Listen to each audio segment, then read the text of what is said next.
Good morning. Welcome to day 2 of our East Baton Rouge Parish School Board Retreat, Saturday, February 24th, 2024.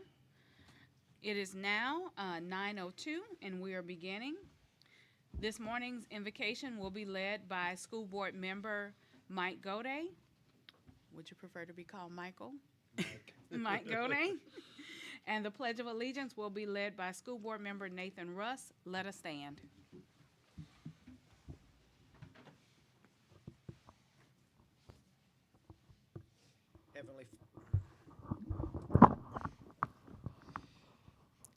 Heavenly Father, please bring your grace upon this congregation gathered here today.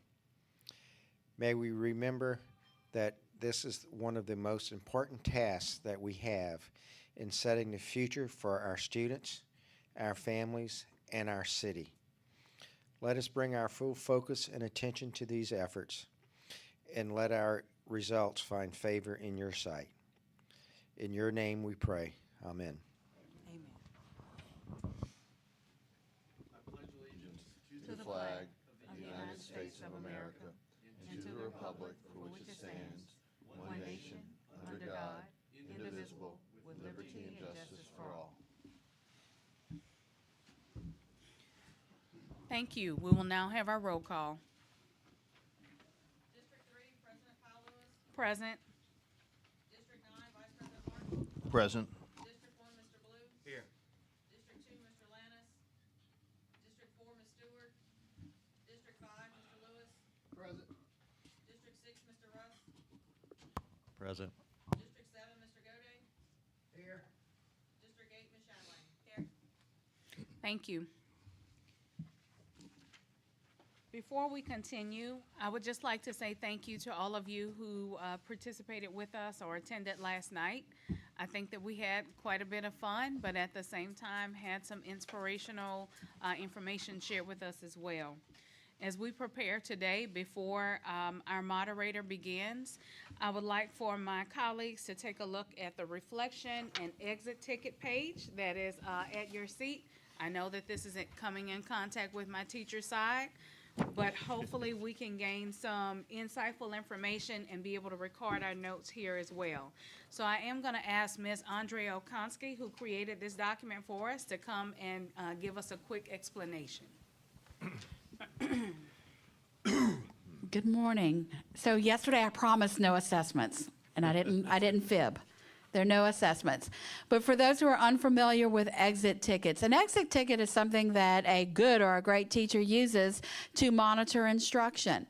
And sometimes it's a formal assessment, it's counted as a grade, but other times, like today, it's informal. It's just checking for understanding, or it's being used to capture reflections to guide next steps of where we go next. And that's really the intended purpose for today. So on your graphic organizer, which is another tool that those great teachers out there use, is a diagram there where you start with a square. So as you go through the 3 main presentations today, we're going to ask you to think about what squares away with you. What validates what you already knew, or maybe it was something that you learned today that's like, yeah, now that's sticking with me. It's squared away with me. The next box is a circle. What's still circling in my mind? What do I still have questions about? As we go to and pivot towards these committee structures, what maybe do we need to dig deeper into as a presentation for this committee moving forward for the rest of the semester, or dig deeper into as a team? So what's still circling out there? The third one is a triangle. What about this presentation or what you heard points us in the direction of where we need to go next? What's our next steps? Where should we point towards going based on what we heard? And then the last is thinking about what we talked about yesterday with strategic planning. How does what you hear today resonate with the core values of this board? What needs to be chunked into one of those buckets for our guiding principles or for our overall themes for strategic planning? And so as you go through today, what we ask you to do is just make some little notes English teacher isn't going to grade anything for complete sentences.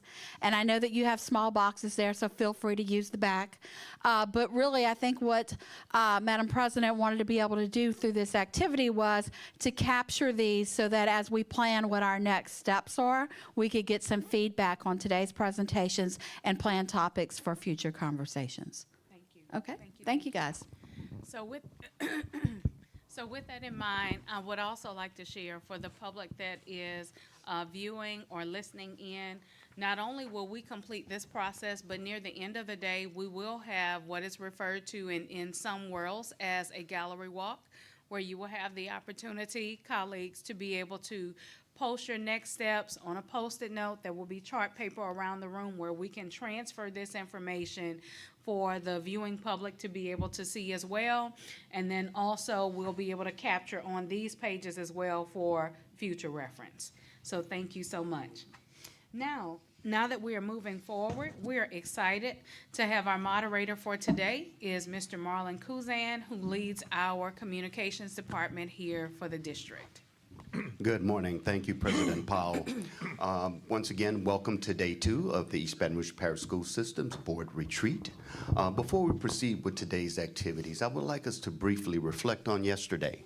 We were afforded an opportunity to hear from Dr. Press Robinson, the first African-American board president for the East Baton Rouge Parish School System. He was followed up by Mrs. Andrea Okonski, Chief of Assessment and Accountability. She provided us with a historical context as it pertains to the strategic plan, showed us where we began, how it evolved, and where we are today. Then, of course, that was followed up by a fun activity. And as you can see on the wall behind you, all of the artwork of our talented board members and some members of our executive leadership team. So before we proceed, briefly, what are your thoughts about yesterday? Anyone? Educators? Any thoughts about yesterday's activities? It was fun. Thank you, Dr. Hall. Anyone else? I appreciated the previous strategic plan from 2013. I hadn't ever looked at that or read it, and I think, like was stated yesterday, it's really important to see where you've been, to know where you're going. So that homework that was given was good homework. Yes, I appreciated that. Thank you, Ms. Chatelain. I appreciated some of Mr. Robinson's comments about coming together and functioning as a board and being able to agree to disagree, but still keep in mind that it's about the children. Yes, sir. I mean, 6 of us on this board are brand new. Still brand, well, we weren't brand new after January the 10th, but in terms of experience, brand new. Yes, sir. Those words of wisdom were good. And he gave you all a challenge to meet again exclusively as a board. I agree with Cliff. I think that was very valuable. I also thought in the painting exercise to have the board members and the senior staff of the district sitting side by side, all working on the same exercise, reminded us that we're all on the same team. We have different roles, each of us, but we're all on the same team working toward the same goal. I thought was very, very, it just gave me the feels there. Very good. Anyone else? Mr. Blue? I got to come clean. I didn't do the homework last night. Excuse this time. All right. Let's go ahead and proceed with our agenda for the day. And our first up, we're going to call up Superintendent Smith. Good morning, good morning. Y'all can do a little better than that, but I'll cut you some slack this morning because I know it was a late evening. I know Mr. Goday had time to spend with his grandkids yesterday evening. They were up at 6 o'clock this morning, and we were in communication up until about 9 o'clock dealing with a situation. What you're going to find is that we're a bunch of educators, and we all have to recap from the previous day. My takeaway, and I intentionally didn't say anything, Mr. Kuzan, my takeaway from Dr. Press Robinson was, you respect what you inspect. I mean, which was very powerful. You respect what you inspect. Also, my takeaway from Mrs. Okonski's presentation, the past, the present, and the future. It's really tough building vision because you have to be a time binder. You have to deal with the painful past sometimes, your current reality, and you have to create a roadmap of where you would like to see your future. And that's very challenging. Also, I really enjoyed the art activity. I was a little pessimistic because I had to deal with my past, because art, it was something that I just did not enjoy in school. I was really reluctant when you asked me, what about the art activity? I said, yes, ma'am, I think that would be a great activity, but deep down, I was dealing with the past experience from my elementary years. But when you take a look at the art that's behind us, and I used to always tell my teachers, each and every one of us have a favorite color. Each and every one of us, right? But it takes all of the colors to have a masterpiece. It takes all the colors together to have a masterpiece. So with that in mind, I would like to start off my section of the presentation agenda with a quote. And it's from Frederick Douglass. This is probably the most important slide out of my slide deck. And many of you are probably familiar with this quote. It's easier to build strong children than to repair broken men. How many of you have heard that quote before? You really can't appreciate this quote unless you understand the consequences of not investing in children. I know this shouldn't be an interactive session, but I'm going to ask, what are some of the consequences of not investing in our children? Just pop off. Prison. A strained prison system, crime, strained legal system. Any other consequence? Unemployment, economics.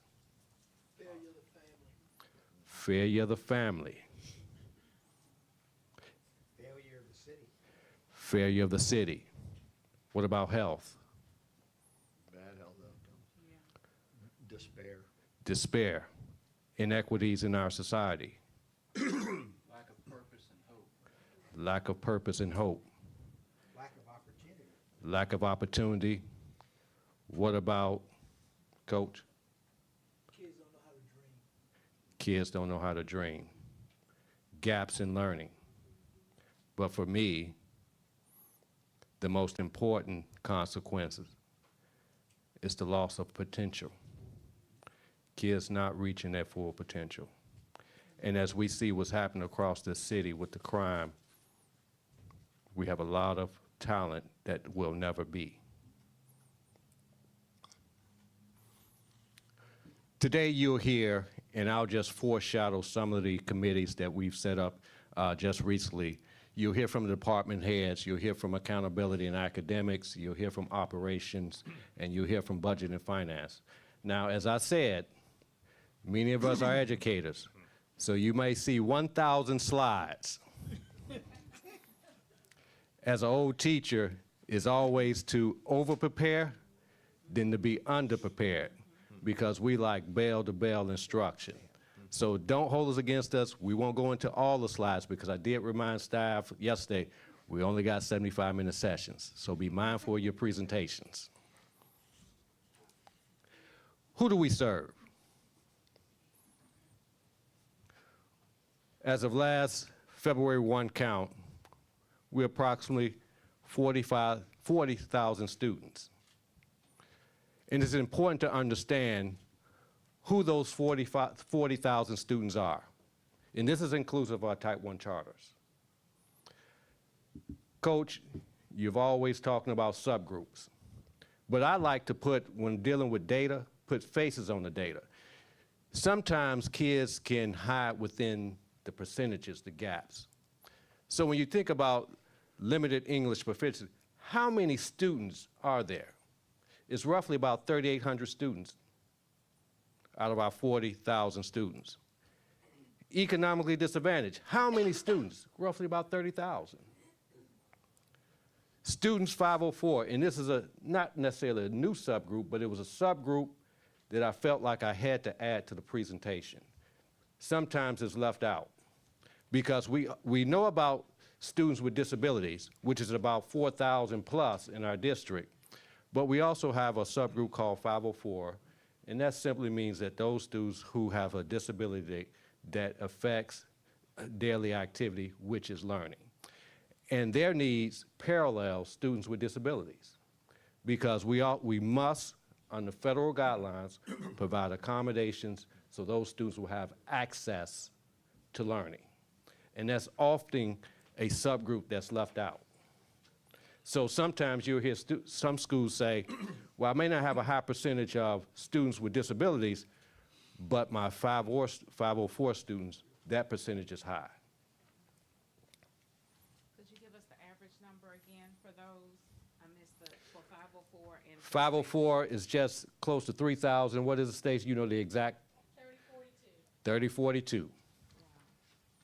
Smith, is that considered in this subgroup or statistic the same as a student with an IEP? Or is that Yes. They have an individual education plan that we must follow. And their services, as I said, is federal. They're supported by federal guidelines, and it parallels students with disabilities. Economically disadvantaged, roughly about 30,000 students. Students with 504, 30, 42. Special ed, about 4,100 students. So you're looking at at least about 11,000 students of our total population with excluding economically disadvantaged. Yes, sir. I just want to piggyback. Correct me if I'm wrong. Some years ago, we were under a dissent decree because of the number of students we had in those categories. Yes. Am I correct? Yes. Some years ago, actually, we were under a corrective action plan with the state for our students with disability, and that stemmed around providing a free and appropriate education because we had a high percentage of students with disabilities that were suspended or expelled. Yes, sir.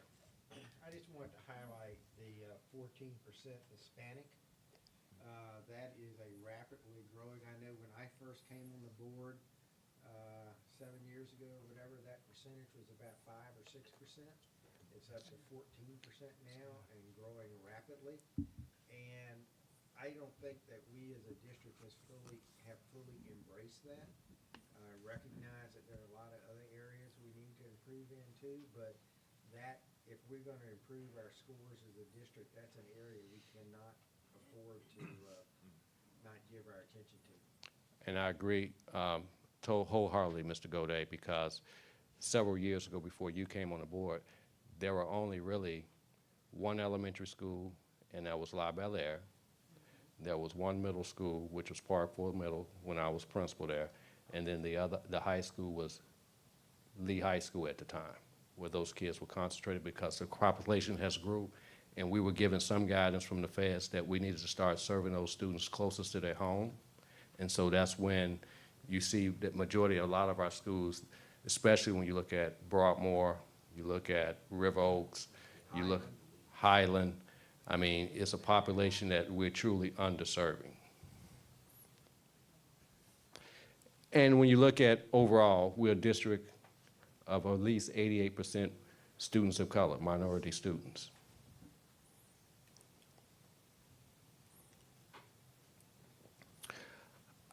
Fortunately, I had the opportunity to spend some time with two of our board members, board leadership, Ms. Powell Lewis and Mr. Martin yesterday, along with Shanoa and her team. We had the business community come out, and I have to really give credit to Richard Lipsley. He came out, and I really think he didn't want to leave. He had an appointment at 11:30, and he kept saying, I got to leave at 11:30, but he kept finding things to do. But I want to give credit to what we did last year, how our early childhood network performed.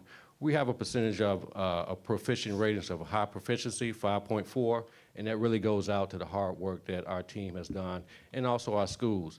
But when you look at the number, and what I want to express about this particular side is that also, as Mr. Gode said about the students with limited English proficiency, this is a population of students that we're underserving as well. And it's about resources and being able to invest. Right now, we're serving about 96% of our 4-year-olds in our schools. We have about 44 classroom sites and about 2 dedicated pre-K sites. That's Delmont and South Downs. But when you look in the numbers, and I'm sure Ms. Warren will talk about this more in her presentation, we have about almost 30,000 students who are under the age of 5 in our parish, about 30,000. At least 16,000 are economically disadvantaged, 16,000. There are about 10,000 that we're not serving in our parish. And it's about the resources in investing. Because as you guys know that pre-K and early childhood, there is no MFP funding for those students. Each year since I've been supporting, at least since I've been at central office, we set aside Title I funding off the top. We take $5 million off the top to support our pre-K classrooms. And what that essentially means is that we take money from our schools.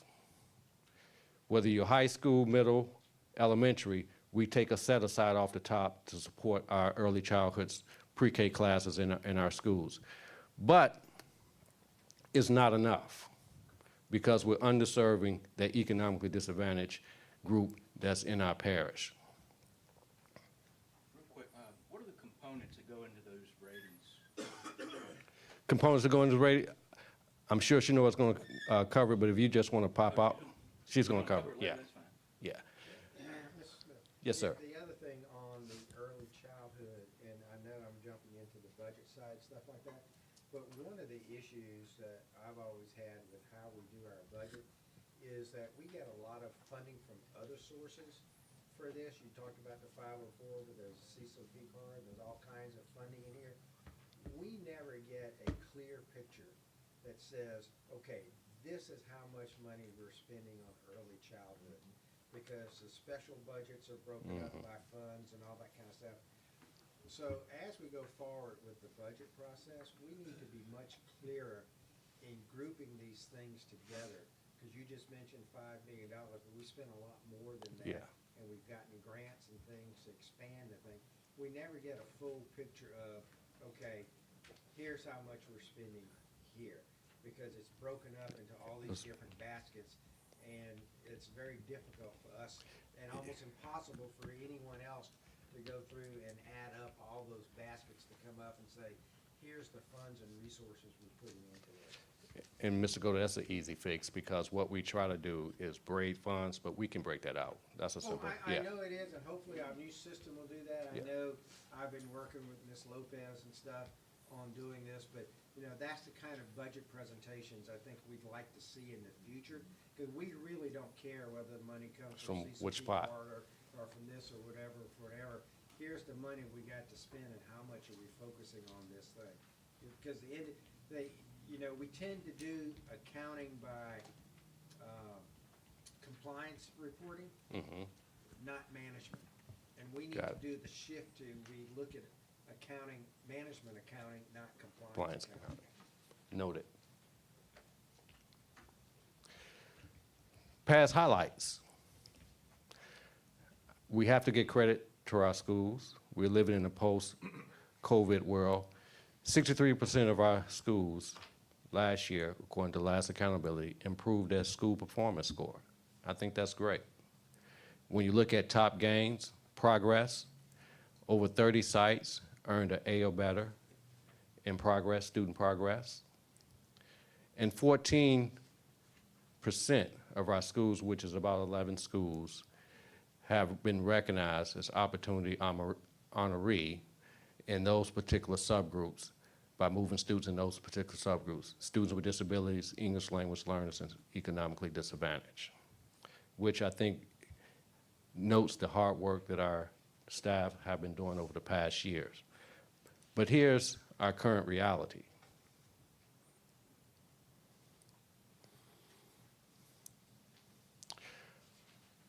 51%, and I'll just flip it, I know it says 49% of our third graders are at or above the mandated literacy assessment, but it's really 51% is below at third grade. And this is from last year's data. When you look at mastery,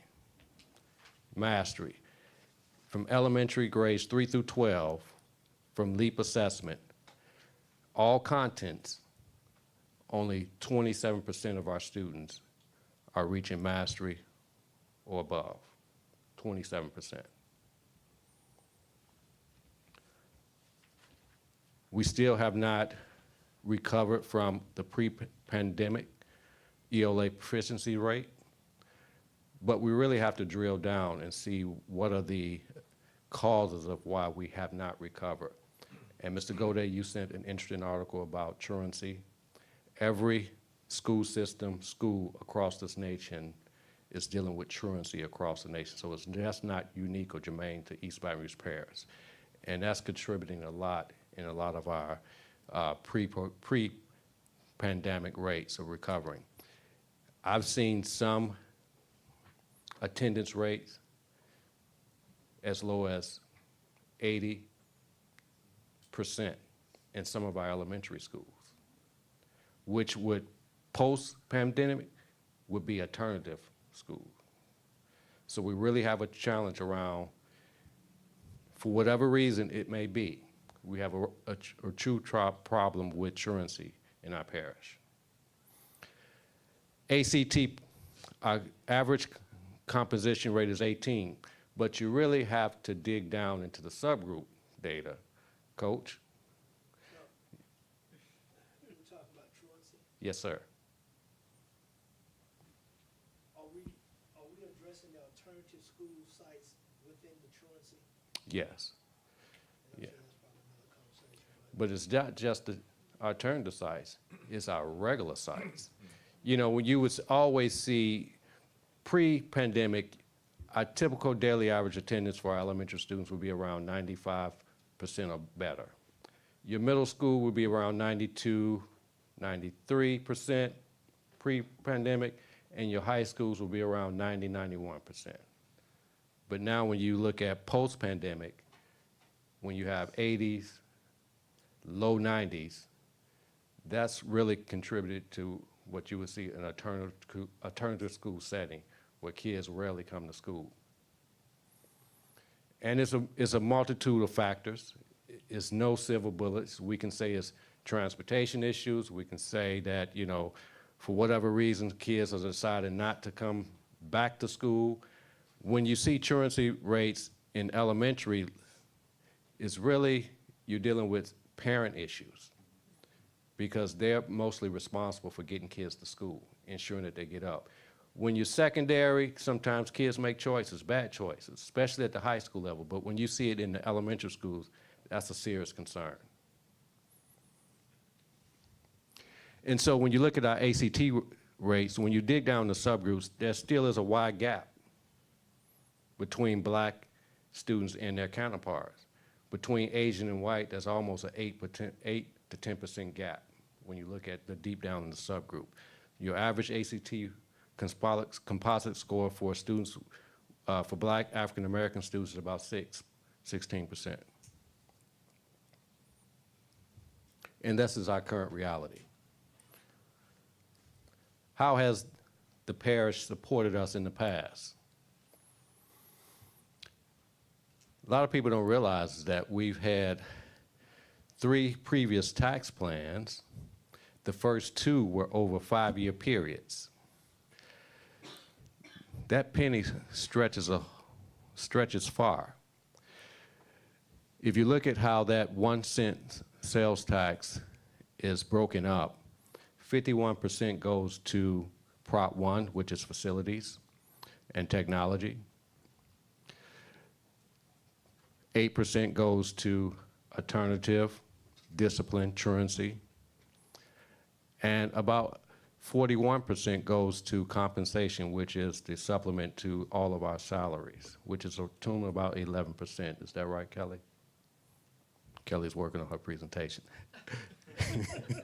But when you'll hear from the facility side, even though our community has supported us over the past 20 years, starting in 1998, you can see that we hadn't really constructed a lot of new schools. Phase 1, only 4 schools. Phase 2, 5 schools. And Phase 3, 8 schools.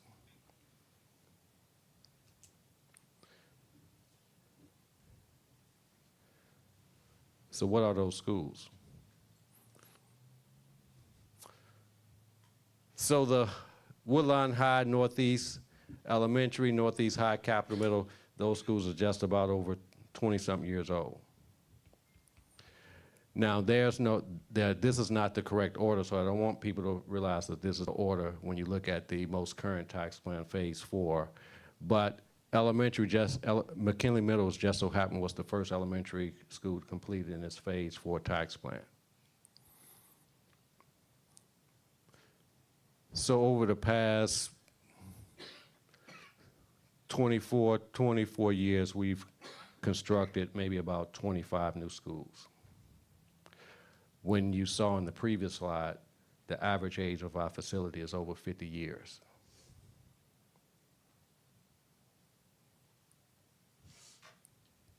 Notice that there are some schools that are not even listed on here. Great question. Now, this is only new schools, named project new schools. Okay. There are some projects that are named under renovations and additions that is not included. No. Should have read. Yeah, only new schools that we've constructed from the ground up.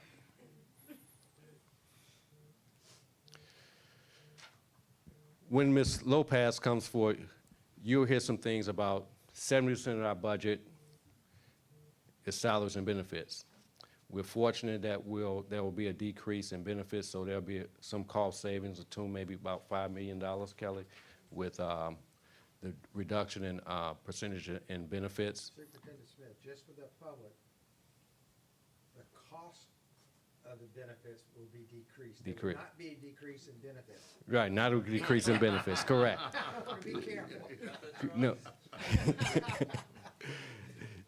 Kelly will talk about the growth of Type 1, Type 2, and Type 5 charter schools.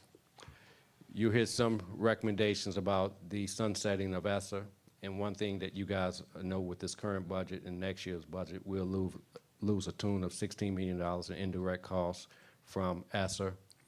And you may hear some recommendations about possibly right-sizing the district school closures.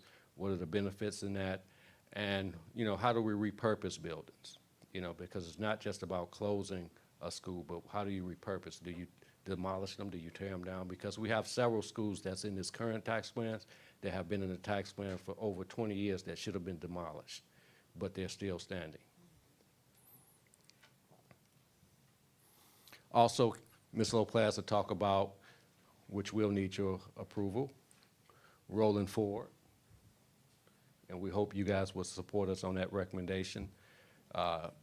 Property tax renewal. I think property tax, this is a reassessment year, and there has been an increase in property tax, and so we'll see some benefits out of that. Now, as a leader, what leaders need to do is take what seems to be complex and make it simple. And this is a fancy diagram for a continuous improvement. And the way I interpret this diagram as simply doing what we started off yesterday, binding time, envisioning where we want to go, envisioning our future. But keep in mind the first slide, the first quote. How do we invest in building strong children? Planning simply means how do we allocate the limited resources that we have? Planning, allocating those resources. Implementing, to me, is synonymous with executing. How do we execute the plan we come up with? And evaluation, and I'll take a quote from one of our board members. It's not about excuses. It's about results, Mr. Blue.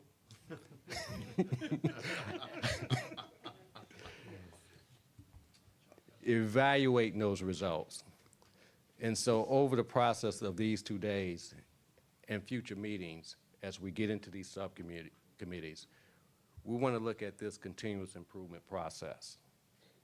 It's about vision, allocating resource, executing the plan, and no excuses. Right, Mr. Blue? That's right.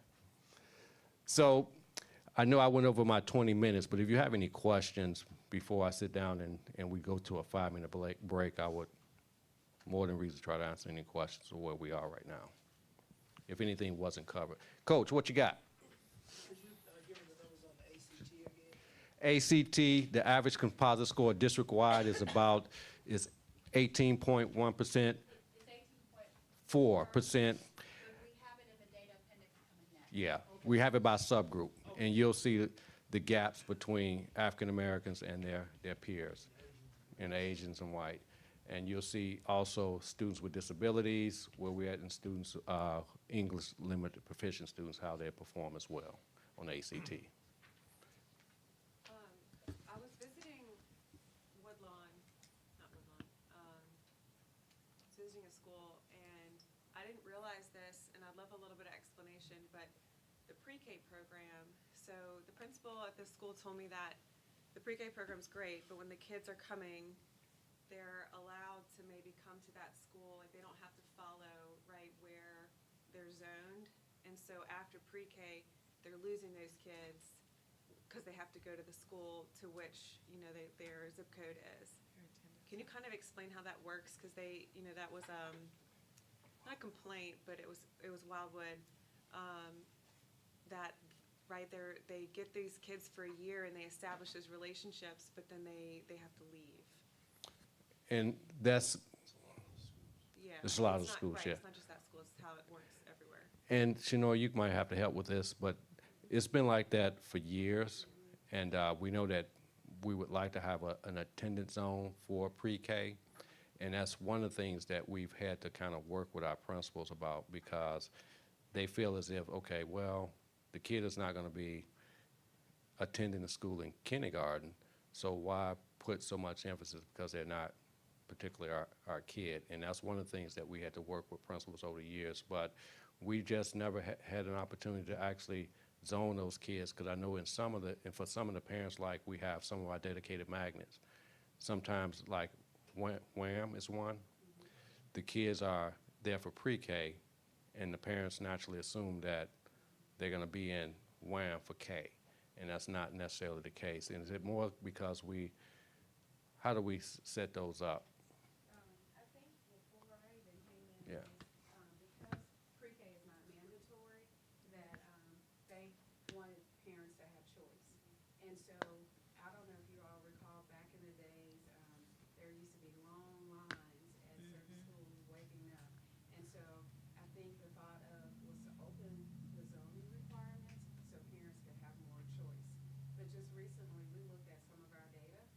More students are in their zone, and so what we want to do is reconvene and kind of talk about putting those zoning requirements back into the schools. So that is something that Mr. Smith is really accurate on. Yeah.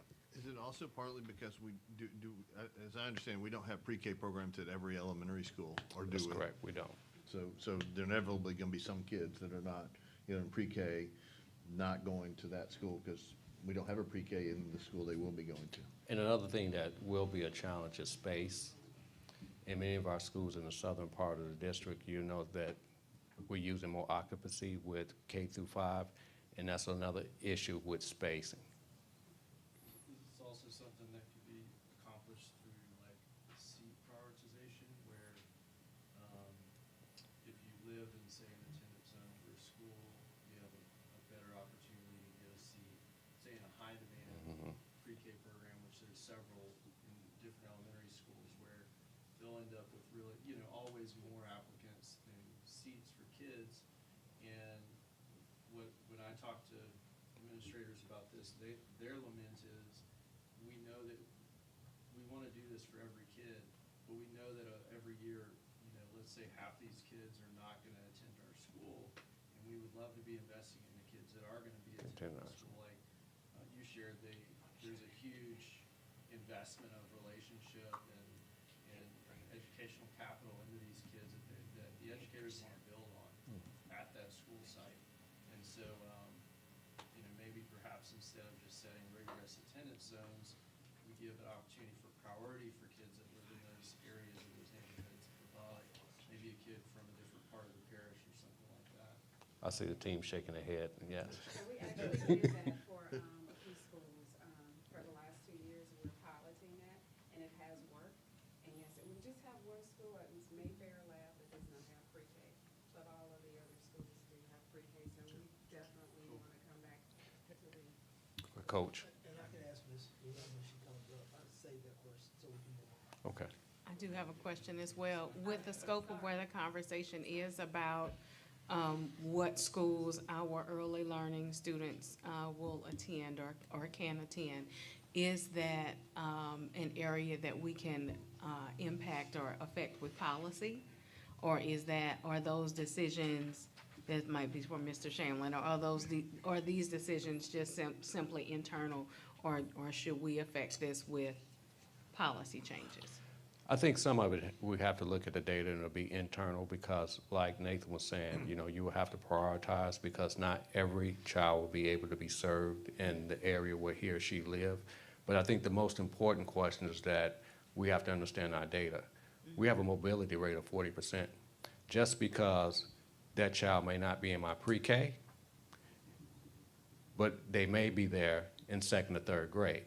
So that's why it's important that we make sure that the students that we do have in our early childhood center, and especially our pre-K centers, is that we have to invest because the mobility rate is so high is that they may be with you in pre-K and turn around and be with you in fifth grade. You know, so you don't want to miss that opportunity to invest while we have them. Yeah, and I also want to avoid taking a train down the track before we've looked at all the other options, because as we've said before, we're going to have excess facilities in some Yeah. areas. Some of those facilities are good use for them might be as pre-K centers. So it may be that we move more toward a model where more kids are attending a pre-K center and then spreading out to kindergartens.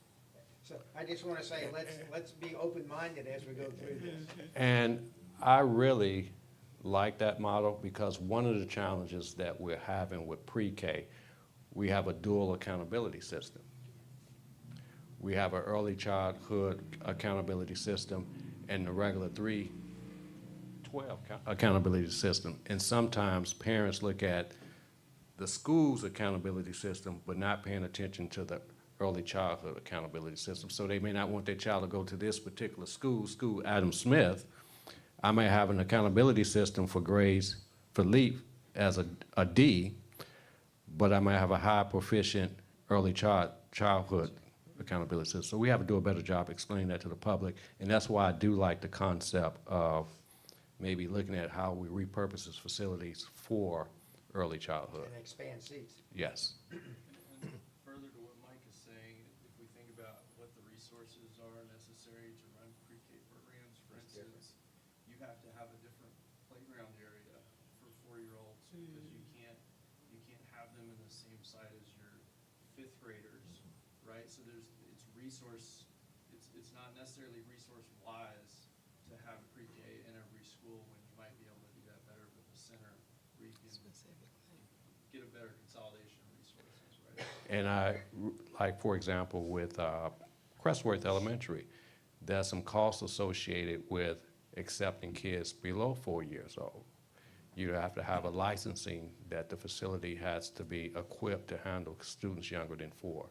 And that's an investment, capital investment as well. As well as in elementary schools that we have some that are just absolutely too max with students that have pre-K programs. So those are additionally classrooms that some of those schools would love to have. Right. The capacity to expand. We don't want to take away pre-K, but we're also taking a resource out of the school School. for students.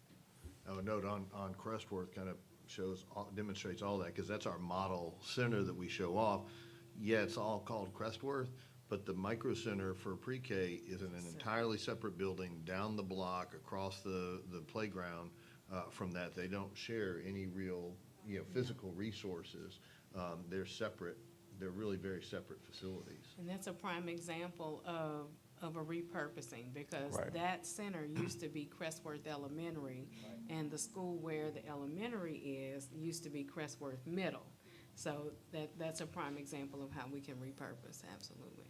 Does our partnership with the city come into, I know we have a partnership with the city for, early childhood. Head Start. Head Start. Okay, so I know one time we were talking about doing some things with the city, Ms. Warren. That was my question also. We do have a partnership with the city. So the mayor's office runs Head Start, and then we have YWCA that runs Early Head Start. And so because they accept public funds, they're a part of our network.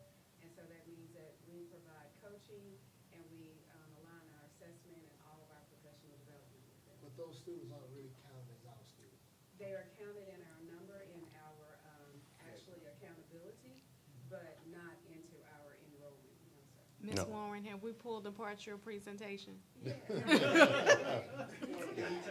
I mean, all our important conversations that we really need to talk about moving forward, because a lot of it has to do around with facility, because a question came up yesterday, in a utopia, if you had all the money to invest, could you find the human capital?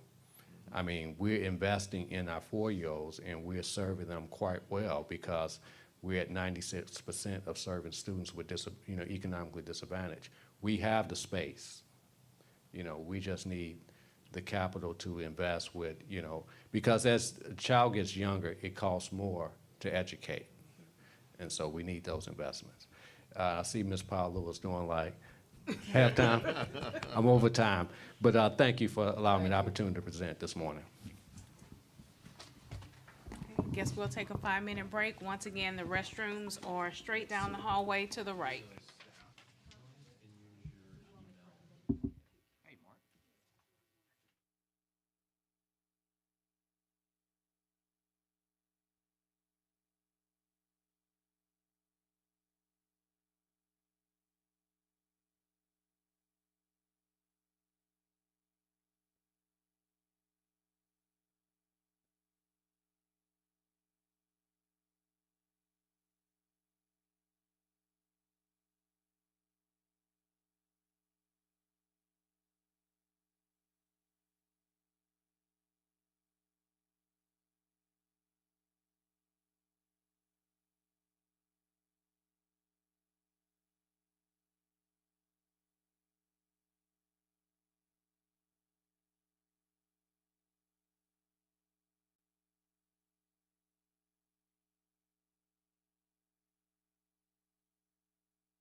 Okay, everyone, let's get back into our places, please, so we proceed. Coming up next to present, we have accountability and academics. That would be Mrs. Andrea Okonski and Mrs. Shanoa Warren. Ms. Warren, we'll call you up first.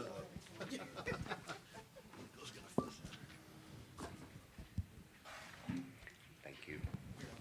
Good morning again. My name is Shanoa Warren, and we're going to move and pivot to early childhood. I want to take you back for a moment, and I want you to think about, I have a prop here, and I know, yeah, so you have to be very quiet. So you see this is a plant, right? Before this became a plant, what happened to cause it to grow? Fertilizer. Sunlight, very good. Some kind of seed needs to be there. Seed, oh yes. Anything? What caused this to become a plant? Love. Oh yeah, I love that answer. Mr. Gode, what caused this to become a plant? Water.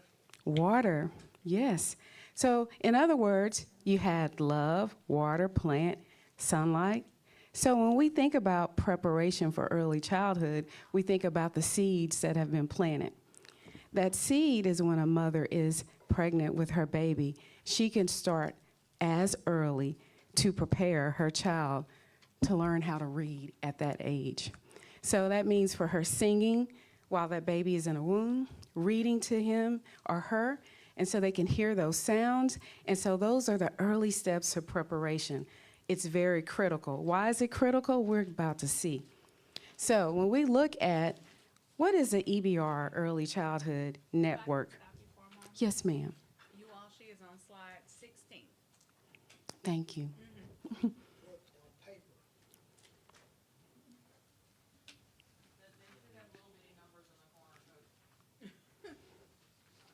He'll catch up.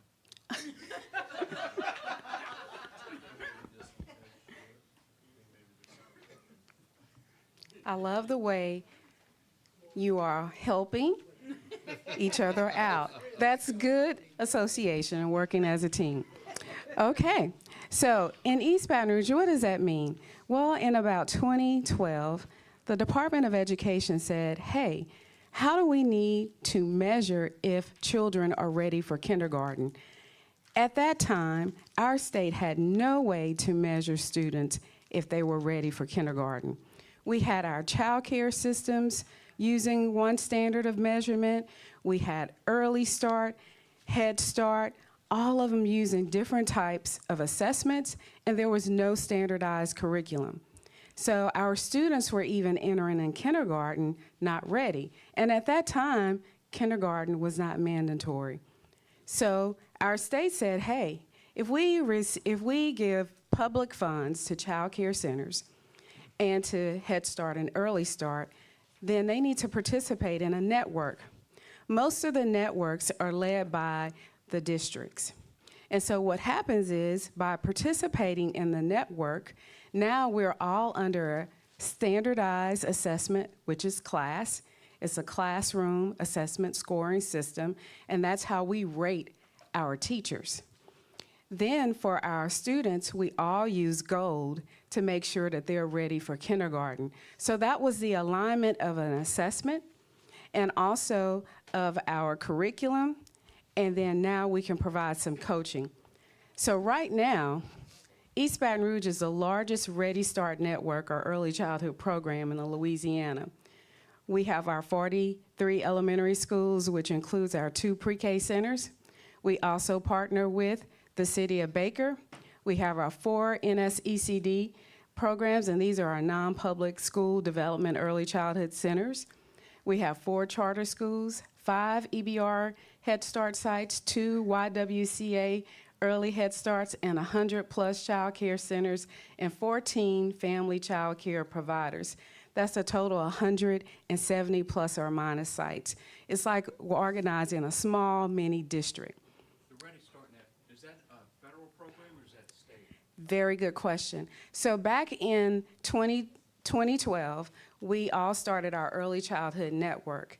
So at the time, John White was the state superintendent. Well, he understood that, hey, this early childhood system is not funded. So we want you all to start looking at a process to become your own organization. And so that means working with the business community and outlining fundraising events to fund early childhood.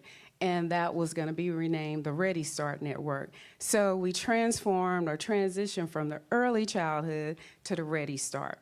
And so, of course, that was, the brakes were put on that, and so we're not moving as far, but we are raising money still to match those dollars. And I'll talk about that in a little bit.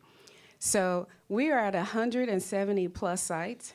That's over 700 lead teachers, 700 paraprofessionals, and approximately 6,000 publicly funded children. That's a lot. So this is our 8th year, and I can tell you, every year we have made growth. We have never declined in our rating, and we also, for the last 4 years, we've never had any of our centers unsatisfactory.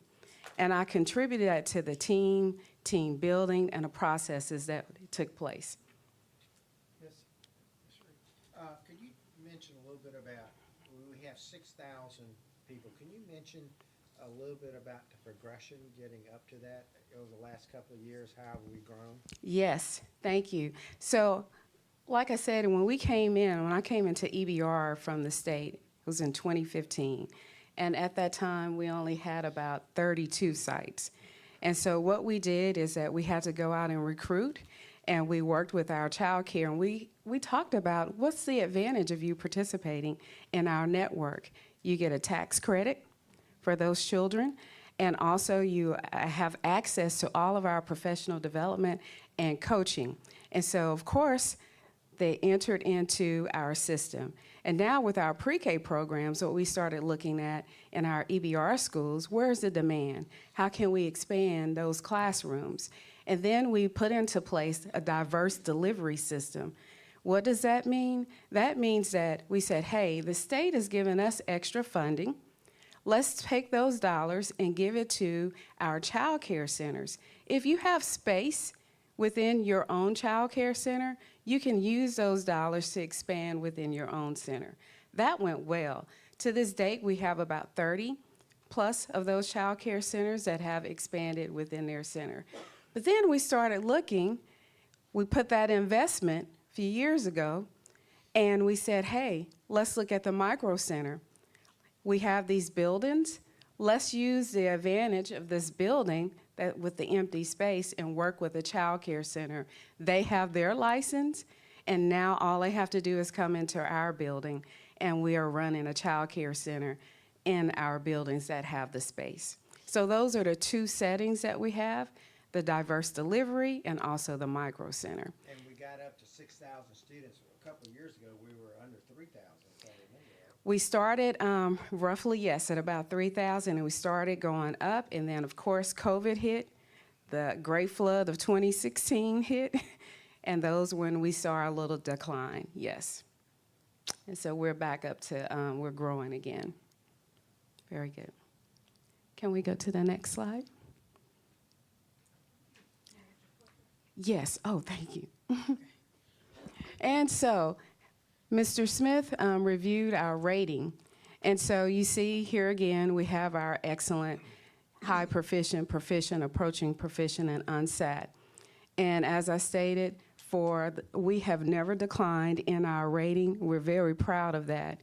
And for the last 4 years, we've never had any of our sites, our public pre-K and EBR, or our child care with the unsatisfactory rating. We have put together a structure. And first, we started off with building our team. The research says what it takes 3 to 5 years for you to see any type of change and good results. So we started building that structure in 2015, building our team and going over a coaching process. And so what we did is we had professional development for our coaches in the district, and those coaches went out and coached our child care centers and our teachers in EBR. So we're very proud of that. So what goes into that rating? I think, Mr. Ballou, you had that question. So class is very rigorous.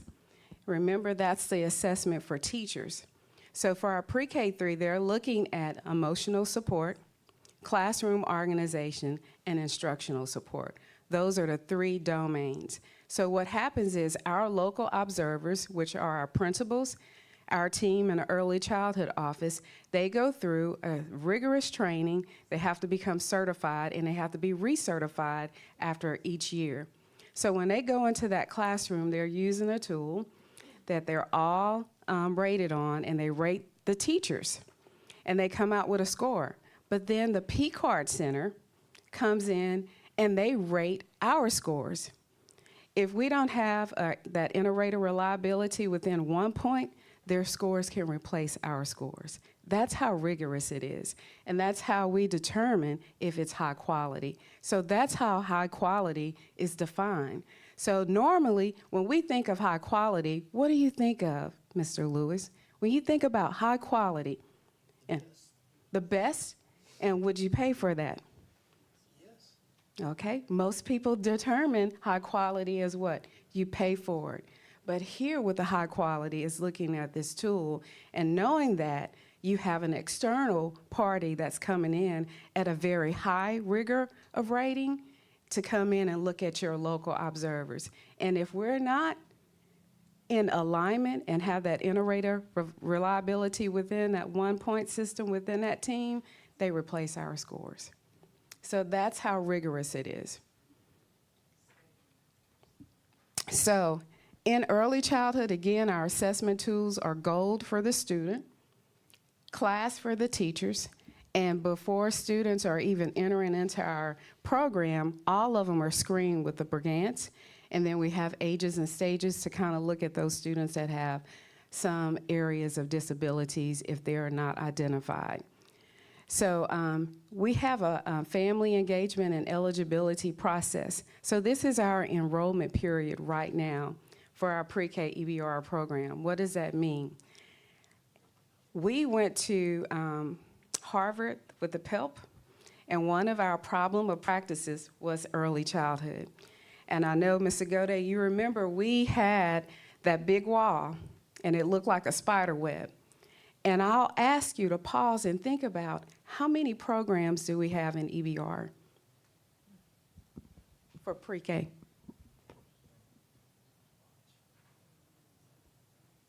Think time.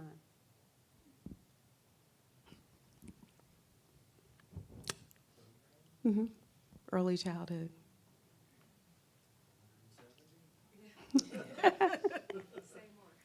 Okay, so it's parents have options. So when they come to us, we have our LA4 program, which is funded by the Cecil P card. You have our Title I, and we also have our 8G. But most parents are not aware that with the LA4, if they don't meet the federal poverty guidelines, they have to pay. Because that type of money is only utilized for those parents who can't afford it. So they have the higher priority. So when we have our system, we have to really rank them to make sure that we are ranking those systems, and we have to go through an eligibility process. We use the SNAP benefit. Our office is trained to look to see if the parent qualifies, and then we have to rank those students first if they're a place. So what does that mean? Remember, we're not included in the MFP. So what happens is we try to spread all of those programs in an equitable way across the district. So what we try to do is put more of the LA4 funds in the areas where we know that most parents will qualify for them. And we try to put Title I programs to make sure that none of our parents would have to pay as much tuition. So we try to spread it out so it's very equitable for all parents. But it is an eligibility process. Does that like 4 mean 4 and under? Pre-K 4 years old, yes, only 4 years old. Oh, okay. But now we also have, when Magnet opens up their application for their program, for the Montessori program, that's only their parents are applying through what office? The magnet office. And those are the pre-K4 at Dufrock and Belfair. So those parents apply through the magnet. And then we also have our pre-K3 and pre-K4 for gifted and for our students with disabilities. So we have a lot of options. That's just only within our EBR. And then we also have our child care for infants up to 3 years old. What's the average cost if the parents do not meet the requirements to get the LA4 or any of those other financial programs that you mentioned? Very good. We in EBR, we have a sliding scale. And so we look at where parents, how much they make yearly, and we put them on a sliding scale. And the max that we have them to pay is $450. Now, I can tell you because I've looked at others. Zachary does not have a sliding scale. They have to pay $450. They don't, everyone. If you don't qualify, parents have to pay $450. But we have a sliding scale, yes. But that's still lower than what? Child care. So that's a month, a year? A month, yes, ma'am. Yes. And so most people, when they apply, or most parents, when they apply for a pre-K, they falsely understand that, hey, I thought it was free. And so when we let them know, hey, you may have to pay, and we make sure everyone goes through it because of the high mobility. You may have parents that switch schools, so depending on the school, if they go to that school and get into LA4 program, they may have to pay. I have a question. It's kind of about coaching support and kind of about what the last slide in terms of what does high quality mean. I understand the rigor of the observations and whatnot, but what kind of factors? What are they looking at in evaluating whether the program is high quality? What kind of educational component do they have in it, as opposed to just, okay, nobody run off today? Could you talk about what really signifies or how it's measured that it's high quality?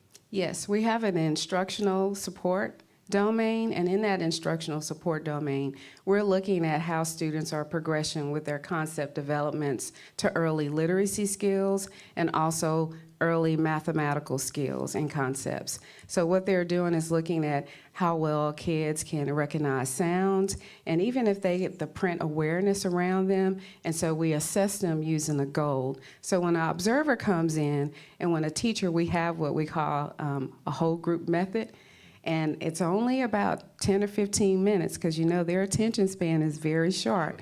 And so they're reading a book and they're asking them questions, and they're having what we call feedback loops.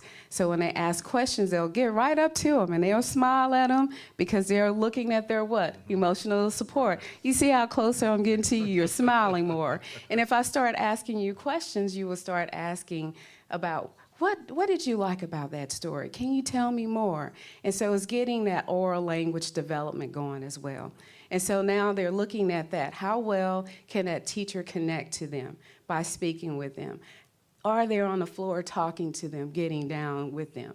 So all of that is all a part of that class observation tool. Because when you go in a classroom, if the teacher has a great rapport with their students. You can feel the warmth, like someone said, the love that you give to that plant. These different programs, and then just generally speaking, what is the certification or criteria for staffing, pre-K4, pre-K3, all these different types? Very good question. So certification for pre-K4 in our EBR school system is the same certification for all teachers. They have to be certified. Now, because we are putting such high quality into our child care early start, we have what we call a CDA program where we're allowing our child care teachers to go back to get their associate's degree. And so once they do that, it encourages them to get their bachelor's. So what we're seeing, it's a good thing, but then now our child care centers are getting upset because they're leaving child care and coming where? To the school system. So We are encouraging them because they do get paid more once they get their associate, and we actually help them to prepare for that. Now, we do have, if a child care lead teacher is in a child care center and she wants to come work for us, they can be a paraprofessional without their degree. I know when we were at Harvard, one of the things we talked a lot about is the application process. Mhm. Can you talk a little bit about what's the application process for parents getting into these programs? Yes. So the application process is that they will go online, fill out the application. Once they complete that application, we are looking at all of their income, and we rank them within our Power School system. And so if they qualify, then we say, hey, these group of parents are the ones that qualify for this seat, and they have the priority. Now, we do give our parents that are teachers in the system priority if they live within a zone at a priority, and so they get into those seats.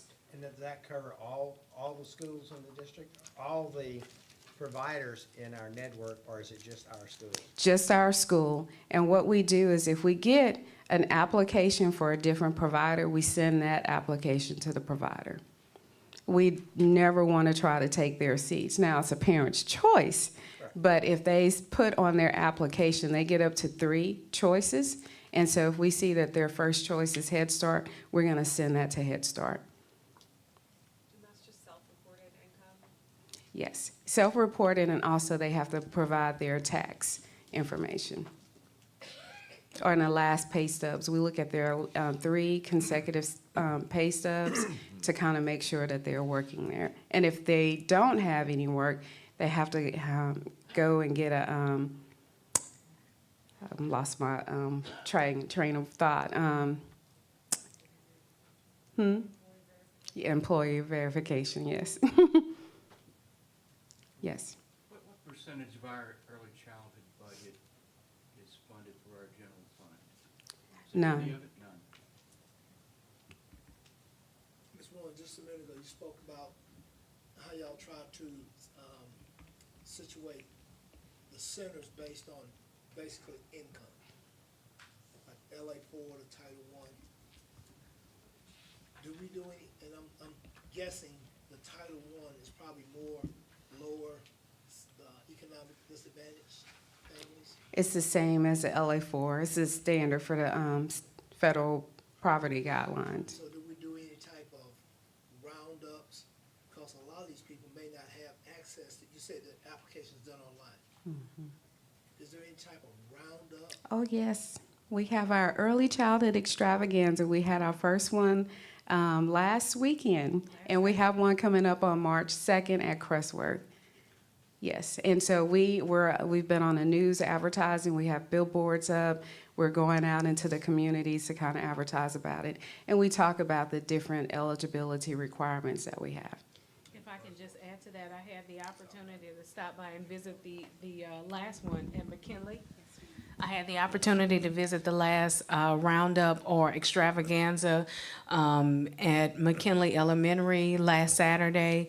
And yes, Coach, it's a one-stop shop. So they have the steps in line, the checklist of what documents you need to bring, and you rotate from station to station to make sure that you have all the resources that you need to be able to complete the application in that one day. Phenomenal, phenomenal. So I hope that you guys can stop by the next one. Yes, and we do have interpreters, and thank you, Ms. Powell. We also had our students that are in our high schools. They interpret for us in Spanish, and so that was really helpful for us. Okay. When we're looking at birth to 3, the ones that need it most are probably come from families that aren't even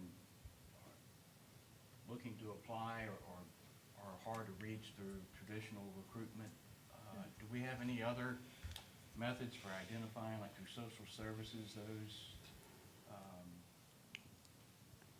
those birth to 3 that need those services? Yes, we do have Bethany Waters that comes out. She's with Child Search, and so she's out there, and so she's helping to get any type of information to those parents. And again, we have our parent advocacy in our early childhood office. They're at the WIC clinics. They're everywhere in the communities, and we're also recruiting and getting that information so they can come out. You're absolutely correct. We have, by federal mandate, we have to do a child search for special ed. Mhm. And many of our 3-year-olds come through early steps. Any child who's suspected of have a delay, Developmental delay or suspected of having a disability, those are the students, 3-year-olds, where we do receive MFP funding for.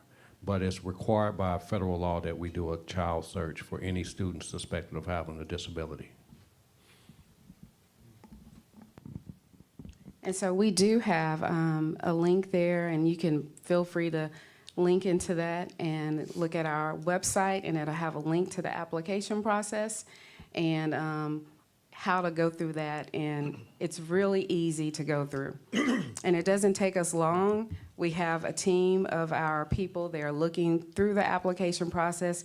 If a parent is needing more time, they can contact that parent and say, hey, I see you have a pending. Is there something we can help you with?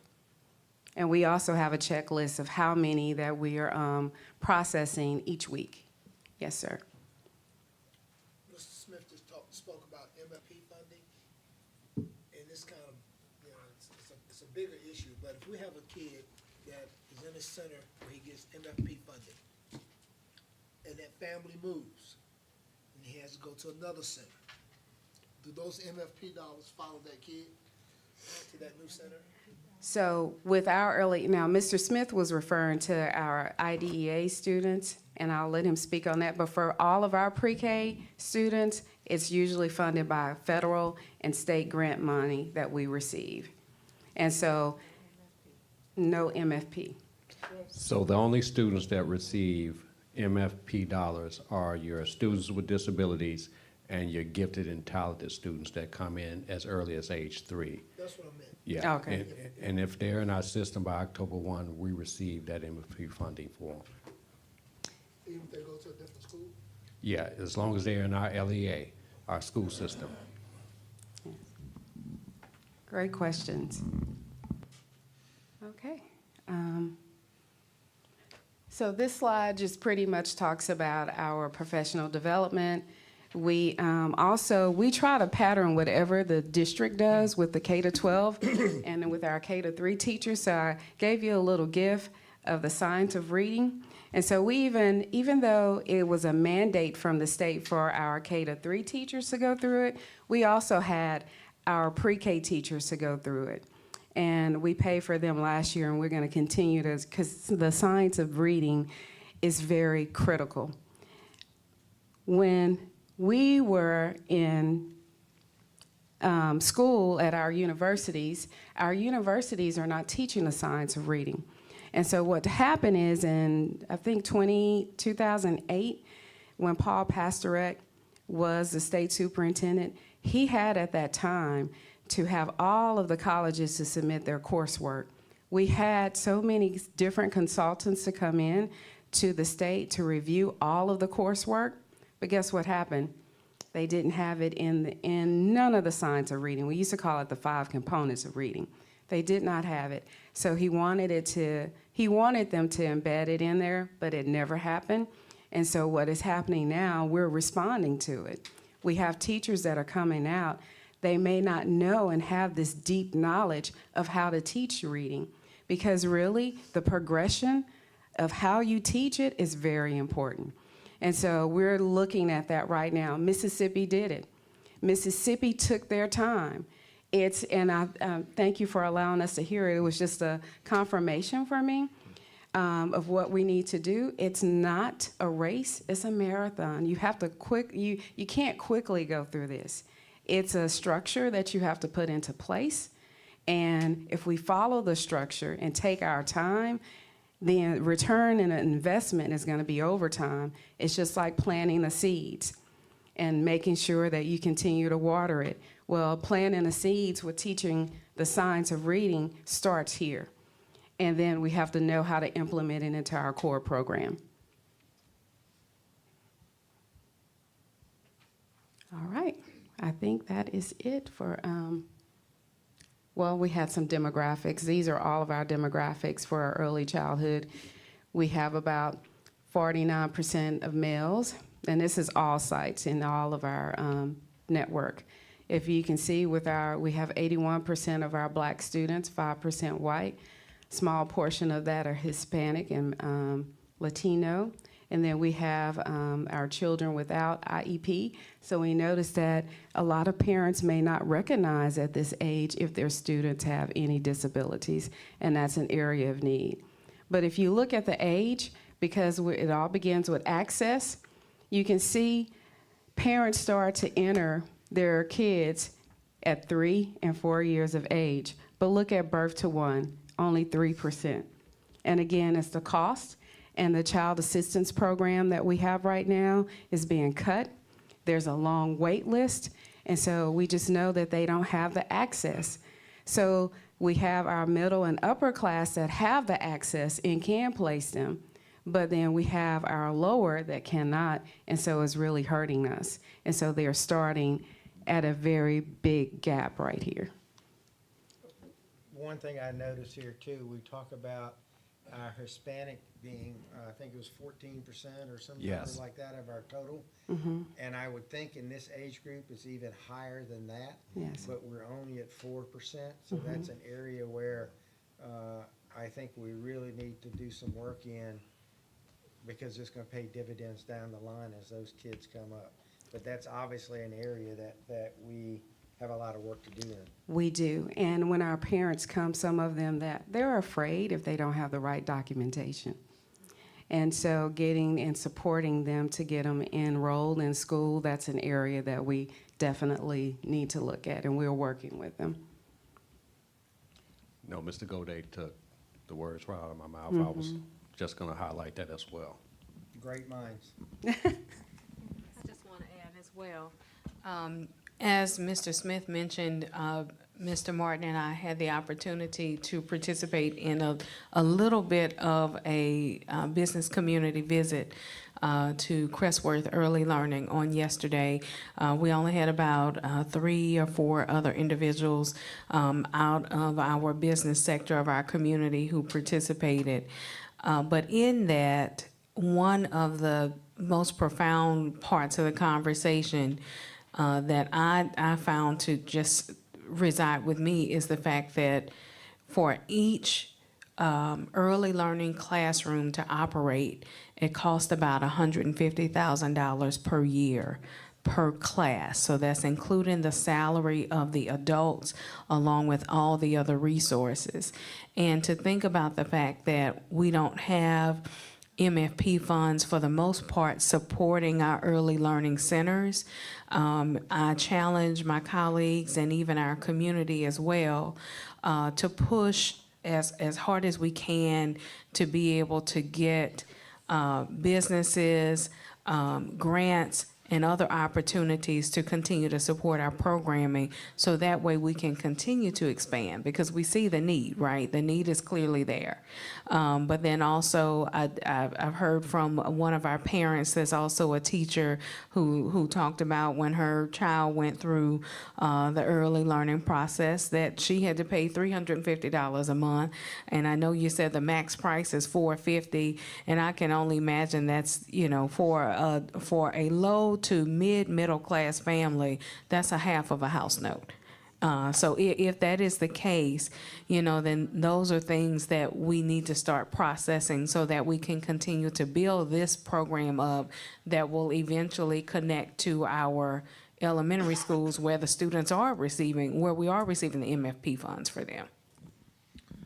Yeah, I want to second that. I want to note that, you know, I mean, it's a tremendous start that we've had on this program. The growth it's not a new program, but particularly the growth and the attention that's been paid to it. I really respect the prioritization decisions that the district has made over the last couple of years to really focus on that pre-K. I would also note, however, that a lot of the research on the benefits of early childhood education suggests that if you have if you get them out of the great high quality pre-K program, and then there's a gap where they're not getting quality instruction in kindergarten, first or second grade, then the benefits of the early childhood go away really fast. And so it's really vital that we continue the improvement of our K through 3 in order to lock in those gains. And I just want to emphasize, as Dr. Warren knows I always do, this is probably, to me, the most important thing that we're doing in the district right now. Of all the very important things we're doing, focusing on the science of reading, which is the only way that kids can actually learn to read properly. As Dr. Warren mentioned, sadly, for a whole slew of very odd reasons, our our universities are not really training our teachers in how kids actually truly, based on deep scientific research, learn to read. And so we're having to take these teachers who have gotten good preparation in a lot of other areas and retrain them right from the ground up when we get them. And we're having to retrain teachers who have been teaching for 20 years who may not have always been teaching this. So this little purple book is extremely important. That's the next level of homework. Yeah. The president says this is our next level of homework. I agree. So that's really very vital that we continue those efforts. Yeah, I want to really build on what Patrick is saying. He always steals right out of my mouth what I want to talk about and says it first, but I'm okay with that because you say it very well.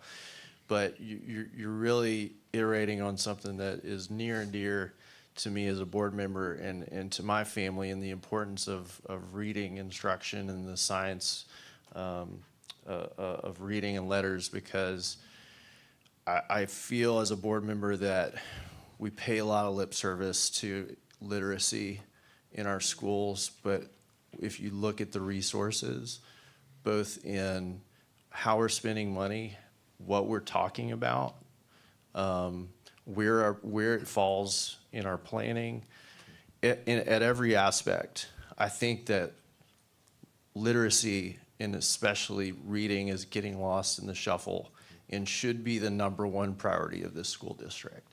And I don't think that shows up. And this is not, again, this is a topic we're jumping into because of what we're talking about now. It's nothing reflecting on the great results that we're seeing here, but I can tell you from personal experience, even putting a child through a pre-K 4 program and giving them the great advantage that they have does not necessarily equate a child that is learning to read by first, second, or third grade. And we are failing kids. 51% of our kids are not reading at grade level by third grade.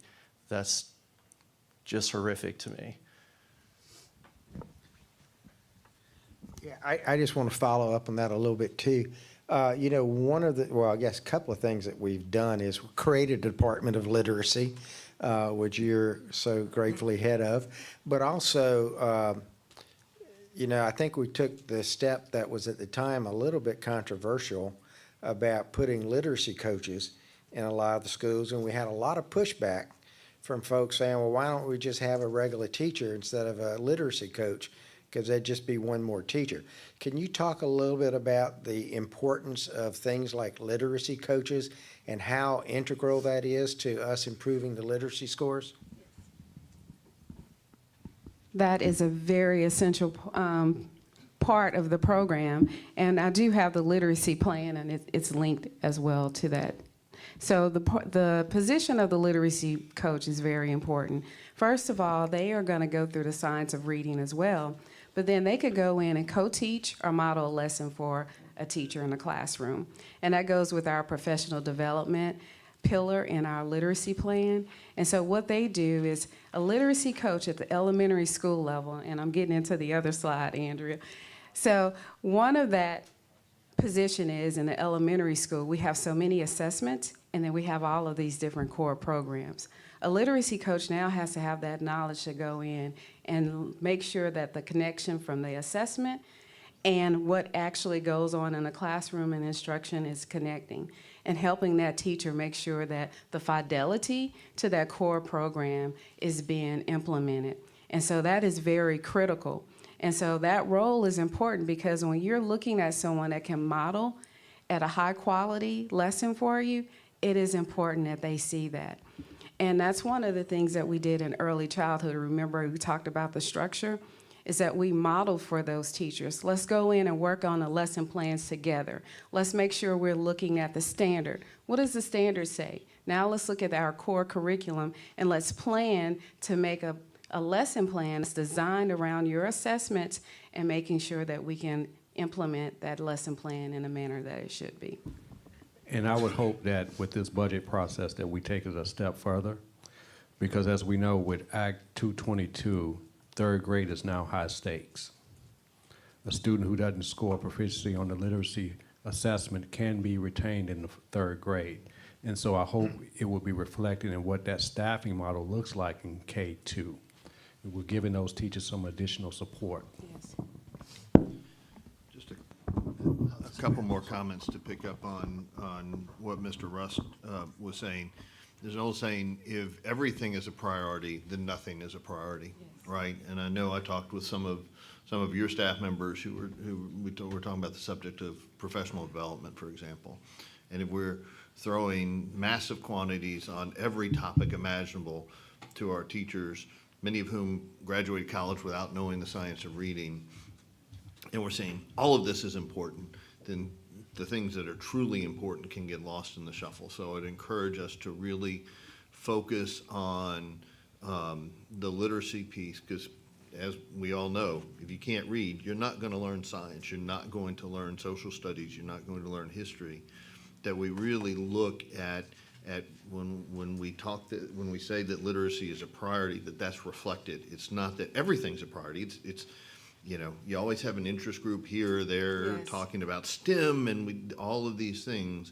But right now, what the numbers show that Superintendent Smith pointed out, 51% of our kids are not where they should be on literacy, which means they're not going to be where they should be on any other subject. So I would encourage us to really do that. The other thing, and I don't want to get too deep into the weeds on this, is that I also know that we have this model that we follow right now where we provide some interventions, good interventions like the literacy coaches or whatever, and then a school makes a little bit of progress and they get out of that absolute danger zone of the D or F and they get to a C, and then we go, okay, great, you're good now. Yank those resources away and put them to another high priority school. I get that. But then that school kind of yo-yos right back down. And so I think we need to have a more comprehensive model, and as the superintendent suggests, as we go through the budget process, that the budget's reflecting where that money is, and that we have a long-term plan for that. All right. He wanted to speak, he just didn't need the microphone. I didn't need the Okay, microphone. I'm sorry. To piggyback on what Mr. Smith was saying, and Patrick, as well as Mr. Goday, the numbers show us where the greatest need is in literacy. Now, from a very personal standpoint, there was a literacy coach at one of our lower performing schools this year. For reasons unbeknown to any of us, that teacher was pulled, sent to one of the highest performing schools in the district. Why would that happen? And basically, Mr. Smith is talking about staffing. So when we talk about staffing, budgeting, resources, all that has to be equitably laid out, and the equity has to fit the population that is designed to serve. I don't need, in my opinion, I don't need a literacy coach at Liberty High School, but I need a literacy coach at Ostroma. Or I may need a literacy coach at Capital Middle, where I do not need one at McKinley Middle Magnet. So I think with our staffing, budgeting, all those priorities, we've got to set the priority where there's the greatest need. Yes, sir.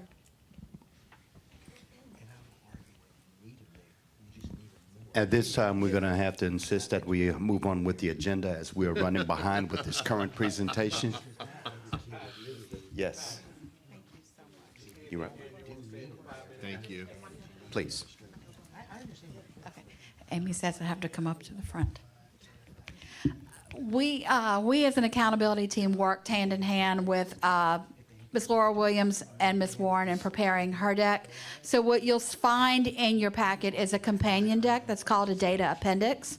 What we tried to do was we tried to follow and track the major areas that she covered in her deck. Y'all did not get to all of them, but we built a data appendix for you for each of those major areas. So as we continue these conversations, that's kind of the pattern that we'll follow. So for the next time, if you have some requests for the data appendix, let us know, and then at another time we can take you through those areas that you have most interest in when time permits to go through the data appendix. One other food for thought here is yesterday I mentioned in the strategic plan the working group on standard measures. I think if you go to slide 5 or 6, you'll see 2 icons for hyperlinked for data scorecard templates. That is that initiative of the strategic plan. You can see we have a formal one that we do summative at the end of every year, but we also, during the course of the year, work with the academics team and the chief of schools office to do an internal scorecard that is used to drive our data roundtable process of when executive directors meet with schools. We have an individual scorecard where we pull the data at that moment in time that usually pairs up with the most recent ANET benchmark assessment or DIBELS beginning of the year, end of the year, and so forth. So lots of homework there should you choose to dig into the data, but just wanted to let you know what was out there for your use. Thank you. Board members, a quick reminder, as we break between the presentations, remember you have graphic organizers in front of you, so take a moment to fill in those organizers between the breaks. Do we want to pause for a 5-minute before we transition to the next, Ms. Powell? Literally 5 minutes. 5 minutes, literally it is 10 minutes till, 5 minutes. 5 minutes till we'll resume. You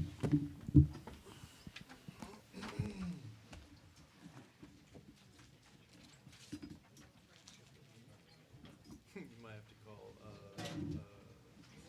CSRS if you turn it. It's a Saturday. It's all on a computer. 5 minutes, counting down. Oh, come on, Carl. God. Running class today? Yep. Anybody got the Wi-Fi test?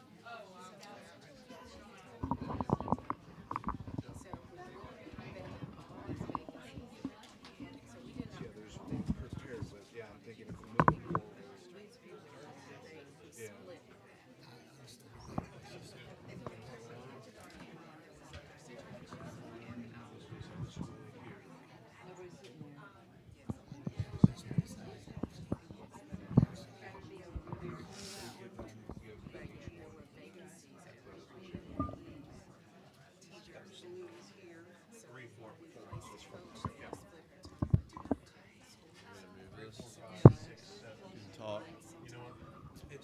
Test.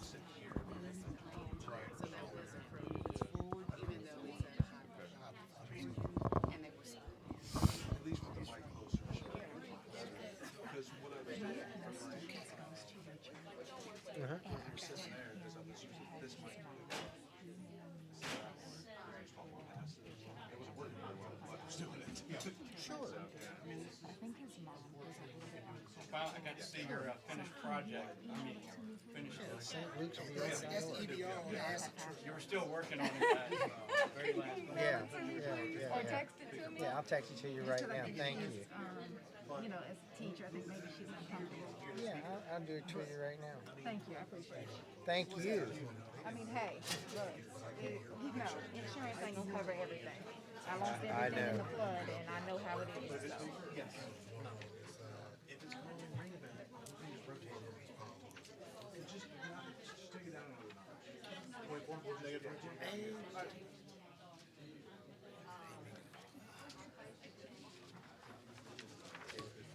Oh, okay. All right. Oh, that's fine. Actually, I'll give this to. Did Amy give you the password for the? No, you Yeah, need to Nathan. go up to the Wi-Fi. or pick your Wi-Fi. I'm on Apple. Mine is different. Okay, pick. No, you're not on it yet. There you go. You want to pick the Wi-Fi and pick staff. Click on the dot.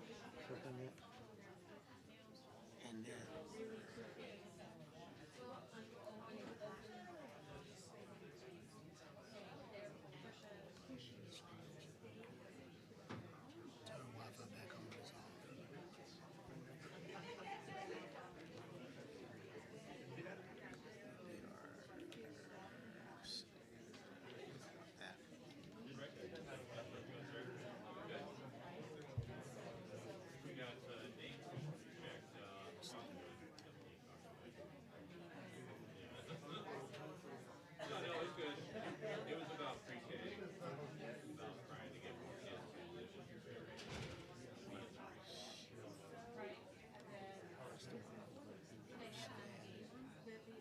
Now, put your yeah. And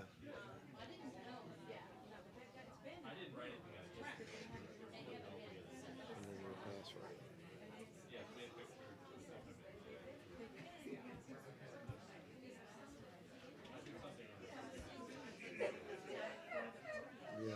I had a hard time. She ended up signing up in hers because I couldn't get it to work for me either. Special character here. I'm updating a couple of things You know, I look back at our strategic plan that we made. Yeah, I picked up on some Amy. changes. Yeah, but for the most part. Yes, sir.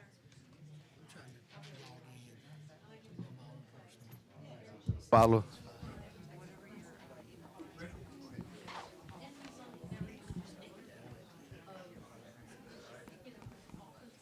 All right, I'm going to follow the orders of President Powell. It is exactly 5 minutes. Let's get back to our places so we may resume.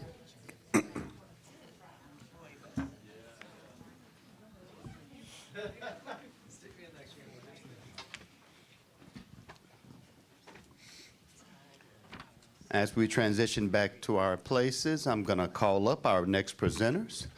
This is Chief of Operations, Mr. John McCann, and members of his team. Mr. Mack. Thank you, Mr. Kuzan. Good morning, everybody. Good morning. We got to liven up a little bit. We've been up here 2-3 hours now. We got to get a little bit of passion and aggressiveness, huh, Coach? Yes, sir. Let me introduce the team. Mr. Kevin Ridgely is our Administrative Director of Transportation. Mr. Adam Charles manages the mechanic shop. Where's Mr. Morales? There's Mr. Randy Morales, who over physical plant services is doing a great job, and Ms. Dion Cheney, who is Director of Security. All of those people have been very busy lately, as you probably know. Here you can see the personnel listed. This link is on our website. It's in the principal connections every week. And all these folks are working very, very hard in our system. There are keys to success. Mr. Morales, Mr. James Bell is assisting Mr. Morales. Corey Malvo's been around a long time. He used to run around in my schools and check that asbestos book periodically. Ms. Angela Stevens, Secretary to the Administrative Director. Ms. Peggy Palmer, who nobody ever sees Peggy, but she keeps the paperwork rolling, the purchase orders, and she's very, very efficient at her job. And Ms. Keon Brown, who I have the privilege of sitting next to now down in central office, is a very valuable employee. Let me digress a bit and take a point of personal privilege, as you do sometime at board meetings, say how proud I am to be able to support my friend and colleague, Mr. Smith, and to support the school system. I've been in various roles in the school system for a number of years, as most of you know, and been at a lot of different school sites, Crestworth Middle, Kenilworth, Bel Air, my last and to my heart, Woodlawn High School, and various administrative positions, have never had a bad experience at any one of those sites. Never. You hear things all the time about problems. And yes, we had bad days, and yes, we had challenges. But at the end of the day, after all that time, never had a bad experience at the school. Cafeteria workers were nice, teachers were nice, maintenance people. People still ask me, how you get all that stuff done? We can't get that done. I said, you don't know how to talk to people. You don't know how to talk to people. And when you treat people with respect and give them their due, they'll do anything in the world for you. Absolutely. All the surveys show about teacher satisfaction, exit interviews and all that stuff, number one is not money. It's working conditions, support, and that's what we all here to do. So moving along with the presentation, our security staff, Mr. Brickhouse has joined security with being an executive director, Captain Walker with the East Baton Rouge Parish Sheriff's Office, Ms. Cheney Kent, and the school resource officers, very valuable. Now, one footnote I've told people, and I always told my teachers, all of the interests that now on security, and it's very, very important, obviously. But I tell people, you are responsible for doing what you can first. The cavalry is not going to get there in time. You have to make sure you do those safe measures every day at that school, and you're the first line of defense. So principals have to do a good job in insisting that staff follows procedure. We can move on, please. Here's our list of employees in transportation. Transportation is in the news a lot, as you well know. But as Mr. Smith says, it's not a problem. It's an opportunity. An opportunity to get it right. And we're working in that direction. Next, please. Challenges. You know, number one challenge is money. It impacts everything we do. It hangs over us. We have to have the proper funding. School programming affects a lot of what we do. Where the kids are going. They're going across the parish. They're going from Airline to Seagan. That has ramifications for transportation, security, and everything else. The infrastructure in Baton Rouge is a challenge. And we got the interstate widening project going now. Some people say, I don't know where all those cars are going to go to keep narrowing the lanes down, but it's going to be a challenge for bus drivers for the next few years. Human capital. When you start trying to hire resource officers, bus operators, it's not just in Baton Rouge. The market is shifting. People opted out during COVID. Some of them are not back in the workforce yet. And then this big building comes up out here, Amazon. Well, that's a competitor for the market, the pool of employees. You have shortages across the country in nursing, law enforcement, bus operators, skilled craftsmen, truck drivers. So when you say, well, let's go hire some more of this, or go hire some more of that, where are they? Where are they? And you've got to calculate what you're offering, benefits, working conditions. It's very competitive. We also have a challenge of conventional thinking, old ways. I'm old enough to have old ways. I like it the old way we used to do it. We like to tell stories about that in the old days. But we have to shift. We have to shift. Things are changing daily. You get up and read the paper, you listen to the news, the tech companies are laying people off. There are shifts all over the place. So we can't just use conventional thinking. We've got to be concerned with what we pay our employees. That's a management thing of managing resources and putting it in the right place. But above all things, with the technology and graphics and all that stuff, this is still a people business. It's about having good people, doing good things, and being passionate about what you do. Next. Moving forward, I ask you to do the following things.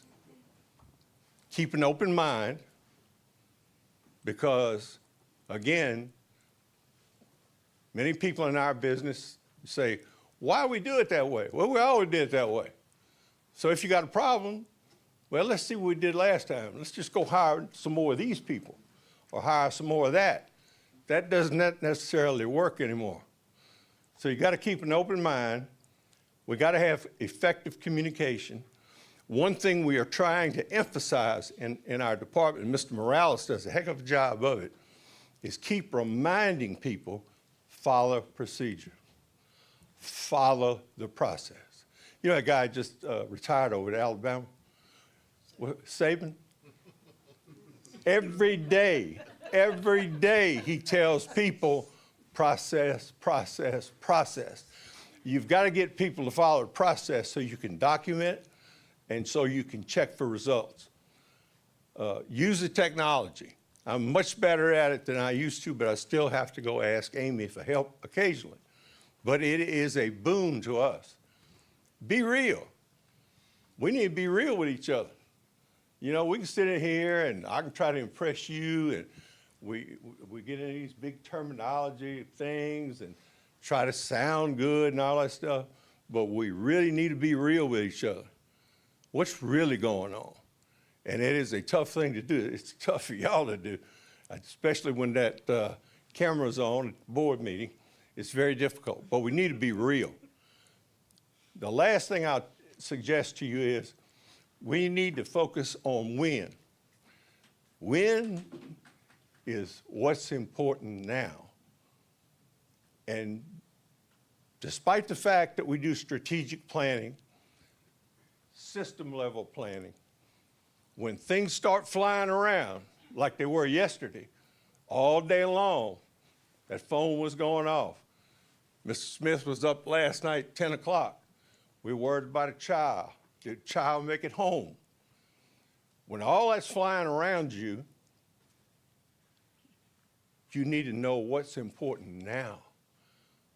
Because if you're playing shortstop and you make an error and you think about that last play, that ball comes at you again, now you got 2 errors.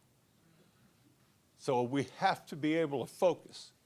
And it's a very tough thing to do in this business because the stuff, during the day, it's just constant. But we have to be able to focus. So I'm going to turn it over now to, yes, sir. In terms of communication as board members, if somebody comes to us, what's the best way? Should we route everything through Mr. Smith?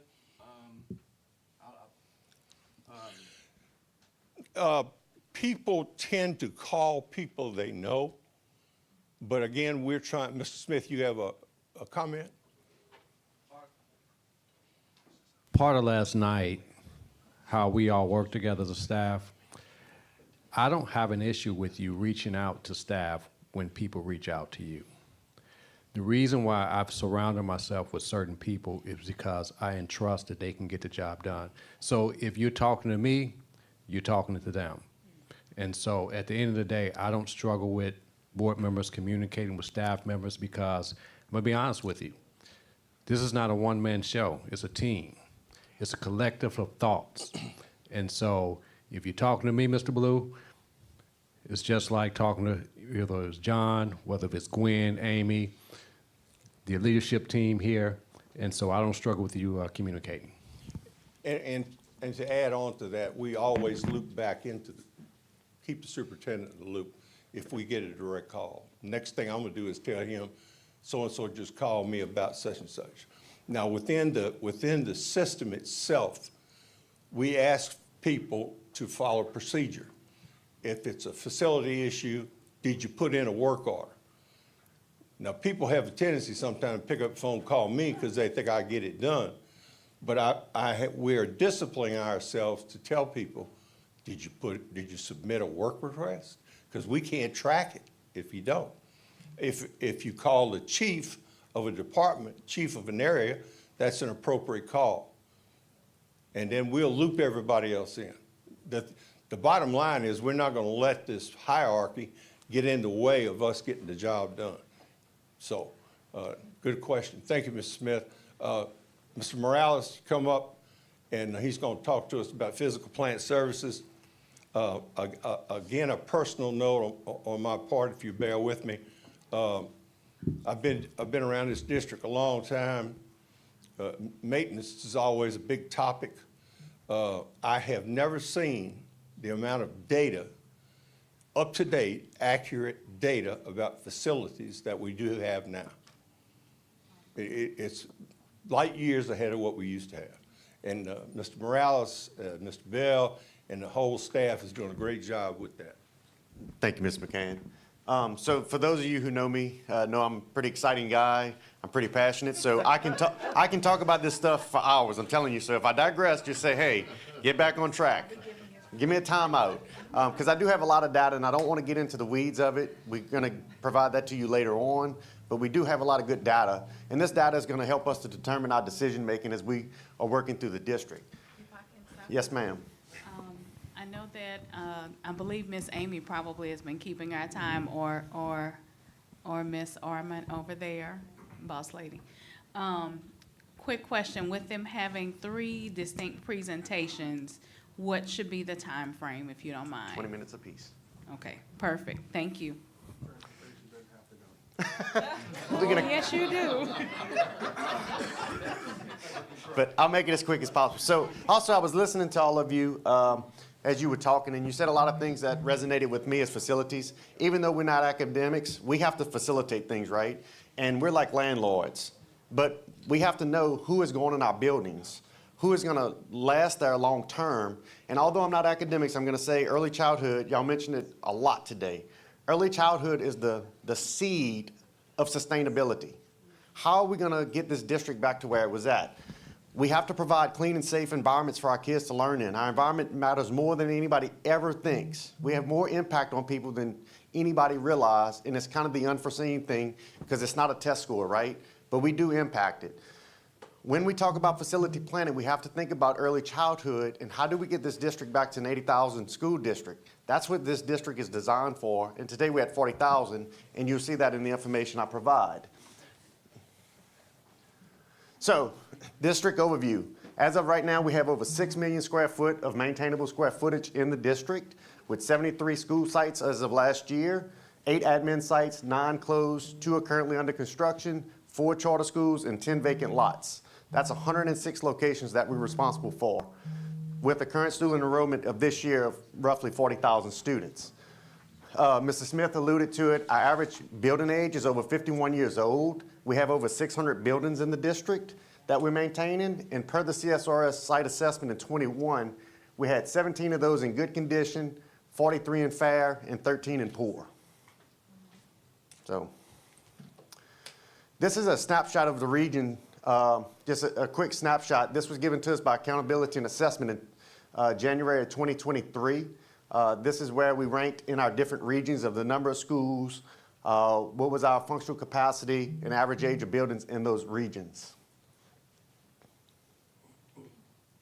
So operational cost breakdown. Pulled some historical data. Wanted to know what does it cost to operate this district from year-to-year basis. And so we went back to 2018, numbers confirmed by Ms. Lopez to make sure I didn't give you false information.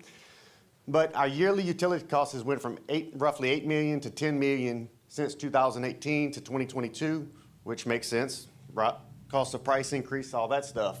Also, the buildings that we're building in the tax plan. You're bringing square footage on, you're maintaining old stuff.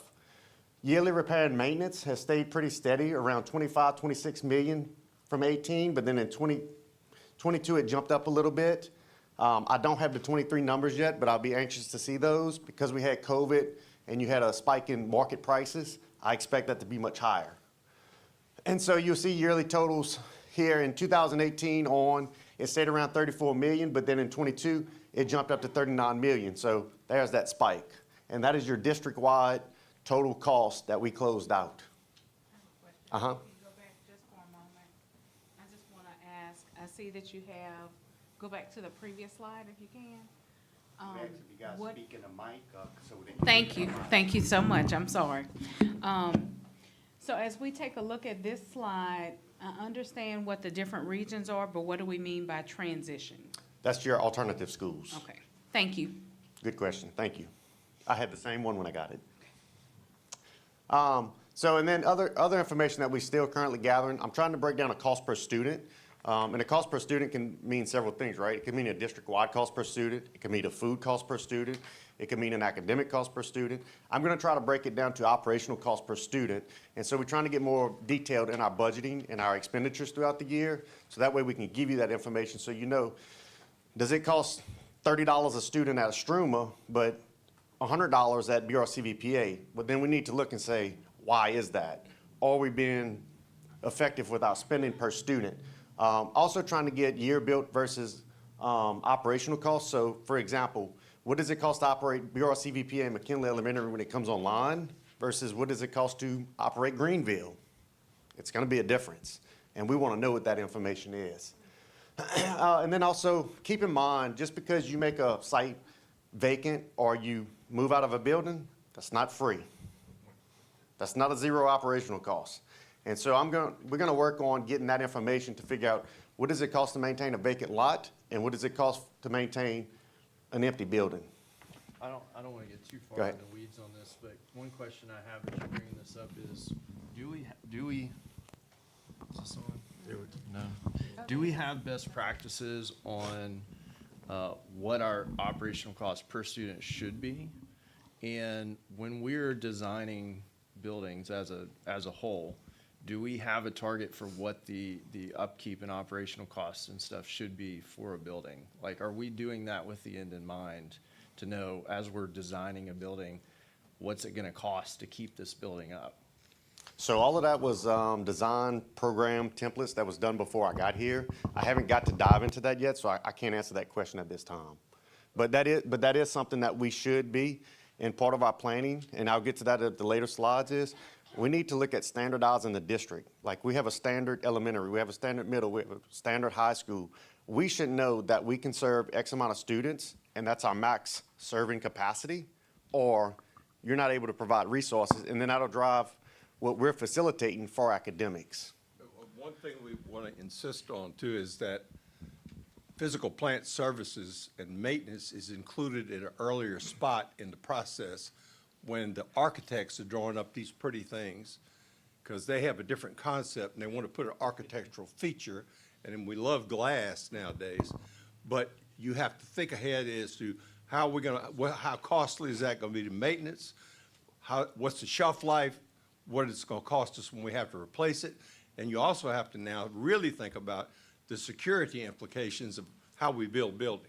Right, and you're getting into exactly where I want us to be thinking about is if we're about to build schools, and as a district, we have no policy or rubric for what the security of the school should be like, what the maintenance standards should be, what type of light fixtures, what type of HVAC, all these things, we're leaving it up to a process and an architect where typically they're like, we're gonna tell you best practices and you're gonna get what you're gonna get.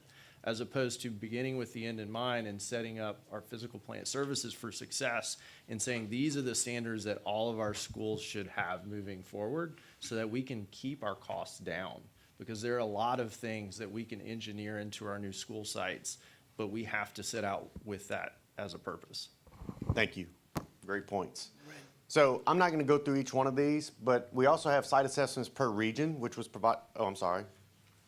Sorry about that, Coach. Along the same lines as Nathan's question, BRCPA. Yes, sir. Patrick attended that school when he was, what, 5th grade? So that school's over 50 years old. It's super old.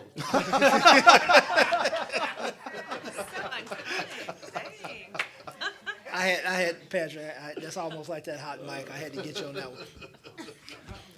But also now, we're not building buildings to last 50 years. kind of goes back to what Coach McCann was saying. If we're not building them to last as long as, you know, we were building them before, is that going to factor into the cost of maintaining those buildings? Absolutely. And in my mind, my opinion, we should be building 50, 60-year buildings, but able to remodel in 15, 20, 30 years. So their outer envelope is a very durable product, say like an insulated concrete form product, right? That's a solid concrete wall. You're not blowing that down, a hurricane's not tearing it down, but the inside is still flexible. We can renovate it, we can modify it, we can change it in 10, 15 years because education changes. That's the buildings we should be building in my mind, and that are more energy efficient, so that way we don't pay as high operational costs, save that money, roll it back over into our district, and keep that process going. Kind of like Broadmoor Elementary. That building is real flexible. Park Elementary, Broadmoor Elementary. Those buildings can be reconfigured to do different things, if I'm correct. Correct. Okay. Thank you. You made a remark earlier about we have a district built for 80,000 students. I've been doing a lot of demographic data and pulling data from LDOE and lots of different places.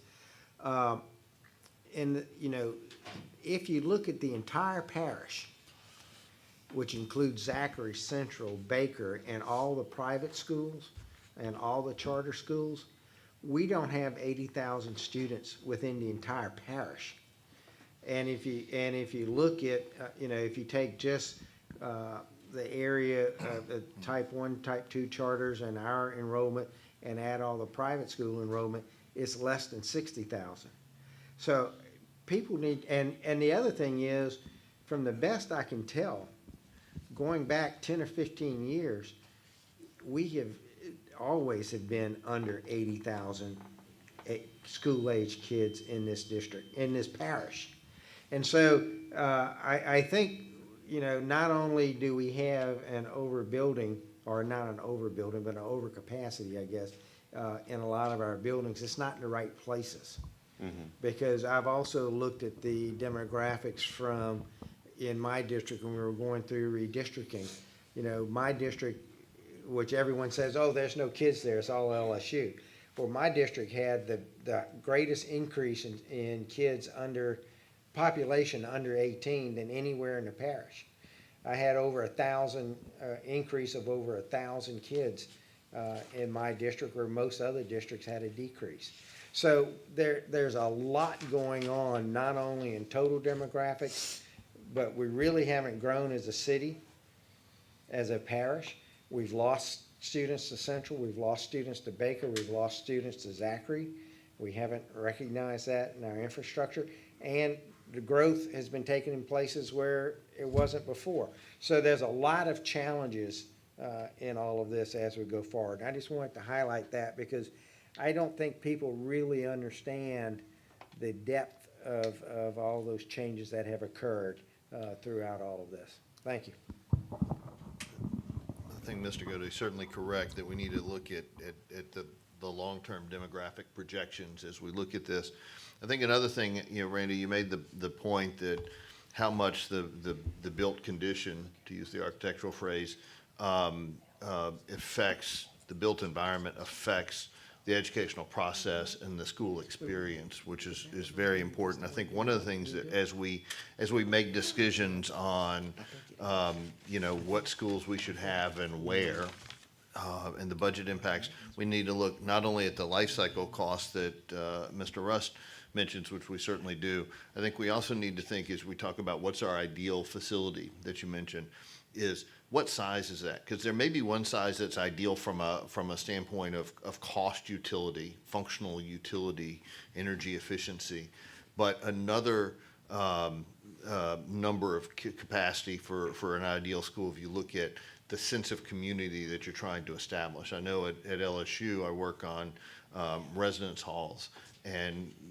our research shows that the ideal residence hall has about 350 students, for example, because that's how many people you can kind of recognize by sight in any given year. And you don't know everybody, but you feel more comfortable living there because you kind of recognize almost every person that lives in that building. Whereas if you had 600 or 800 people living, you feel, your feeling is different. Your experience, your comfort level living in that environment is different. So, you know, and I've never looked at the research for schools, but I would encourage us to look at that research because I'm quite sure there's a lot of it out there as we look at those schools and find what's the sweet spot. At LSU, we wind up, for cost reasons, building about 450. It's not ideal, but it's not way outside the norm, and that's the sweet spot, combining cost and community. But that community, that size of the school from a community perspective, is, I think, also very important for us to look at. So and to your point, one team, one mission, right? Facilities can't make these decisions by themselves. Correct. Just like academics can't make it by themselves. And it's important that we all work together. So I understand, what does technology need? I understand, what does the academic programming need? What does early childhood need? What does food service need? What do all these people's needs, and how do we cater that to come to a compromise and say what works best for all of us? Correct. And we don't end up in a situation where we go, ooh, why didn't we think about that? Why didn't we talk to one another about that? So, and look, you know, not to cut all of y'all off, but a lot of the questions y'all are asking is in the tail end of this presentation, and I'm excited about this. I want to make sure you get all of it. Okay. So let me get to the end if you don't mind. But so these site assessments, CSRS did the site assessments in 2021. They provided the current projected deferred maintenance at that time. They did it by school along with building conditions and what year it was built. So that's where I got a lot of my information from too. So I have it broken down by each region. What is in each region, and then what's that total deferred maintenance in that region. And then, Ms. Powell, you asked about transition. Here's your alternative schools. That's what they were at that given time in 2021. And so that's your magic number at the end. So if the school district said, I want to pass a bond today or a tax plan today to fix everything in the district, it would be north of that number, $167 million. So let that sink in for a moment. That's a lot of maintenance to be done. So I say thank you, though. That's a lot of job security for me and my department, so thank you. 5 minutes remaining. Okay, so I want to take you through tax plan history just really briefly. Tax plan started in 1998. That was anywhere from 20 to 24 years ago that happened. There was 85 roofs in that original tax plan. Most of those roofs have not been replaced today. The average life cost of mechanical equipment, roof systems, and other things is 15 to 20 years old, if it's maintained properly. So that's everything that was included. I'll let you get this slide and you can go through it. I didn't have the detail that Mr. Smith had of what schools and what tax plan, but this was the brief overview of each one. So that gives you a better idea of what did we do when. So how do we manage all of these facilities? That's a lot of information I just gave you, a lot of deferred maintenance, a lot of job security. Randy Morales, Chief of Physical Plant. So what I'm trying to work on is planning. I'm trying to collect data, get that information, make decisions, give Mr. Smith and Mr. McCann recommendations of what I think would look best for the district, and then how do we implement that within our department and collaborating with other departments to say, hey, how can we help you to help me to help you, right? So that's pretty much my job in a nutshell. I am so fortunate to have Mr. James Bell. If any of you know Mr. Bell is well-rounded. He's basically was a chief operating officer in his previous district, and he's been in classrooms, all of that stuff. So he has a perspective that even I don't have. I am fortunate to have that because he can say from a classroom perspective, this is what should be happening when we have a facility issue. And he's very good about implementing things that we're doing. If you thought I was a penny pincher, I got to argue with him to spend $1. So that's a good thing. And then we have Hess, who does our contracted services for custodial grounds and maintenance. We oversee that contract and ensure that they're giving us a quality service in all of our facilities. And then CSRS. So CSRS has two roles in the district. CSRS is the third-party oversight for tax plan projects, and then they also manage our HVAC service contracts through tax plan for our service providers that maintain our air conditioners and heaters. So district challenges. Quick recap. Average buildings of 51 years old. Average age of the buildings. Majority of our roofs were replaced in 1998, making them more than 20 years old. The same goes for our HVAC equipment. We have in our assessments finding plenty of outdated playgrounds or missing playgrounds. Also, fall protection is a big issue in the district. It's mulch. It has to be maintained almost weekly. It's a lot of money to upkeep, and it's costing the district money that we should not be spending. We should be putting into better fall protection. Also, perimeter fencing for safety and security is an issue in the district. We have some that we're installing now where fencing is missing, and others that we're prioritizing to get done later. And then we have several sites that are underutilized, and we have high operational costs because of underutilization, and they're not effective facility planning, right? And then several sites that we need to demo at this time. I was under the impression that our HVAC service contracts included the replacement of equipment. So could you explain that a little bit to us? So in a nutshell, the service contracts that you get say as long as you can keep it running, we don't have to replace it. And I'll give you a prime example, the boardroom air conditioner. That thing's about a 1950 model. It looks like a military Humvee from 1950 in there if you go in there. As long as they can Band-Aid it, they don't have to replace it. So there's a lot of things that have not been replaced over the years. You know, if a motor goes out, I can just put a new motor. If I get a hole in the coils, I can replace the coils. Look at Cuba. How old is their cars? 1950s and 60s. They still running. Might not be efficient, but they're running. Is that something stipulated by the contract? Yes. And so when we renew our contracts, that's the other things we need to look at is what is the language in our contracts?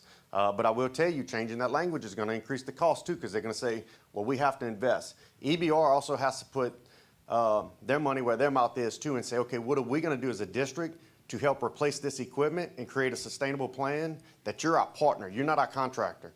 You're our partner. And how are you going to maintain and how are we going to get rid of outdated refrigerant and that stuff too? And that's conversations we've already started having with them, preliminary now, saying, hey, what are your challenges? What are you seeing? Because when that renewal comes around, they've already told me, hey, look, you got outdated Freon, our price is going to skyrocket because we don't have a Freon to put in it. So, thank you. So, solutions. I didn't want to just come here with challenges for you. I want to give you some solutions that we're working on today. And so the first thing was we needed to assess what we have, right? You can't fix what you don't know about. And we have started some assessments, but we have plenty more to go that we'll continue to do to continue getting this information to identify all of the things that we need in our district. Our older buildings, the tax plan is helping with that because we are building new buildings through the tax plan.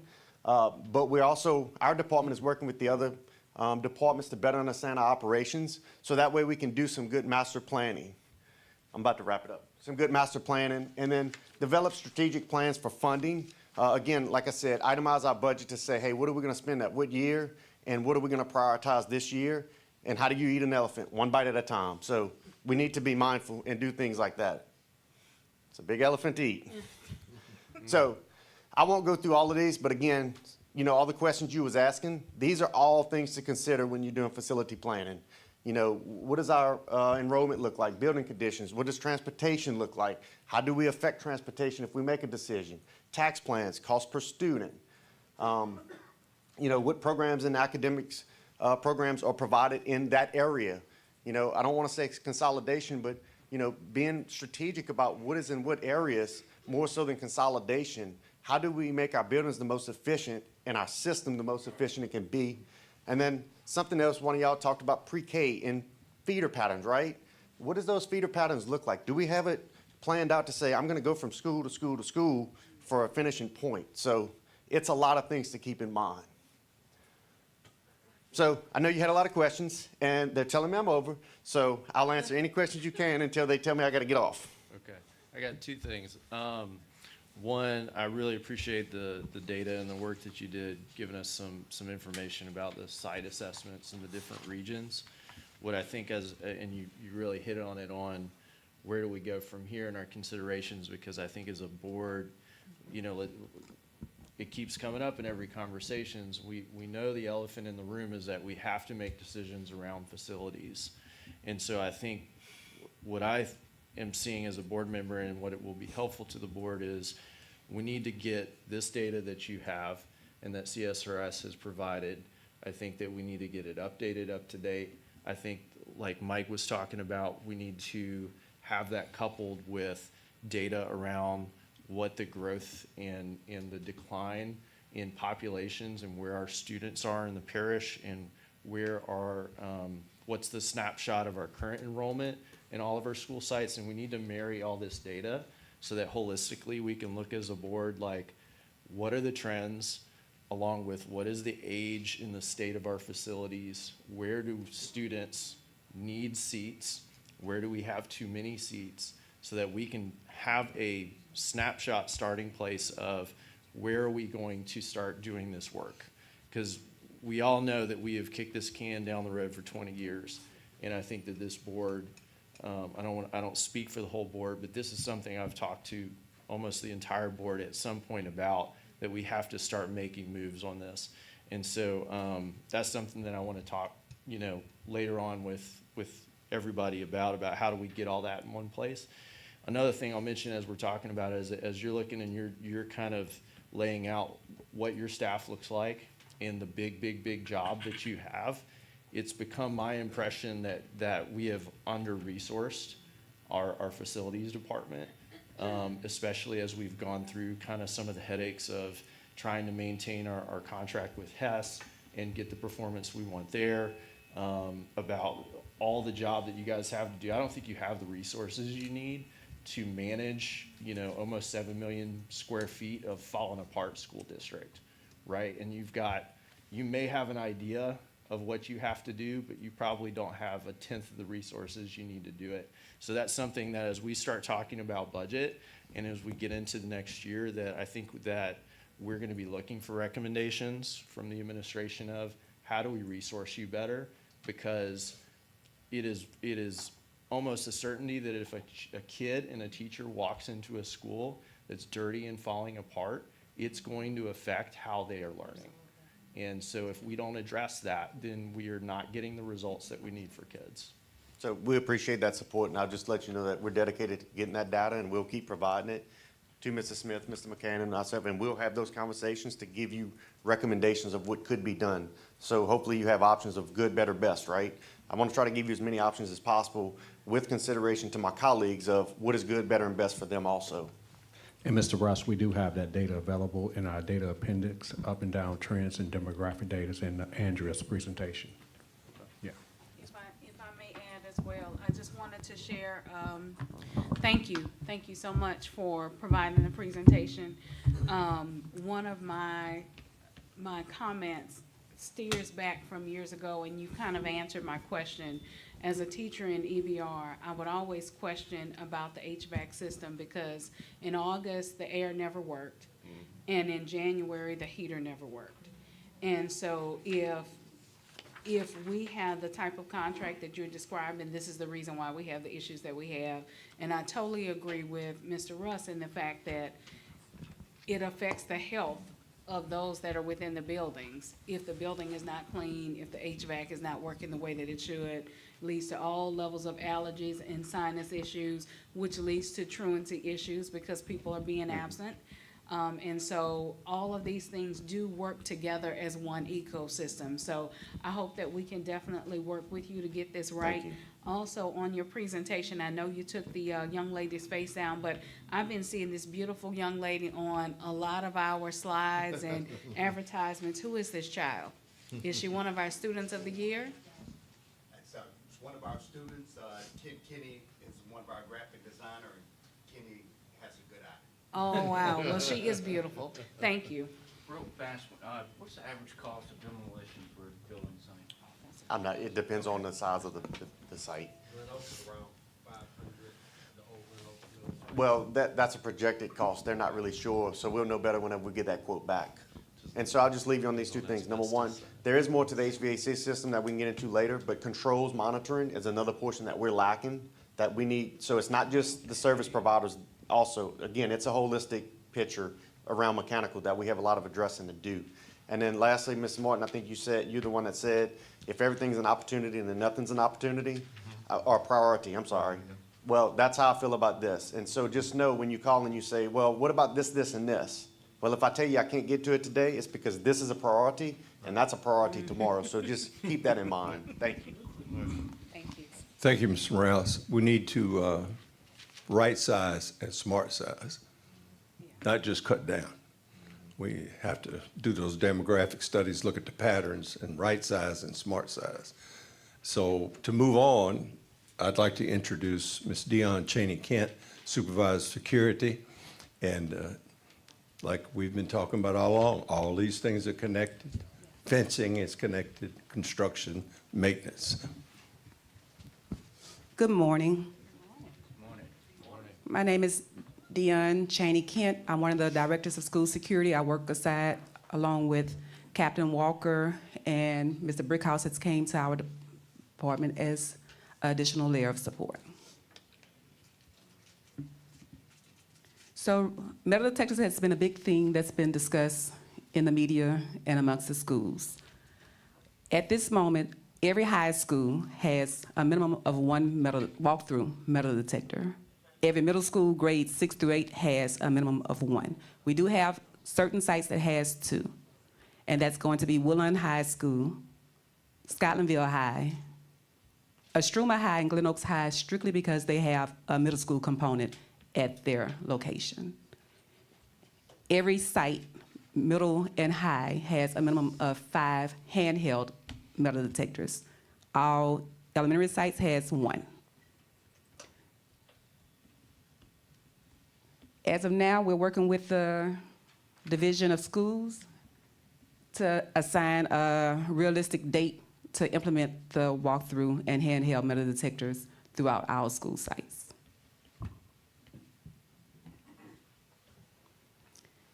I just did a brief picture of what they're going to look like. So that's the walkthrough, and those are different types of handheld devices that every school site has.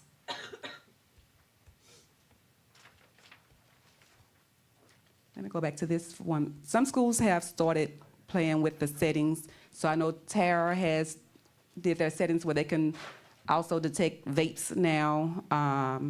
They're doing to detect the phones. Some sites, Scotlandville has it where it won't sound out the phones, but it will sound out if they have other type of weapons. So each school site is specifically making their settings to adjust to the needs or the issues they're having at their site.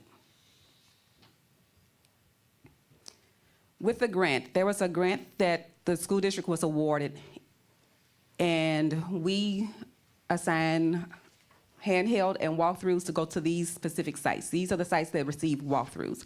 Estruma High School already had the walkthrough metal detectors from the previous school year, so that's why they are not included as a site that did receive it during the grant. And all devices have been delivered and installed. Yes, ma'am. Am I correct in saying that those that have two, the second one, other than Estruma and Glen Oaks, the second one, such as for Scotlandville and Woodlawn, may have been purchased by the school? No, ma'am. Those were provided through the grant, and it was based on the enrollment numbers and the number of incidents that were occurring at those locations. Okay, thank you. So we had 2 additional ones, and we determined them to go to those 2 locations. Well, thank you so much.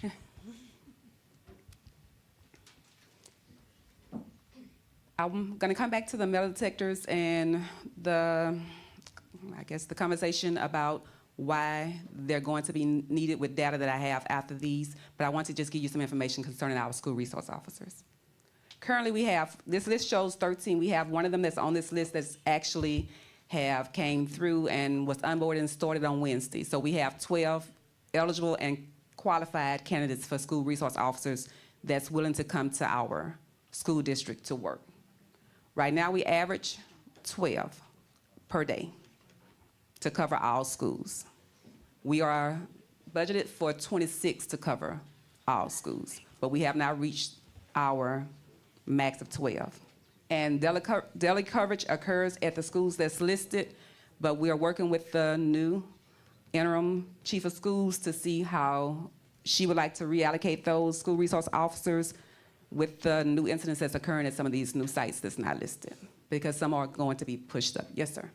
In the budget we passed for this school year, I remember that we grew the allocation of SROs to something like 50 or 52.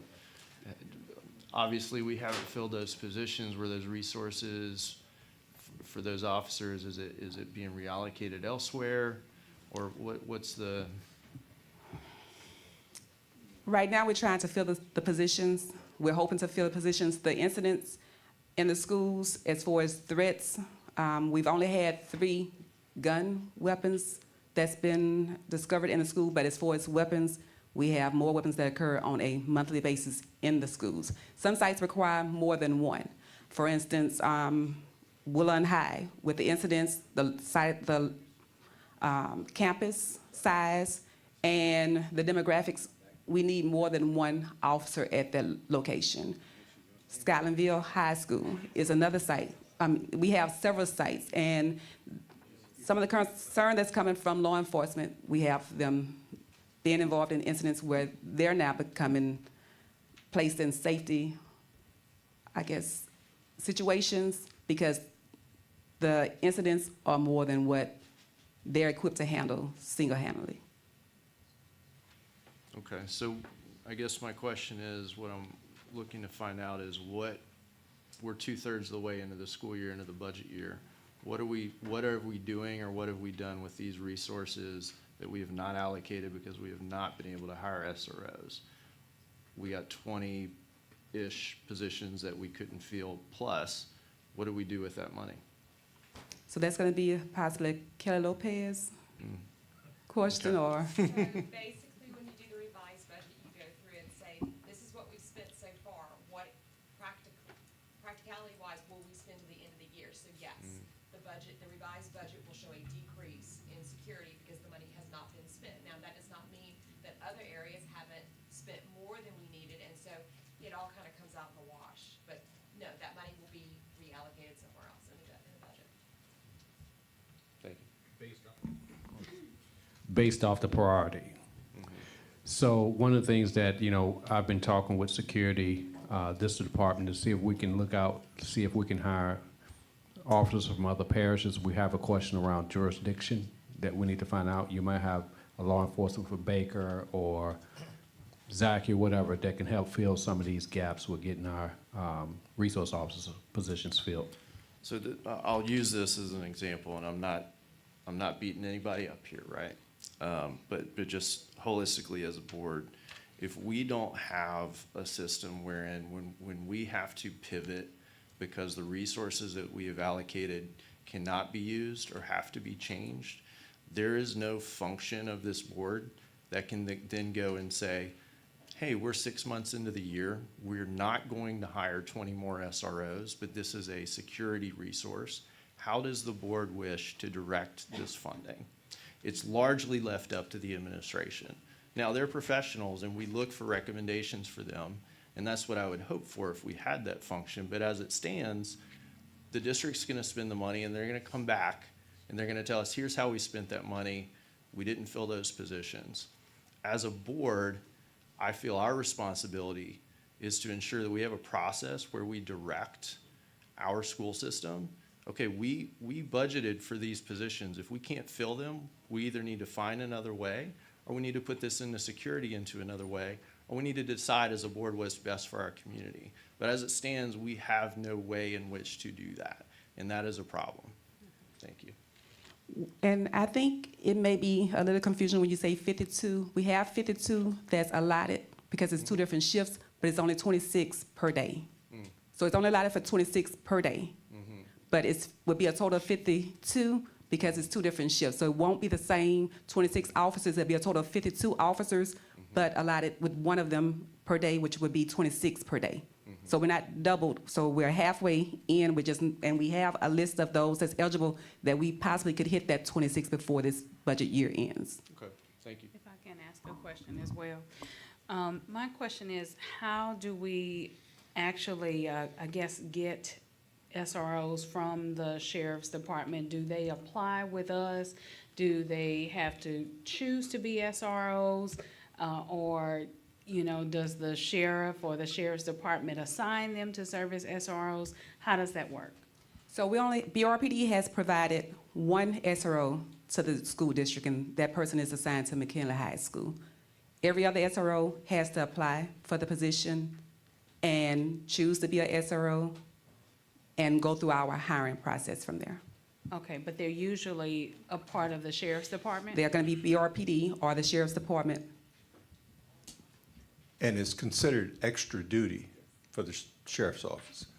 We have a coordinator that assigns SROs that works on the payroll, turns in the timesheets and so forth, goes through Ms. Chaney Kent. But it is voluntary for those deputies. They can work other extra duty assignments other places, Walmart, the movie theater, et cetera, et cetera. So it's a difficult thing. We're not getting someone at the sheriff's office to assign us deputies. I got you. That Okay, they go that's what I through, wanted to find they out. go through that point person, and they consider it extra duty. And it's optional for them to work it. Okay, so then that leads to just what you were mentioning before about the safety sensitivity. So some may be choosing not to serve in these extra duty capacities because of the safety concerns. Am I correct? That you may be correct. Okay, all right. And not only that, with the delicate nature of dealing with children, Yeah, they're choosing not to serve in those capacities.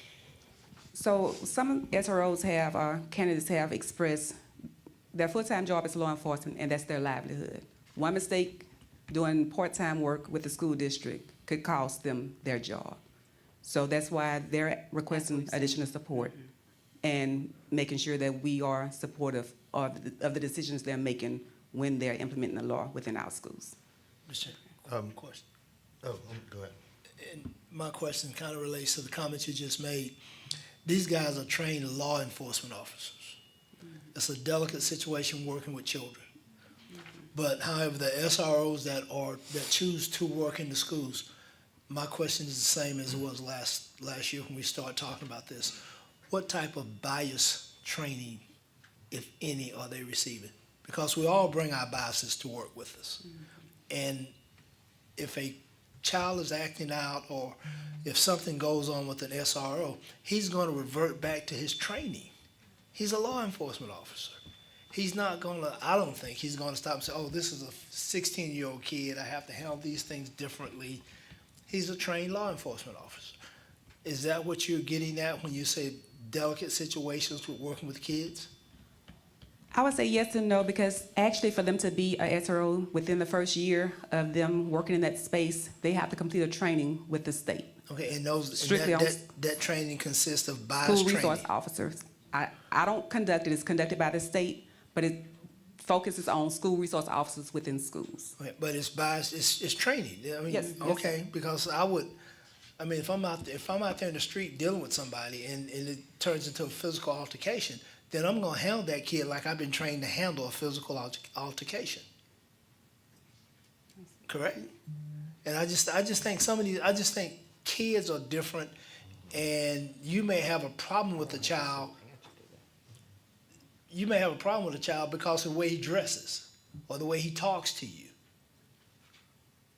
So they do have training that's offered to the school resource officers, and Captain Walker works with them as well during the time that we're off to support them with handling children within the schools. Because I don't think SRO's offices are in schools to be disciplined people anyway. They're there to handle internal and external threats only. Some of this is like anything else that goes on in schools. It's informed by school leadership. Principals have a responsibility, and the district has, in writings, said SROs are not disciplinarians. They're not supposed to act as disciplinarians.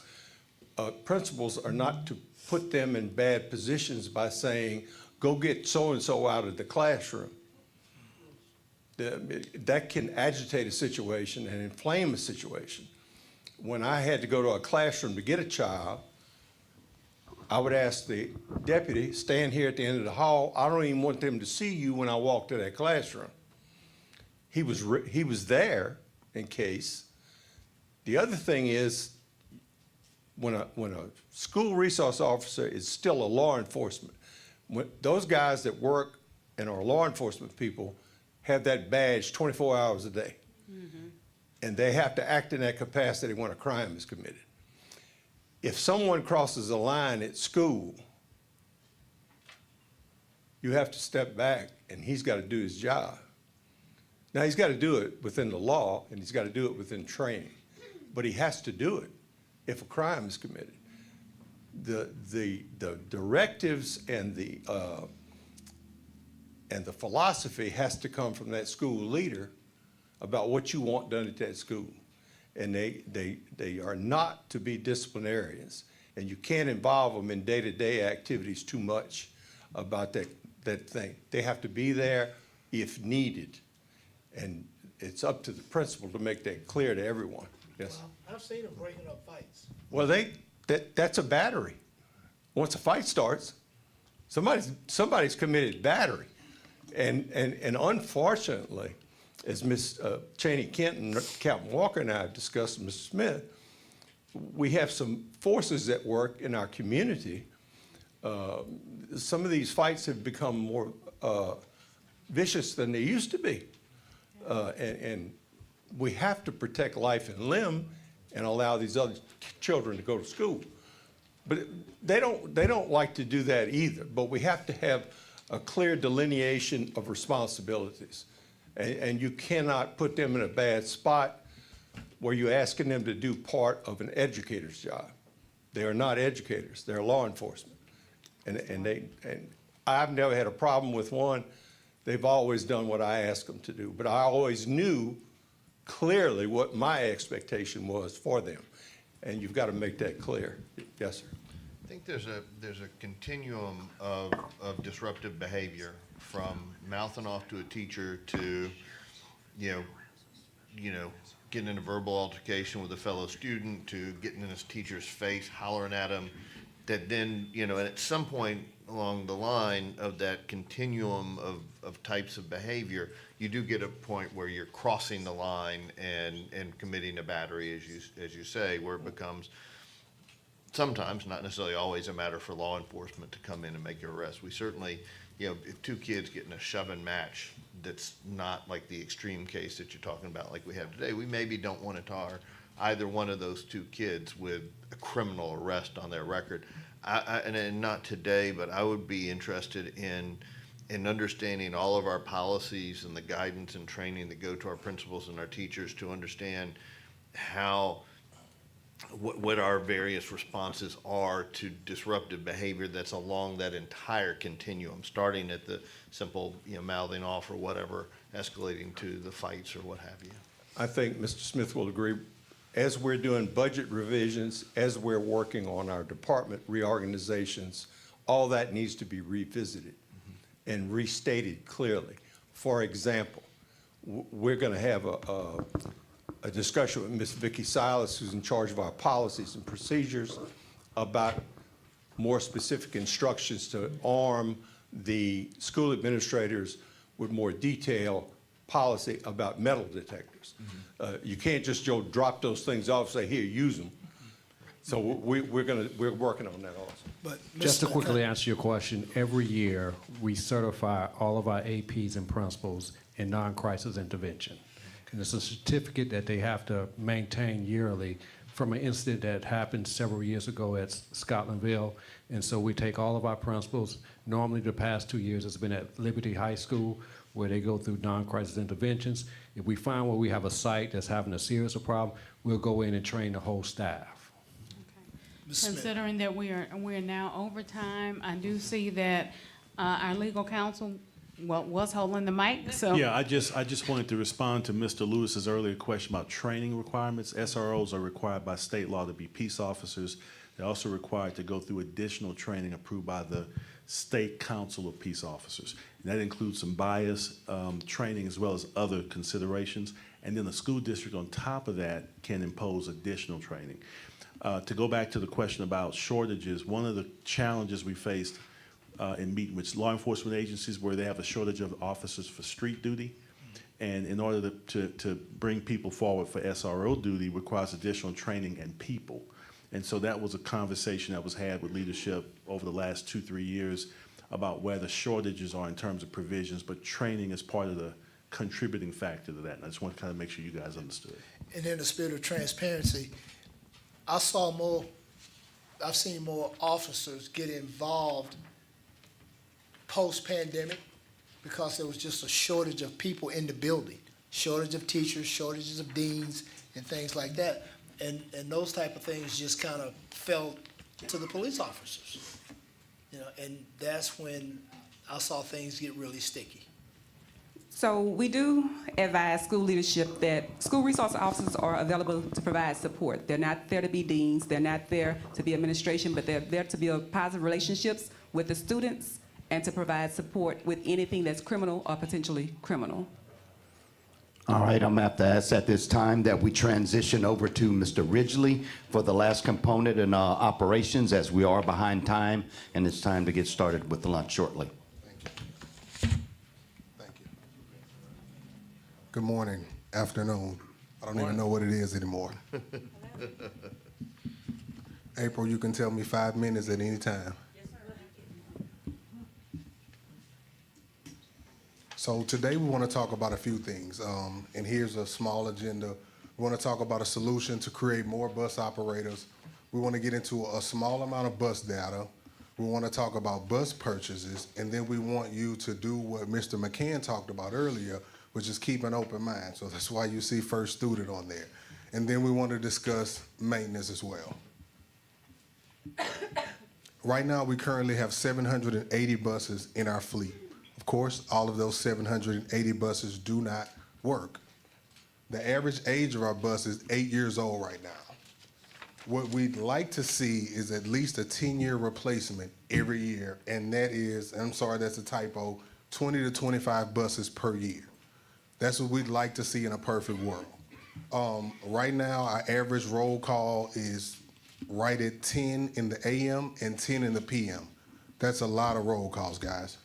Let me ask you a quick question, if you don't mind. You have up there a number of buses in the fleet, 780, and we typically run like under 350. Yes, sir. So it means half of those buses are not operational. Yes, sir. I mean, I think, are we being very misleading when we say we have 780 buses in the fleet? Because obviously a bunch of those buses are not operational and never will be operational. So are we just not writing them off and getting rid of them or whatever? I mean, it just seems like a lot of, I just have this vision of this parking lot full of buses that will never see the road again. And they're taking up space, they're costing us money. Why aren't we getting rid of those things? So absolutely. Myself, the maintenance department, we're working with Kelly Lopez to start the auction to get rid of those buses that are never going to see the road again. And then you'll see that number come down. But just for context, I just wanted to make sure you know exactly what we had on the property. Absolutely. Right here, what you'll see is a small amount of bus data. From 2019 to 2022, the only buses we bought were propane buses. Those buses are causing a lot of maintenance issues. When you go down to the bottom, you see bus by brand. That's 6 different types of buses. So that's 6 of each individual part. So when you talk about an inventory, that's an astronomical amount of money being used in inventory. So what we'd like to see is we'd like to become a little more uniform when we start talking about which type of buses we buy so that we don't have 6 different turbos, for lack of poor choice of words. You know, we just want to make sure that we're being as frugal as possible when we talk about spending. To the right, you'll see bus type. Those are the different types of buses that we have in our fleet right now. You see we have diesel, we have propane, and we have the 19 electric buses that we recently received. Bus purchase. What I wanted to talk about today is the difference between purchase and lease. Whenever you're talking about a lease purchase, there's little to no maintenance because there's a warranty involved, and if anything happens with that bus goes back to the manufacturer. You also get a new bus every few years. There's a low upfront cost, so we're not spending millions up front. We may be spending a few $100s. So for example, right now Sunshine Bus Sales has 95 buses for us. That upfront cost today to lease those 95 brand new buses would be a little more than $200,000. And then whenever there's a problem, they replace those buses. So if their bus goes down for an extended amount of time, they'll give us a different bus. When you talk about the purchase, you talk about the maintenance responsibility. Right now, we're extremely shorthanded when it comes to maintenance. Right now, we have 13 mechanics in our entire department. And I'll get into the mechanic to bus ratio in a second. Whenever you're talking about purchase, there's a limited warranty. You know, that warranty is gonna run out and then that problem is gonna become ours, just like it would be for a car. And then there's a huge upfront cost if we're buying buses in bulk like we need to do right now. And then there's the vendor waiting time, which is a huge problem for us whenever we're talking about buses that we own, because we do not have the manpower to fix the amount of buses that we have in our fleet. So just a little bit about First Student. I had a conversation with First Student because I wanted to get ahead of the curve. I didn't know that when Mr. Adam Smith came in, if he'd be interested in this opportunity or if he'd even entertain it. But what I wanted to do is be ready if he said, hey, Kelvin, tell me what you got. So I had a conversation with First Student. We talked about outsourcing a portion of the actual district. One of the things we talked about was outsourcing SPED for a number of reasons. Outsourcing to First Student will create roughly 70 additional drivers that can go to regular ed and drive for regular ed students if we decided to outsource to First Student. This would also create additional buses. Right now we have 74 budgeted positions for SPED operators. So those 74 operators will come over to regular ed and have the ability to drive for regular ed. Those 74 buses that they're using will also come over to regular ed. Then you talk about the increased technology. You talk about increased reporting for federal funding and features such as the driver safety scores that will give families the attention that they need when it pertains to ESS children. And then reduce maintenance costs because those buses will now be under warranty if we decide to lease. I have a question. Absolutely. So do we know that First Student has the capacity to have spare drivers? I'm asking this because I know that those who generally drive the special education buses, they consider that as a special privilege. So in the case that we place them on a regular route, is there a possibility, or are we prepared for if they decide to leave us? So in a perfect world, there's 74 drivers in SPED. I thought about what you thought about. I'm projecting that we'll keep at least 45. Some of them may lean toward retirement because we do have some ESS operators that are near retirement. So Can we afford it though, afford for them? We may be getting out over our skis a little bit, talking about one particular vendor, although Mr. Ridgely is using it as an example. I met yesterday with Mr. Jordan Clements, our purchasing agent, and with Mr. Smith's permission, obviously, and we are talking about the possibility of putting out some RFPs, RFQs to these folks to see who could provide those services and what they may provide. There are a lot of different packages. Some people will provide you the operator and the bus. Some people will just provide you the operators if you need them. Yeah. So, but they pay differently. Those folks pay a higher hourly rate, no benefits. So you got to be careful of what you're getting into. But we did have that meeting yesterday, and I'll be reporting back to Mr. Smith, and we'll get permission to put those RFPs out, and then we'll see what comes back, and then like in my introduction, we got to think with an open mind and be flexible.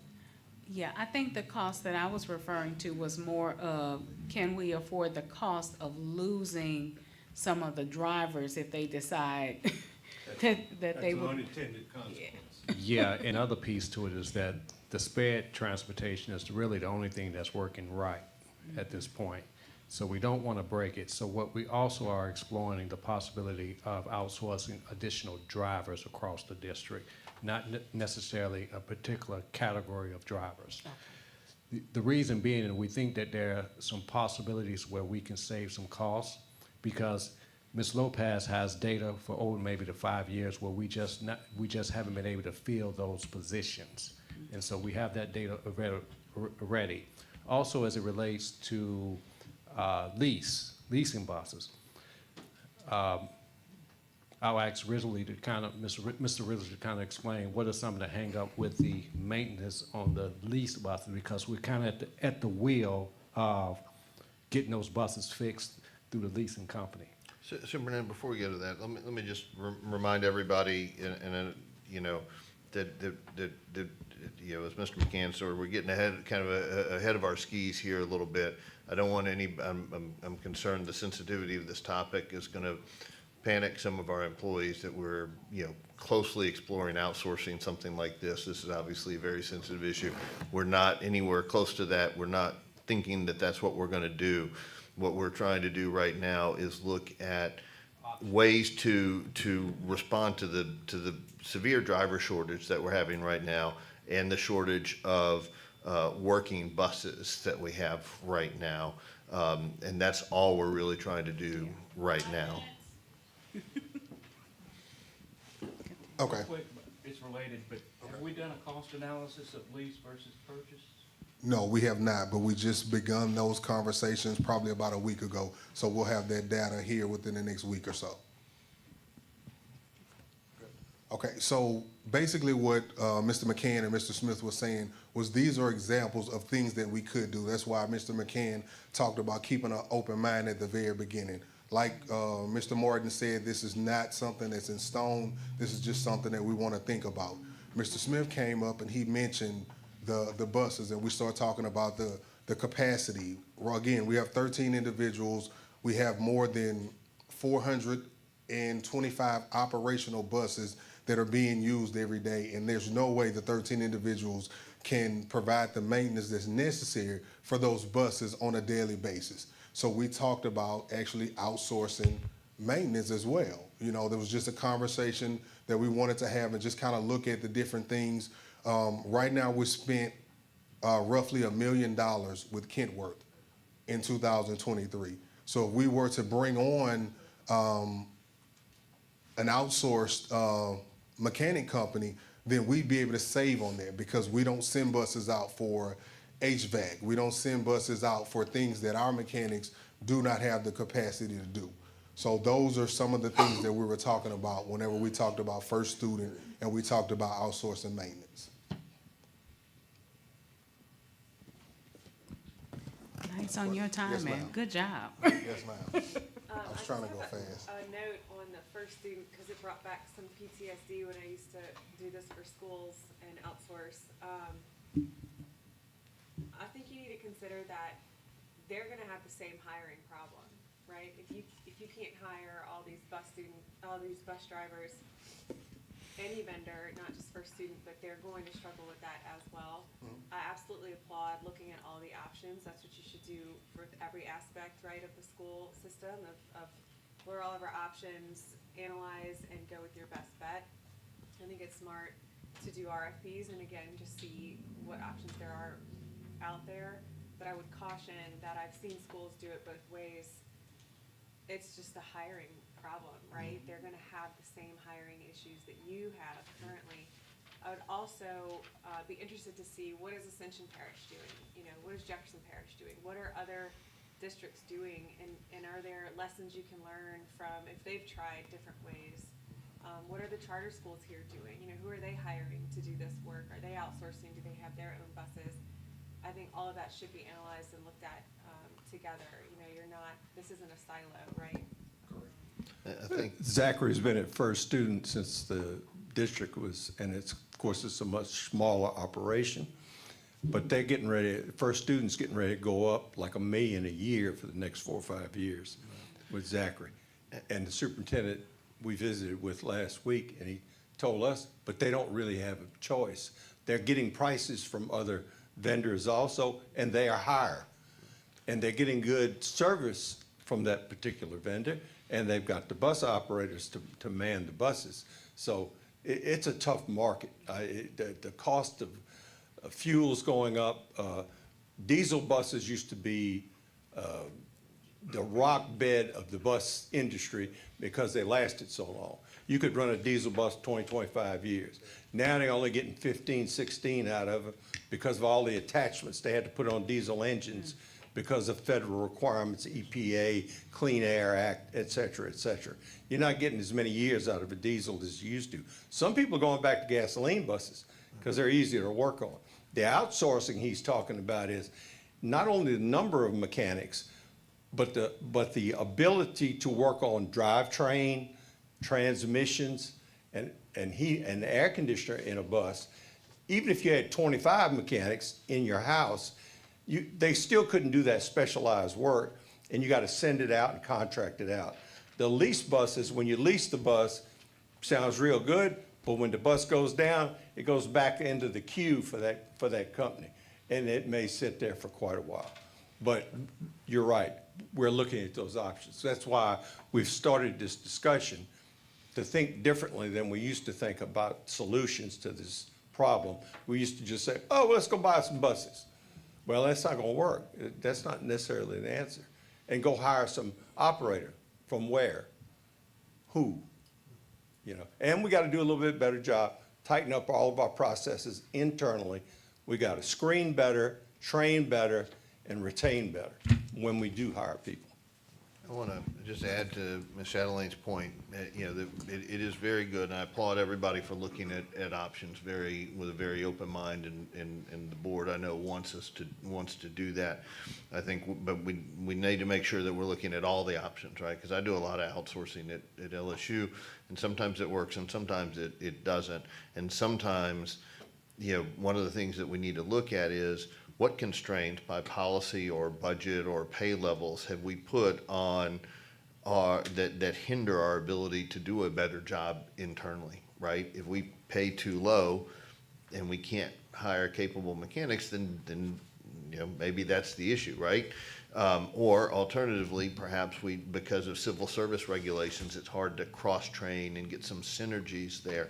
We need to identify what those are so that if we ultimately were to decide to outsource, we know it's because that's really the only way to do it better, not because we just haven't done well enough figuring out how we're stepping on our own feet to, you know, that's hindering us from doing it ourselves. So I'll say this real quick because I know we're at the end of this topic, but Ronald's about to have a heart attack. Yeah. This is it's what's important now, right? When transportation is, for lack of a better term, it's our bleeding neck that we've got to put you know, you got to stop the bleeding. Tourniquet. Yeah. So what I would ask of the administration, what I ask of board leadership is, I think we need to spend more time on this, not today, but as a board. You know, Adam and I had already talked at some point about getting some more in-depth reporting and an understanding of where we're at right now in transportation and what we're going to do. My request to board leadership is I think it's very clear we need a task force around transportation, because not only is it still a problem right now, but we've got to figure out how we're going to address this, both in resources, in practicality, and all these things that we just talked about, all the avenues that we have to explore that still needs to be done and should have been done, right? We are way behind the curve on this, so I think we need to respond appropriately. Thank you. Thank you. All right, I'm going to have to insist that we transition at this time. Let's pause for a 5-minute break as we allow the board to get their lunch. We will have a working lunch and a panel discussion. This will also give us time to set up for that panel discussion. 5 minutes, and we'll be ready for our teachers and principals of the year.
Yeah, right. Just leave it something.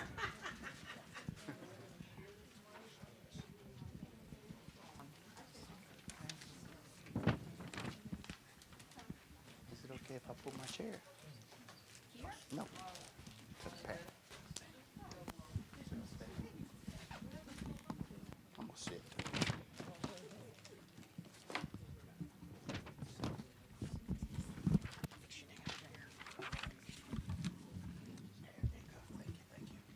Take a seat as well. All right, everyone's got their meals? Yep, let's go.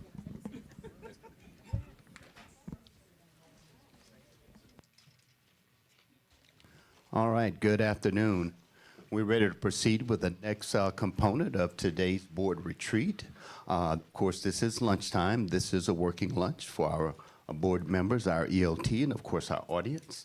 It is my distinct pleasure to facilitate or moderate this panel discussion, which is comprised of the 2023-24 East Baton Rouge Parish Principals and Teachers of the Year. It's my distinct pleasure to introduce them first, and I'm going to start with my Principals of the Year. For elementary, Mr. Daniel Edwards of Magnolia Woods Elementary. Our middle school Principal of the Year is Dr. Tangela McCray of McKinley Middle Magnet. Wildwood, what did I say? Magnolia Woods. Slap me, Mr. Edwards, I apologize. Wildwood. Of course, Dr. Tangela McCray, McKinley Middle Magnet, and Mrs. Margot Forbes, Arlington Preparatory Academy.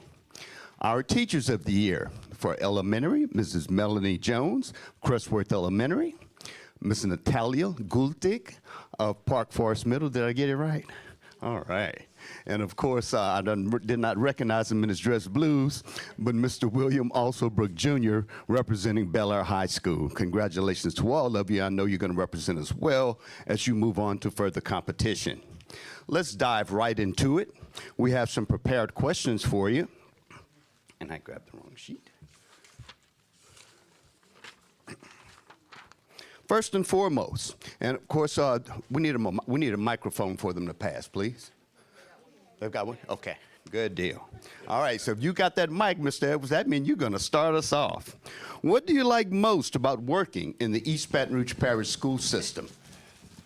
The easy thing for me to say would be the kids, and that's why we do this in the first place, for the kids. But for me, what I enjoy most about working in the school system is the relationships that I've been able to make with people over the years, our colleagues that are here with us, our distinguished colleagues, not only them, but just everyone in the district over the past 23 years. And there's been a lot of transitions, but through it all, I tell my teachers all the time that, if we have high expectations for learning and good processes in place, our kids are going to achieve.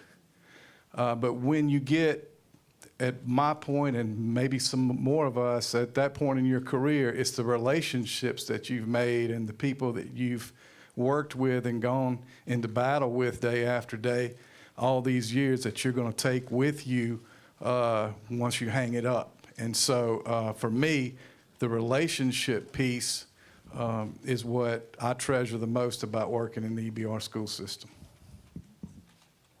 I too would have the sentiment same as Mr. Edwards, simply because when we are in the trenches, if I can use that word, we educate and we coach our teachers. And so we have some amazing teachers here in East Baton Rouge Parish, and from that, they produce exceptional students. And with the students, you develop the relationships, and then sometimes in the afternoons, they don't want to go home. And so the love that the kids have just for coming to school, just by building those relationships with the students and their families, is just one of the most amazing things that I've found that I truly cherish and love about working in East Baton Rouge Parish.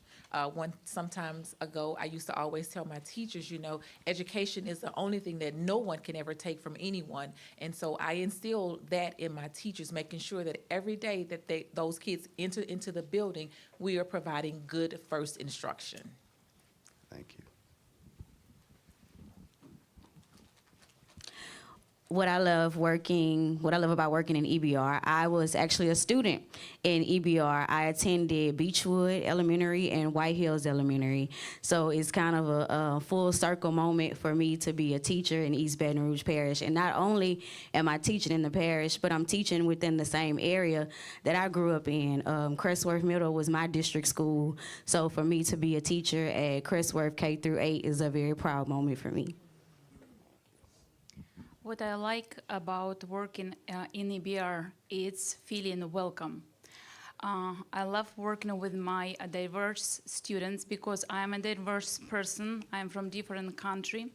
And when I came 4 years ago to EBR school, Park Forest Middle, I felt welcome.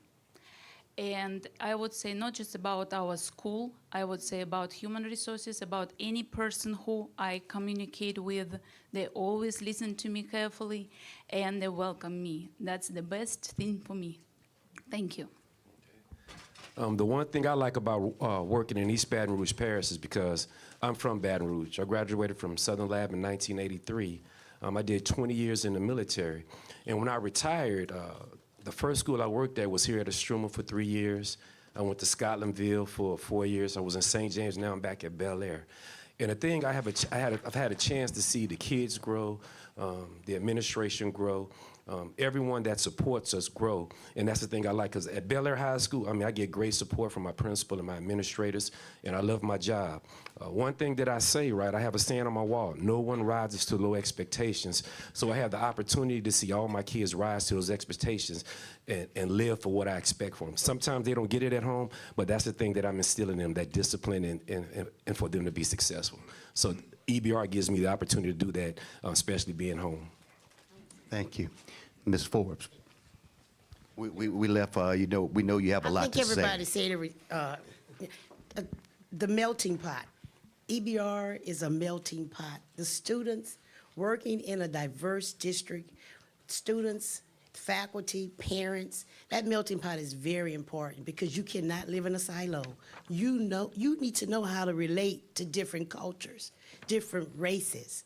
And then when she said about education, don't take it from kids, I always tell, this is an inner mantra, education is the fastest way out of poverty. So use it, apply. I tell the teachers, this is, when they walk in that door, we're about to systemically change their lives, and let's do the best we can so we can fast track this kid or this family to a better socioeconomic platform. Thank you. The hardest part about this is not chiming in.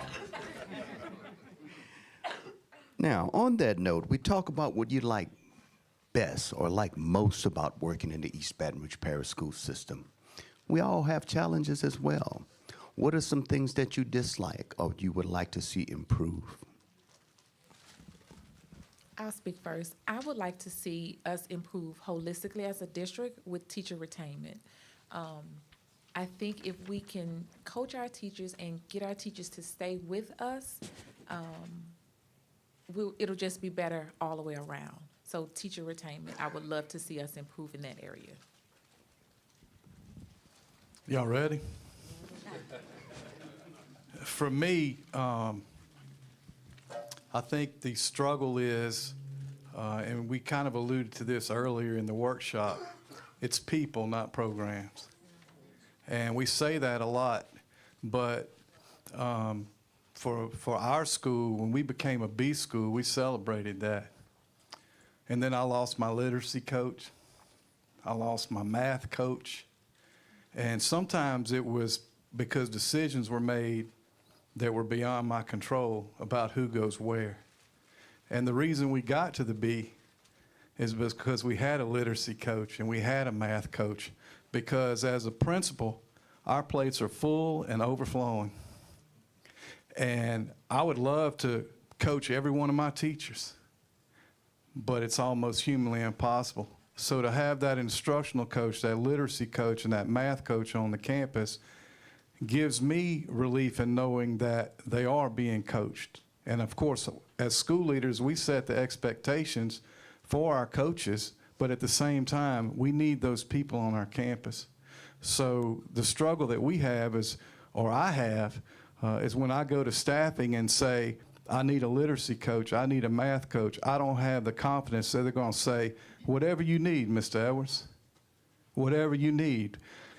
It's more often than not, well, you're only slotted this number based on your enrollment, when everybody has different numbers, but the challenges may be different, okay?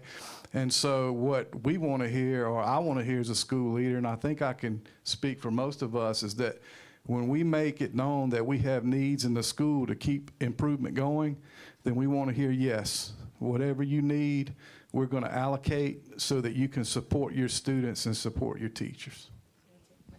Thank you, Mr. Edwards. I think, let me do a system-wide least favorite. I think there's some communication issues, whereas with some departments are living in silos, information is not going where it needs to be. And how do you improve that? How do you work on, you have a vested interest in a district. So communication is prominent. Communication with your parents, your teachers, your schools. We have to look at trying to improve.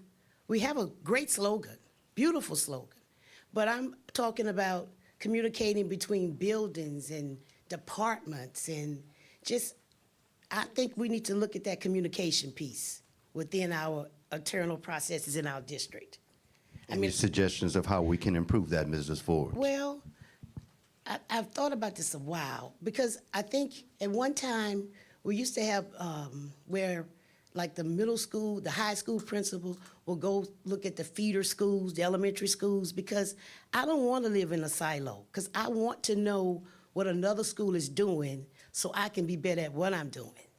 And in terms of my parents, I want to be able to communicate with my parents, and when the message comes from above, from the hierarchy, I want it to trickle down carefully to every department.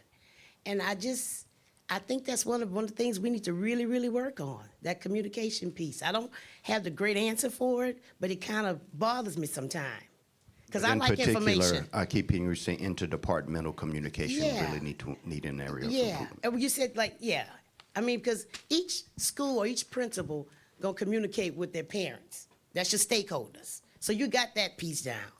But when one department says something or another department, they're not talking to each other sometimes. And it has improved, but it needs to get a little bit better, much better. Well noted. An improvement that I would like to see, and this may be me being a little biased because I am a music teacher, but I would love to see greater support for the fine arts department. And I have seen more support in that area. Like recently we just had, the dance department had their hip hop showcase on Thursday, and it was great. It was outstanding, great turnouts. But I would love the support, because there are a lot of children in our school system, they learn through music, they learn through the arts. Sometimes children have a hard time studying notes, but they can remember lyrics to a song. So if you teach them things through other avenues, it can definitely be beneficial to student growth. As an English language teacher to ELL students, the least part about working in EBR is Tier 1 is very hard for my students. It's almost impossible. I play the game for myself every day. Everything is possible. There is not something impossible. So I think these kind of students need to have different curricula from regular students that will help them That will give them motivation, and they will enjoy the process of learning. Every day in classroom, they feel frustrated because they don't understand. I have 69 students who I teach. 50 students are at emerging level. They don't speak English. They don't understand what is going on in classroom. And when they look at the paper, I feel sorry for them. I try don't show that, but it's really, really hard. They are our future citizens, and I want them to be good people and have good education. For me, value of education is the most important part. Thank you. All right, I hope this doesn't give me any trouble, but the one thing that I don't like is the turnover that we have in leadership, you know, as far as the school board, the superintendent. You know, in the Army, I got a saying, the leader of the pack sets the pace of the race. So let's get behind a leader, let's follow them, and do what we're supposed to do to take care of these kids. Thank you. All right. So, next question here. What do you propose we do as a district in an effort to retain personnel? Dr. McCray, I'm going to start off with you there, since in the previous question you alluded to one of the issues that you have is our lack of ability to retain personnel. I think number one, we have to show our teachers and employees through district-wide that we care, number one. We have to not only show them that we care, but let them know that we hear them. If they have a concern, we should not ever be too busy to where we can't hear them. And then ultimately, and I know that Mrs. Smith may not want to hear this, but we've got to figure out a way to pay our teachers for their worth. You know, our educators, I have teachers, I'm at work every day about 5 minutes to 6, and I have a teacher religiously every day comes in at 6, and she doesn't leave until after 3:30. We're out at 2:30, but the dedication of the teachers are there, and I think that if we show them that we genuinely appreciate them, we value them, and we hear what they have to say, then I think we will be able to retain, because a lot of our teachers leave, and I would say, and I'm not being biased, but McKinley is a great school. And so when I have teachers to come to resign to go to Ascension Parish, you know, I'm on the website looking at the salary for the teachers in Ascension, and they are really beating us, you know. So if we can get the pay up and just let them know that we value them and we appreciate them, outside of the salary, everything else is great to be a part of East Baton Rouge. I just really do believe that it's the financial part of it. Thank you. Okay, I agree, but I'm gonna do corporate America. When my brother left Pillsbury and he went to Merck, they gave him an exit interview. They said, "Why are you leaving us? Tell us how can we improve our institution so we can retain you?" I know we have a resignation form, but I don't know if those questions are on that form. We need to, they're gonna leave, but we need to know what we can do to change our system. And I think if we give them that proper, I gotta say it, going away, listening to their voice, they may return. Because we treated them with we always call it an exit interview. Let me give you your exit interview, and you tell me what can my district do for the next employee that's gonna be hired? Just a thought. Well taken.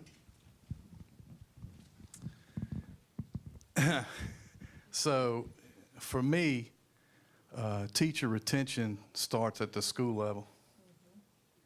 It really does. And it depends on how much time your principal invests in knowing their teachers, knowing their struggles, providing them support. When something's added to their plate, being able to take something off of their plate so they don't feel overwhelmed and exhausted. The district, you know, this is just how I feel, y'all. With Exxon being here and now Amazon and all the industry we have, we should have the highest paid teachers, principals in the state of Louisiana. We give tax breaks for them to stay here. But what do we really get in return for the people who are doing the hard work? I can't go in public without a person saying, "I couldn't do what you do." Thank God for you. But where's the money where your mouth is? That's one thing. it saddens me as a principal, and I'm going to speak for all principals today, and hopefully I'm going to be okay, that a brand new principal coming out of the Aspiring Leadership Academy makes more money than I do. But when you want somebody mentored, you call me, or you call one of my experienced colleagues. But yet, where's the compensation for us? And something needs to be done about that. Okay, that's one thing. I'm going to say this to y'all, and I'm going to say this in love. We had a Teacher of the Year ceremony and a Principal of the Year ceremony. When we do it for the students, and we do for the students, that's why we're here. It's a packed house. We have guest speakers, jazz bands, pictures. We want everybody to be there. And then when we acknowledge these outstanding teachers and my colleagues, we have maybe 2 board members there. Thank y'all for coming. I really appreciate it. We bring our families there.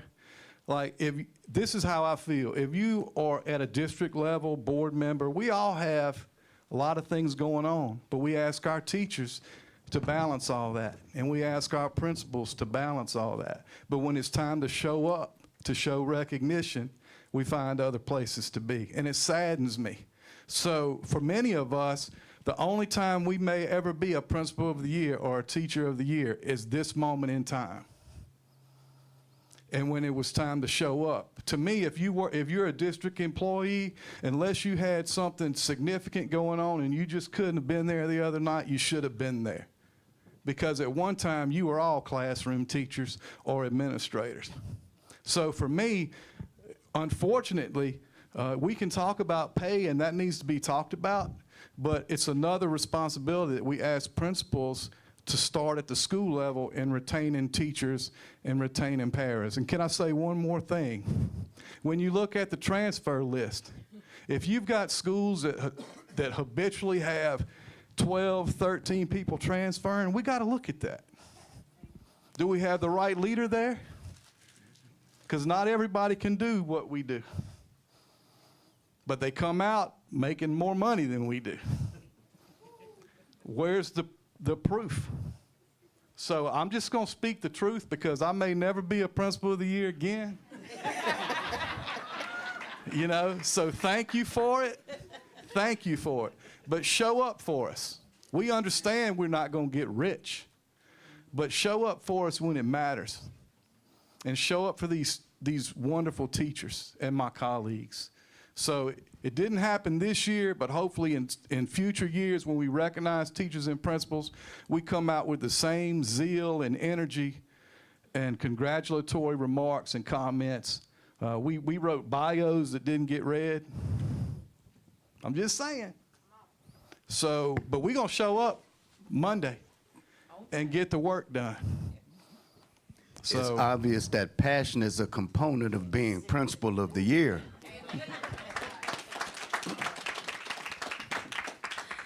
Well, I definitely have to agree with what he said about recognition. That is very huge. Also, room for advancement, whether it's in the classroom or financially. The district I came from before I came to EBR, I was in Baker School District. And I loved working in Baker School District, and my coworkers, we loved working in Baker School District. And Baker lost about 70% of their teachers in 1 year, and most of us came to EBR. Some of us went to West Baton Rouge, charter schools and different things like that. But I say that to say that 4 of my coworkers this year from my previous district were Teachers of the Year in EBR and in other districts. And they also had a Milken Award recipient came from Baker School District. And that goes to show you that there were so many great educators there, and we left because we felt that there was no room for growth. We were not being recognized for things that we've done, but we also were not being paid enough, and that's just the honest truth. Most of us left Baker School District at that time due to low pay, and that could definitely make a difference. Thank you. I believe having assistant teachers or paraprofessionals might help retain teachers. Mostly teachers deal with 2 things in the classroom: classroom management, and instructional time. When you have problem students who cannot learn because they decided today not learn, you spend more time by making sure that students don't distract your class instead of teaching class. So I think that having paraprofessional or assistant teacher who will take care of classroom management will help teachers. Thank you. The one thing I want to say, I think retained teachers, like the principal said, the Teacher of the Year recognition. My daughter, she won Teacher of the Year in St. James. That's what she was a teacher at. And when she won it there, they gave her a MacBook, a crystal trophy, and a $500 gift card. Now, we're here in, I think, the second largest school district in the parish, and I'm appreciative of my medallion and the flowers that I got. Me and it was looking at, we men, but hey, I took them and gave them to my two daughters. So if you're recognizing us as Teachers of the Year of the whole parish, how do you think the other teachers feel when they see that? Y'all are the best of the best, supposedly, and that's all they did for you? So it's kind of demoralizing when they see that. You know, me, I don't do it for the applause or the cause. I do it for the love of the kids and because I love my job. But that says a lot when my coworkers see that. All right, we're down to about 12 minutes left.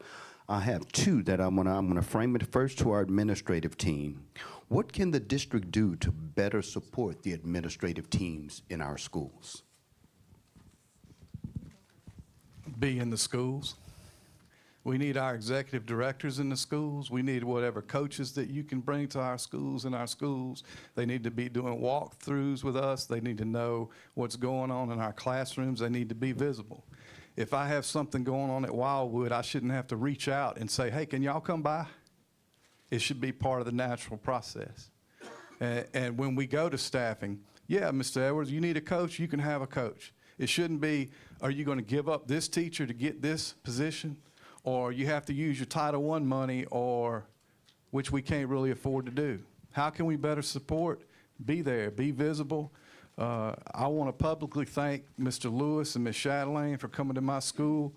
They actually sat in one of my PLC meetings. It startled my teacher to death, but they were there and they provided some really good feedback. But it's no point in getting promoting into these director positions and these instructional positions if you're not there with us.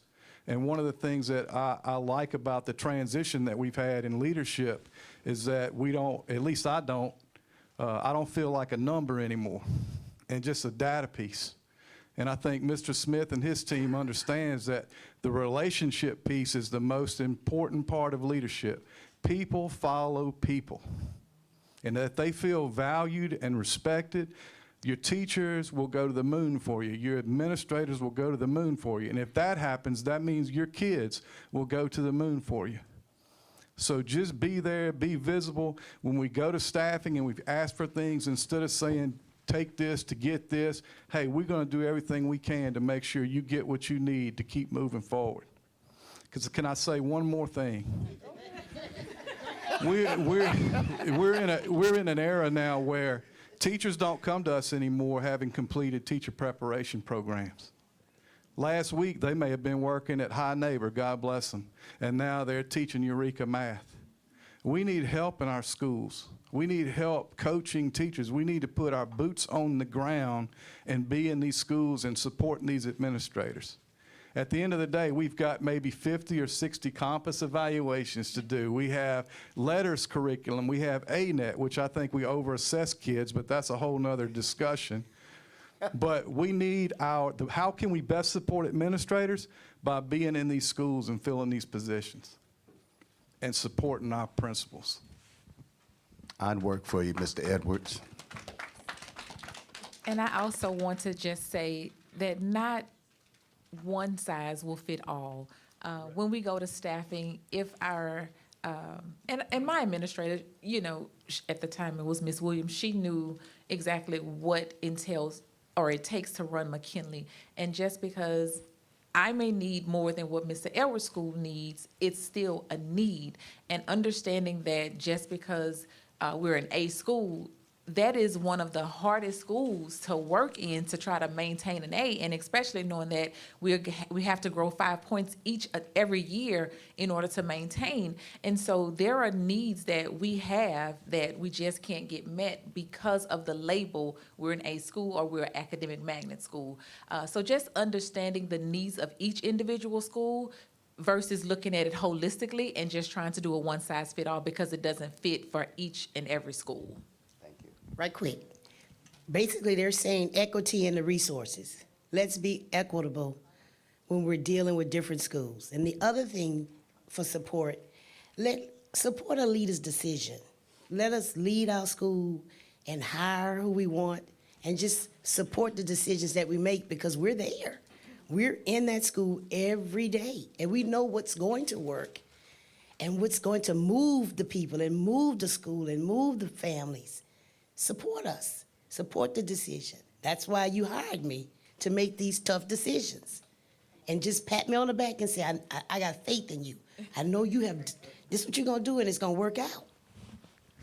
Thank you, principals. All right, same question I want to pose to our teachers. What can the district do to better support the instructional teachers in our classroom? The district can be present and be visible. I say that because when is the last time people from the district have been at a school for not for 5-10 minutes, come to a ceremony, but to really sit in the classroom and all day and see what is actually going on. We were having a conversation about officers on campus.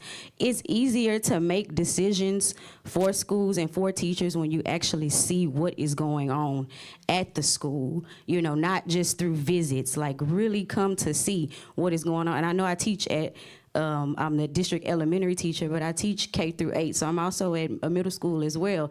And it is some stuff going on in these schools, y'all, like just being honest. So when you're there and you're there to see it, then it helps you be able to make better decisions on what needs to happen. I think the district can set manageable expectation for curriculum. In my opinion, having a lot of standardized testing, it's really overwhelming.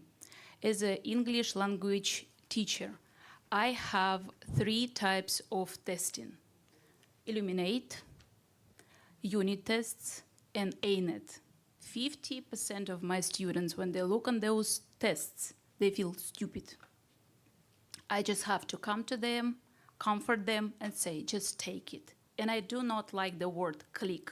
I don't use the word click. I don't want my students give advice to their classmate, just click. No, I don't want them click. I want them understand what they're doing. But to do so, I need to teach them. I feel every time that I fail in my job because when my student take a test, he doesn't have a clue. What is this test about? So I hope in the future, I will give a test where my student and then will say, thank you for teaching me. I did great job on my test today. Thank you. Okay, the one thing I think the district can do is, it's with extracurricular activities. We have a lot of, idle time is the devil's workshop. So we have a lot of kids that want to participate in after-school activities, but they can't because they don't have a way. So I don't know if I know we're having a problem with transportation, but is there a way that they can find money to have buses to take the kids home after practice, after they've been at school? Because a lot of my kids want to stay and, do GRTC things with me, but they can't because they don't have a way home. So I have to try to do it during school or during their lunchtime or whatever chance I get the opportunity to do. But if we can find a way for an after-school busing program, I think that would really help a lot. We've received a lot of good information here this afternoon. Don't you agree? Yes. All right. Once again, I just want to say thank you and congratulations to our principals and teachers of the year. Y'all have my heart heavy up here. You've really shared some good information. You're very passionate, and that's why you were selected as teachers and principals of the year. Thank you again. Make sure you get you something to eat.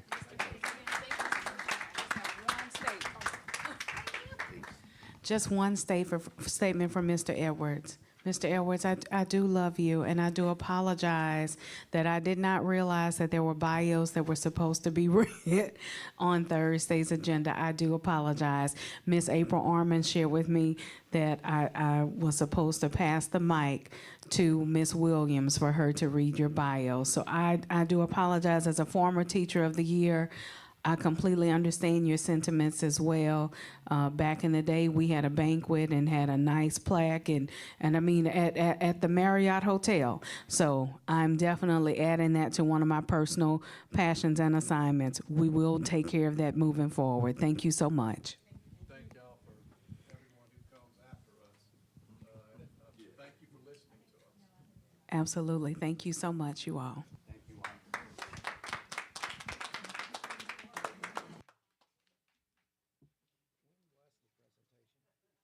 didn't even realize, I didn't even realize that we had that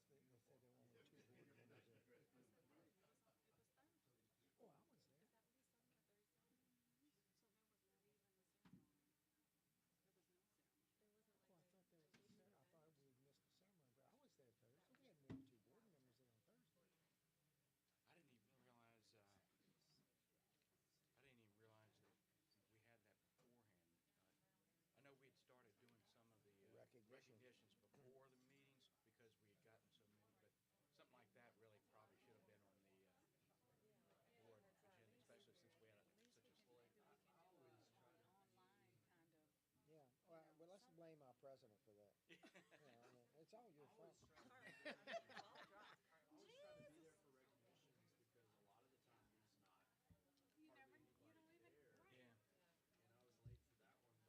I couldn't have been there anyway, but I didn't even realize. I was there, you were there, Patrick was there. I mean,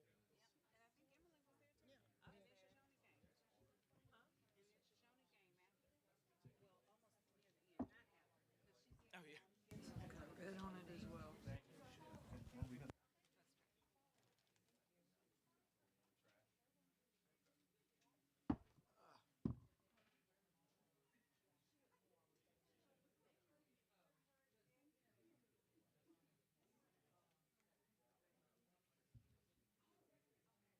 I'm joking. Sandwiches right there. Oh, thank you.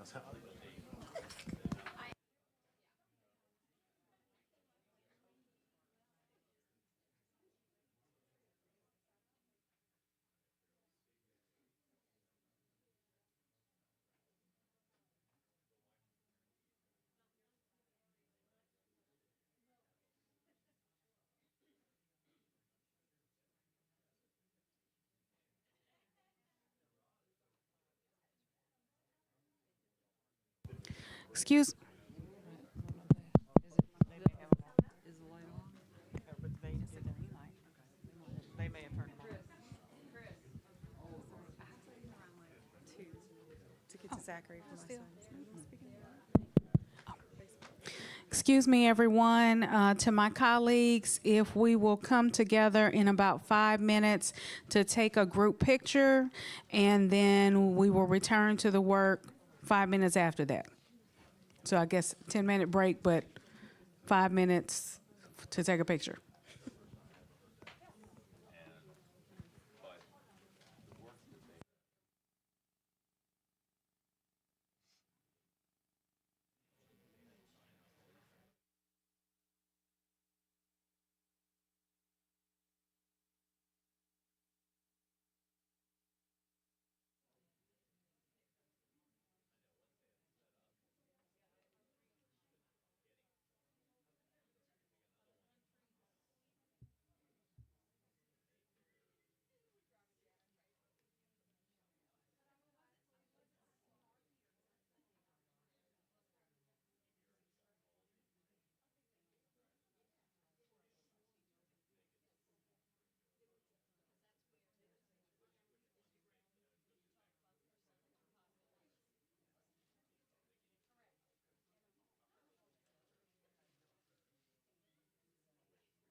Could I have your attention?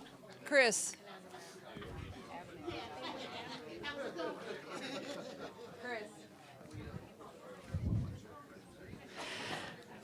If I could have all board members up to the board here to take a photograph, please. All board members to the front.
Oh, I think I'm good.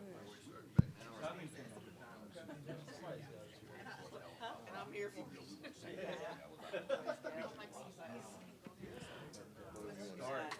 I'm call to order. Let's go. Yeah. What's that? Let's go. Okay. Sir, I'm sorry.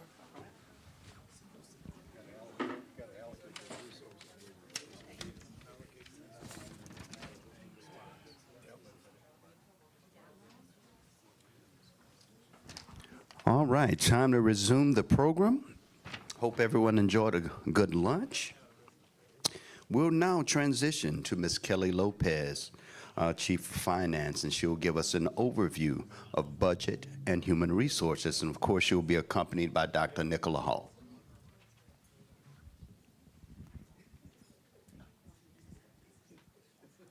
Okay, good afternoon. I got the prime spot. You're good and sleepy after lunch, so you're not really listening to me. So we're going to talk about the 24-25 budget process. Is there a clicker? Okay, so the district spending plan is based on the educational operational needs of the district. Now that can change based upon what the superintendent thinks, what the board thinks, what staff needs. Everything can change. The budget cycle is on a fiscal year basis. We operate from July to June every fiscal year. We have to have a budget by September 15th per LDOE policy. The budget cycle includes planning, preparation, adoption, implementation, monitoring, and amending. So this is our budget timeline for our proposed budget. Now I am currently working on the revised budget right now. And basically what that is right-sizing the ship, as I like to say. If you didn't spend all the money, then it gets allocated somewhere where we spent more money than we expected. So it's not necessarily a difference in spending, it's adjusting and telling you where we truly spent our funds. For our budget timeline for our proposed budget, as you know, in January, I get the ad valorem tax projections from the tax assessor. It basically says it's how much tax you've received. Accountability provides the initial student estimates by school site. This is proposed. Do we know who's going to show up? Absolutely not. But it's a good guess based on trends. We meet with the superintendent in February and the executive leadership team regarding the needs of the district. Human Resources starts providing staffing estimates for our non-school staff to finance. She's working on that right now. We are working, yesterday was like the drop dead, get all your requests in. We're finishing, we're getting the numbers. I'm going to meet with Human Resources on Monday, and we're going to start talking about staffing, and we're going to talk about the federal programs, and we're going to start getting everything together. March 6th, 15th is our last day. All of the staffing numbers start getting loaded into the proposed budget, and this is really, really monumental because we are 70% people, and so my staffing is going to make the swing on what else can we get. Special revenues budgets are submitted to OBM for review on March 22nd. Those are your federal programs, your state grants, your pre-Ks, your Title Is. All these are very important because that is the money that helps us in the back end. Now, what is great about knowing the biggest chunk of stuff in March is that we have plenty of time to talk about it. We can meet with board leadership. We can meet with the full board. We can have staffing workshops. We can talk about it for a period of time to decide, is this really where we want to go? Is this our goal? So in April, we will get the final MFP formulation when it comes from Bessie and is voted on by the legislature. And we start discussing revenue expenditures with superintendent and board leadership. Legal ad goes in the official journal, which is the Advocate. It will be posted and available to the public on May 20th because, as you know, I have to give 15 days prior to the first overview and community workshop. Public hearing and committee of the whole, and the public hearing and board approval will occur in June. So property taxes. Our projected property taxes are approximately 2 to 4% for the 2024-2025 fiscal year. This is a reassessment year for East Baton Rouge Parish, and we have the opportunity to roll forward. What does that mean? It means that we will either maintain our 4.345 millage rate, or we will decrease to 41.25 millage rates. Charlotte Plessy taught me millage. God bless that woman. It took her a while. So the best way I can explain millage is if you have a house that's worth $100, and you pay $5 a year in property taxes. And the next year, the parish comes by and goes, you know what? That house is worth $200. If we simply do not roll forward, they will still only pay us $5. We don't lose anything. But if we roll forward, we get $10. So that is the purpose of the rolling forward of the millage, and it only happens every 4 years. But it is at the requirement of the board, a 6-3 vote. I need a supermajority vote to roll forward the millage. So the recommendation of finance, as always, is roll forward the millage. The millage percentage will increase based upon the assessor's office, which we will typically get on a reassessment year in May of 2024 because it takes them time to reassess the parish. Projections are about 3% in property taxes and 5% for the millage roll forward, which is a total of 8%. So while our revised budget is $212 million, I'm projecting $229 million in property taxes if you roll forward. So the property tax renewal election, which will be part of the budget for this next year, which is a $300,000 expenditure, you'll notice in the school board's budget, and that is to pay the Secretary of State to run the election. So what we have is we have 4 property taxes that require renewal for this year. 3 of these are general fund property taxes totaling $65 million for the district, and 1 is the iCare property tax that totals about $3.8 million to the district. So as you can see, these are significant amounts of money. We have to have the election, and we need to promote in our districts. Yes? When would that be proposed to be on the ballot? Typically, I need to work with Foley and Judell, who usually handles this for us. We start the paperwork in December. We usually have the election in March and April. So we're 25. Correct, because they will go out in 26 and 27, and I'm a huge believer, if it doesn't pass, I need another shot. So sales tax, our revised sales tax for 23-24 is projecting out at $125.4 million, or about 1% over projection. So we were really good on projections this last year. I've talked to multiple sources, and it's going to remain flat for 24-25. Now, that does not mean it's going to go down. That means we are not going to have the booming sales tax we had during COVID. And eventually, we all knew that that was going to end. So our proposed for 24-25, I'm projecting a 1% along with my, my coworker who does our propositions. We're both doing 1% for sales tax, which will put us at about $127 million. As Mr. Smith alluded to before, our retirement costs are going down. We're not paying. They're going down in cost. So it's percentage-based, and it's basically because of the unfunded liability of the retirement system. So right now, we're at 24.1% for TRSL, which is the vast majority of your employees, and 27.6% for lessers. Now, that is your bus drivers. They are in Louisiana school employees.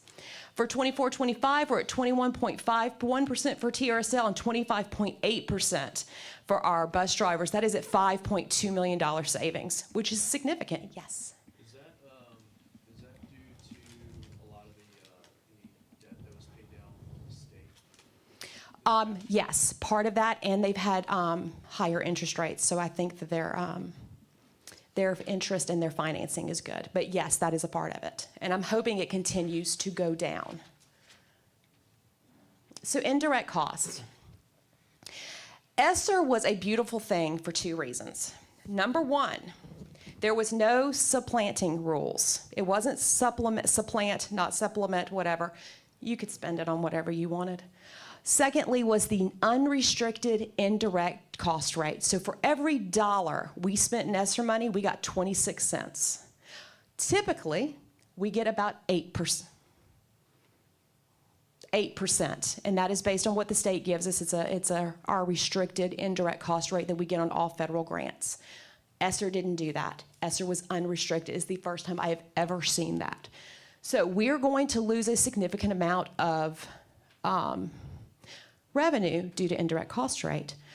Our indirect cost rate for restricted right now is 7.7%, and since 21-22 it has dropped 0.5%, which you think that's not a lot. When you're only talking about 7%, 0.5% makes a difference. Our indirect costs are projected at $3.6 million in our revenue for 24-25.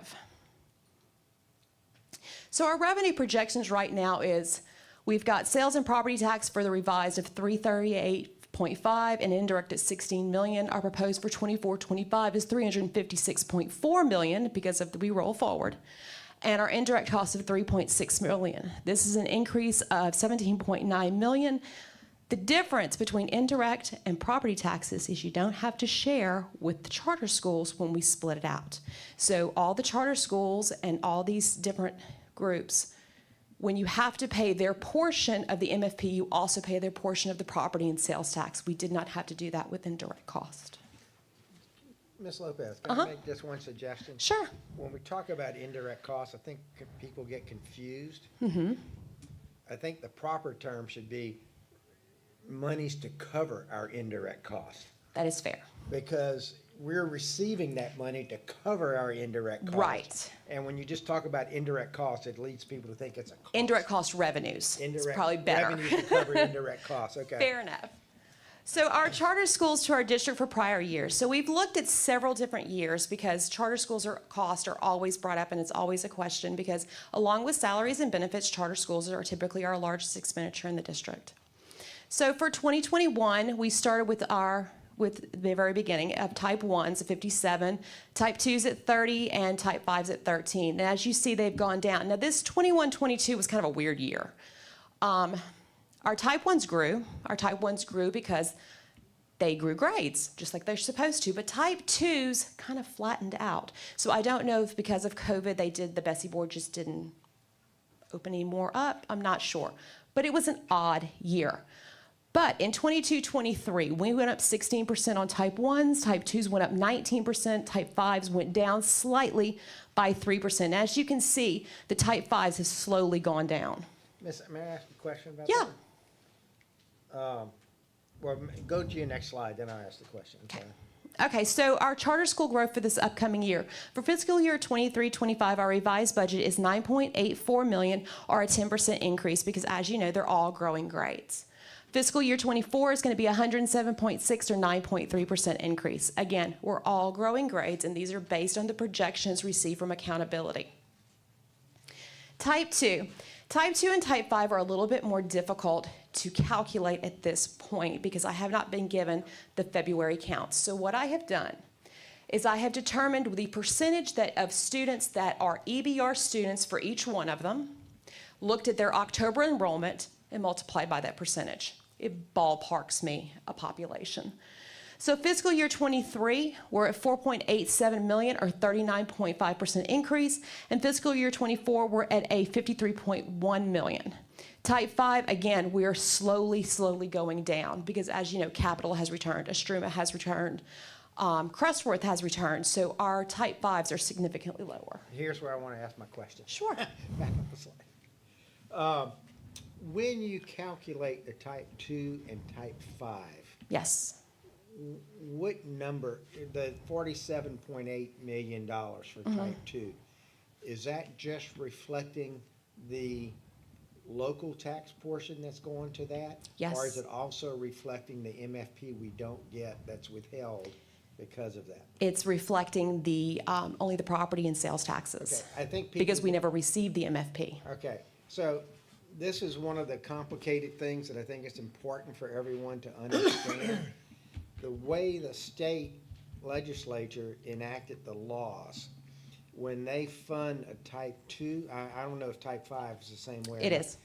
When they fund the Type 2, they wanted to be able to say that no revenue is being pulled from the district to fund the Type 2. So what they do is a Type 2, if they got 100 students, they take the MFP for that 100 students and send it directly to the school. The school, but then they subtract it from us out of that number. So the students over there, I mean, I don't know the number right off the top of my head. I don't know. I don't either. The number off the of top of my Type head. 2 versus Type 1, but that only represents a portion of the money that we don't receive because those kids are in a Type 2 school. Correct. This is the local portion, That which is is our just property the and local sales. What's in the Type 1 is local plus MFP.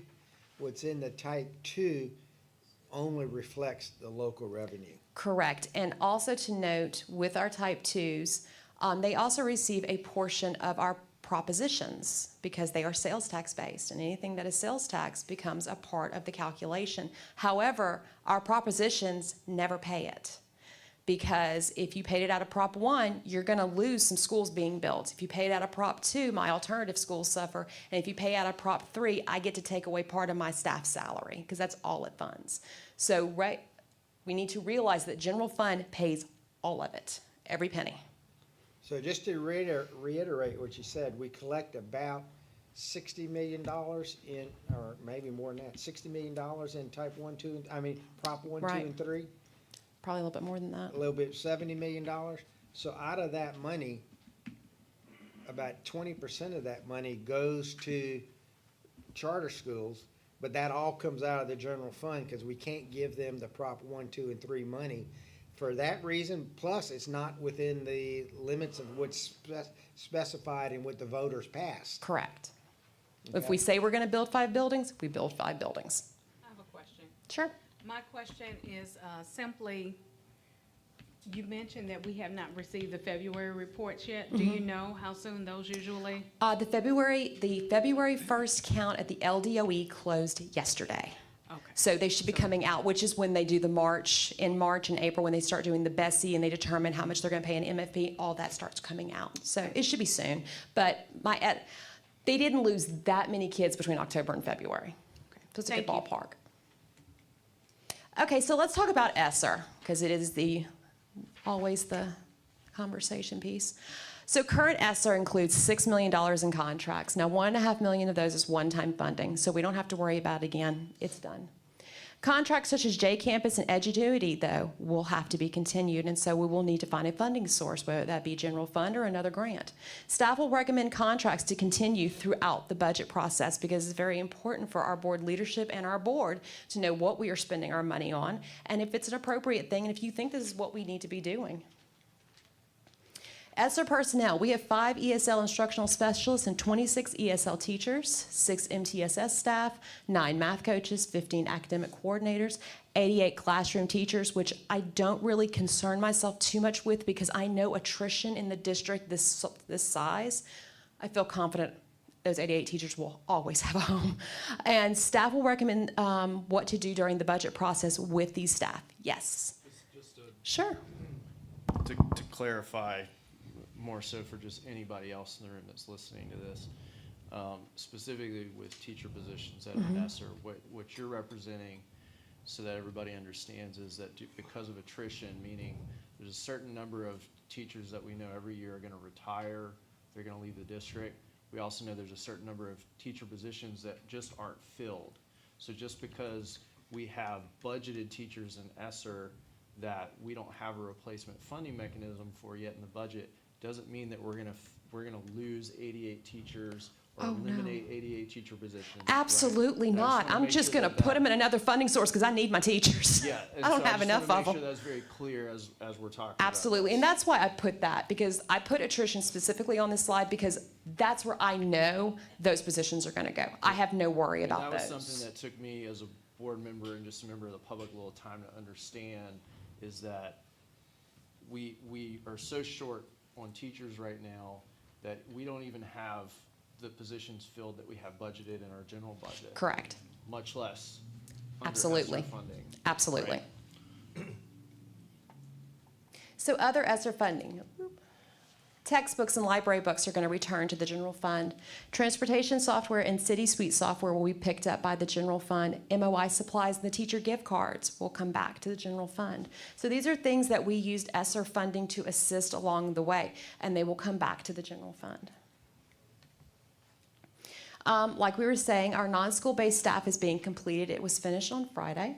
We will complete March 16th with HR, all of our school-based staffing, which by far is the largest, most significant portion of our our staffing, because most of our people are with our kids. They're in schools.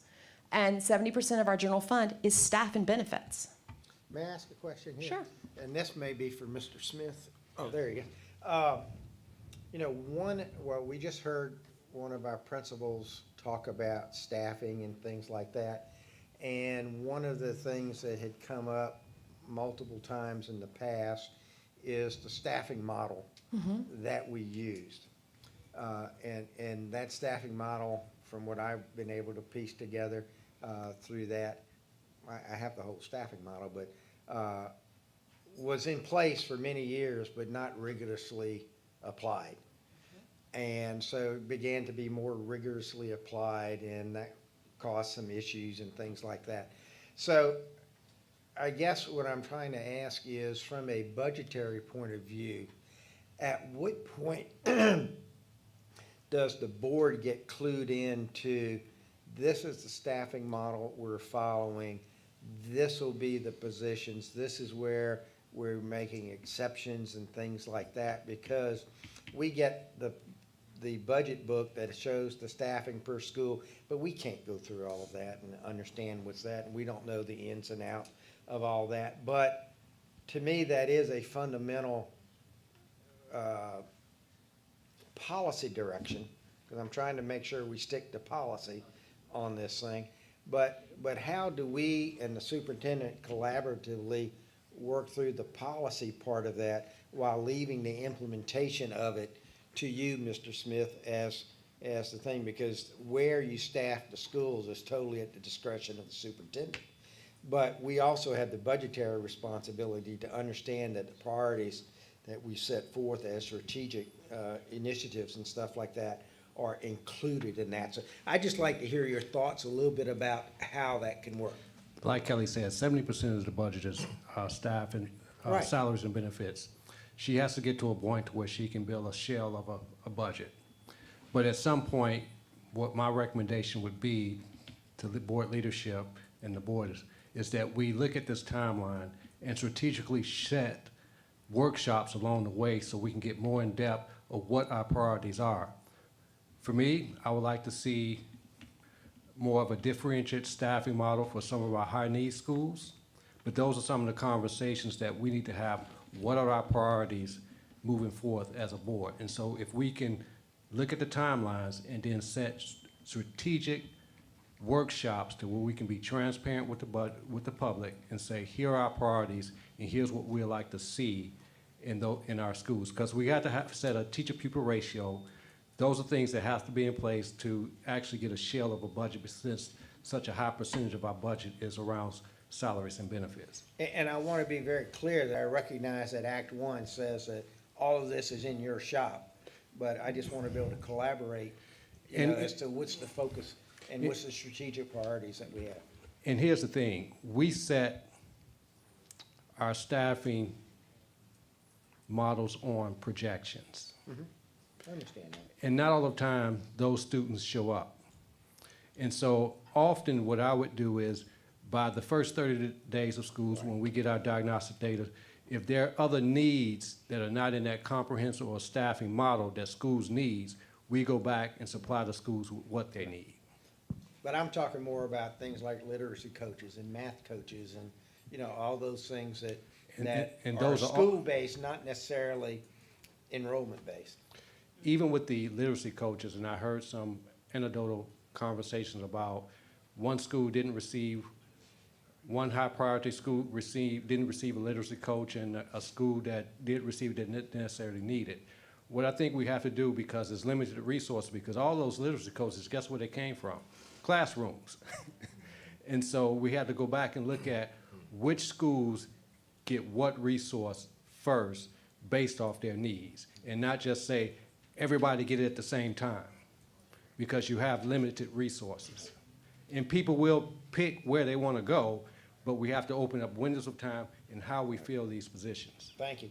And I think, Mike, you're digging into like a bigger question that's been batted around like among a lot of us over the past couple of years, which is how are we as a board empowered to see how the most important resource we have is implemented into our schools, which is like our staff and our teachers. And what is the device by which we see that, right? If we decide as a board, like, hey, our number one priority is gonna be math and literacy instruction, how do we turn that into something in the classroom? Because there's a fine line, like Mike said, about between Title I and our ability to Act One. Act One. So many names and titles and things to keep up with, all right? But we can't overstep the line in saying, hey, you have to, staff this way. But at the same time, our biggest power empowered to us as board members is approving a budget. So it's kind of a dance between, and again, it's like a bigger philosophical question we have to figure out as a board is, how do we influence what our vision for what our school should be into a budget, into resources, into what happens in the classroom? And is the device for that, that we maybe need to budget a little differently and saying, well, we want buckets of resources within our staff, and then you go implement a model that uses within those buckets? Or are we going to look at maybe we need to be budgeting by school, maybe we need to be budgeting by student? Those are bigger policy decisions that we need to be looking at. My gripe, and I think a lot of people's gripe with comprehensive staffing models is, I've been talking to school leaders all year across the parish, and every time I talk to one, they're like, look, I was supposed to have these resources, and I'm short this, and this. They won't give it to me. I'm budgeted for it. I've got the students.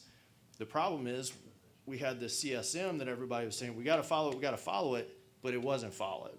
And I'm not like throwing mud at people, but it's all great if you plan for that, but if you don't implement it with fidelity, what's the point? I would like to make a point with Act One. I think the board sets the priority on what is hired. The superintendent sets the priority who is hired. And that's the difference between Act One. So if you see a line out of budget in the budget that you guys have approved, the board sets that priority. But the superintendent says, well, it's gonna be Nathan Russ that fills that position. And I would also like to add, though, because, we're going into superintendent search, I think we as a board need to be very careful, because I heard Mr. Lewis make an impassioned thing about wanting progressive leadership and things like that. I think we need to be very careful about, do we hire a leader as a superintendent, or do we hire an implementer as a superintendent? Because we are saying here, we're gonna hold the superintendent very accountable for the results. And we've done that. But if we go in and tell the superintendent how to go about doing it by getting too much into the details of the thing, then how do we hold them results if we are the ones telling them what to do? And so I don't think we as a board have the expertise to go to that level of budgeting. I'm gonna be honest, I disagree with you. I don't think we have the expertise to go to that level of budgeting within that narrow types of buckets. I think we need to focus on, these are our strategic objectives. This is where we'd like to see resources spent, and then turn it over to the superintendent and let him do it. And then in 2 or 3 years, we judge how he's done against that. Because we don't have the expertise to know about how to go do that. Even if I know what's going on in my schools, I don't know, when I say my schools, schools in my area, they're not my schools. I don't know what Mr. Lewis's schools may need, or I don't know what Mr. Lannis's school may need, or these sorts of things. I'm not capable of doing that, nor do I have the expertise to do that. So I would be very careful about how deep we drive into that. I think we need to be very clear about literacy, math, graduation rates, 9th grade success. Those are key things we need to do. And then we need to turn it over to the leadership of whoever our superintendent is to go about and do that and hold them accountable. But I want to be very careful that we don't turn our superintendent into an implementer where we're calling all the shots, as opposed to a leader where he's trying to fill out a vision that we've given him of, this is where we want to go. So it's a balancing act. There's no right answer, but I just want to make sure we recognize that that's a balancing act.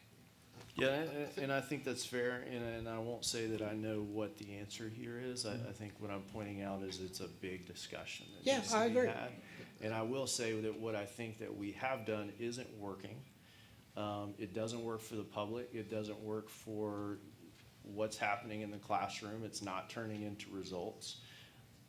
Philosophically, I disagree. I believe that our next superintendent needs to be someone that's strong in execution and implementation. And the direction for what needs to be happening in our school system should come from the board. And I think that that's a fundamental imbalance that we need to resolve within this school system. But again, it's a debate to be had and decided, right?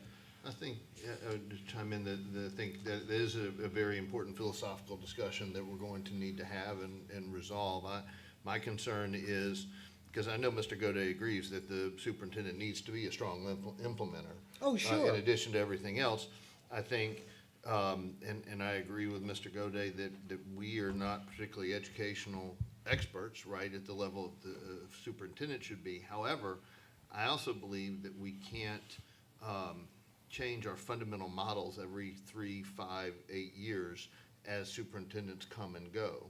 And so I think it is appropriate for us to be informed by the educational staff expertise at the time, and then for us to adopt policies based on that recommendation by those experts at the time that then outlast whoever happens to be in the office. That's my philosophical difference. I would ask Council Shamlin and Mr. Superintendent, because I know Mr. Godet and I had this discussion the other day about the comprehensive staffing model and exactly what Act 1 allows or does not allow. My take of it, Superintendent Smith, is exactly what you said. We get to say what kinds of people we want hired. I think we get to say how we generally want those allocation decisions to be made.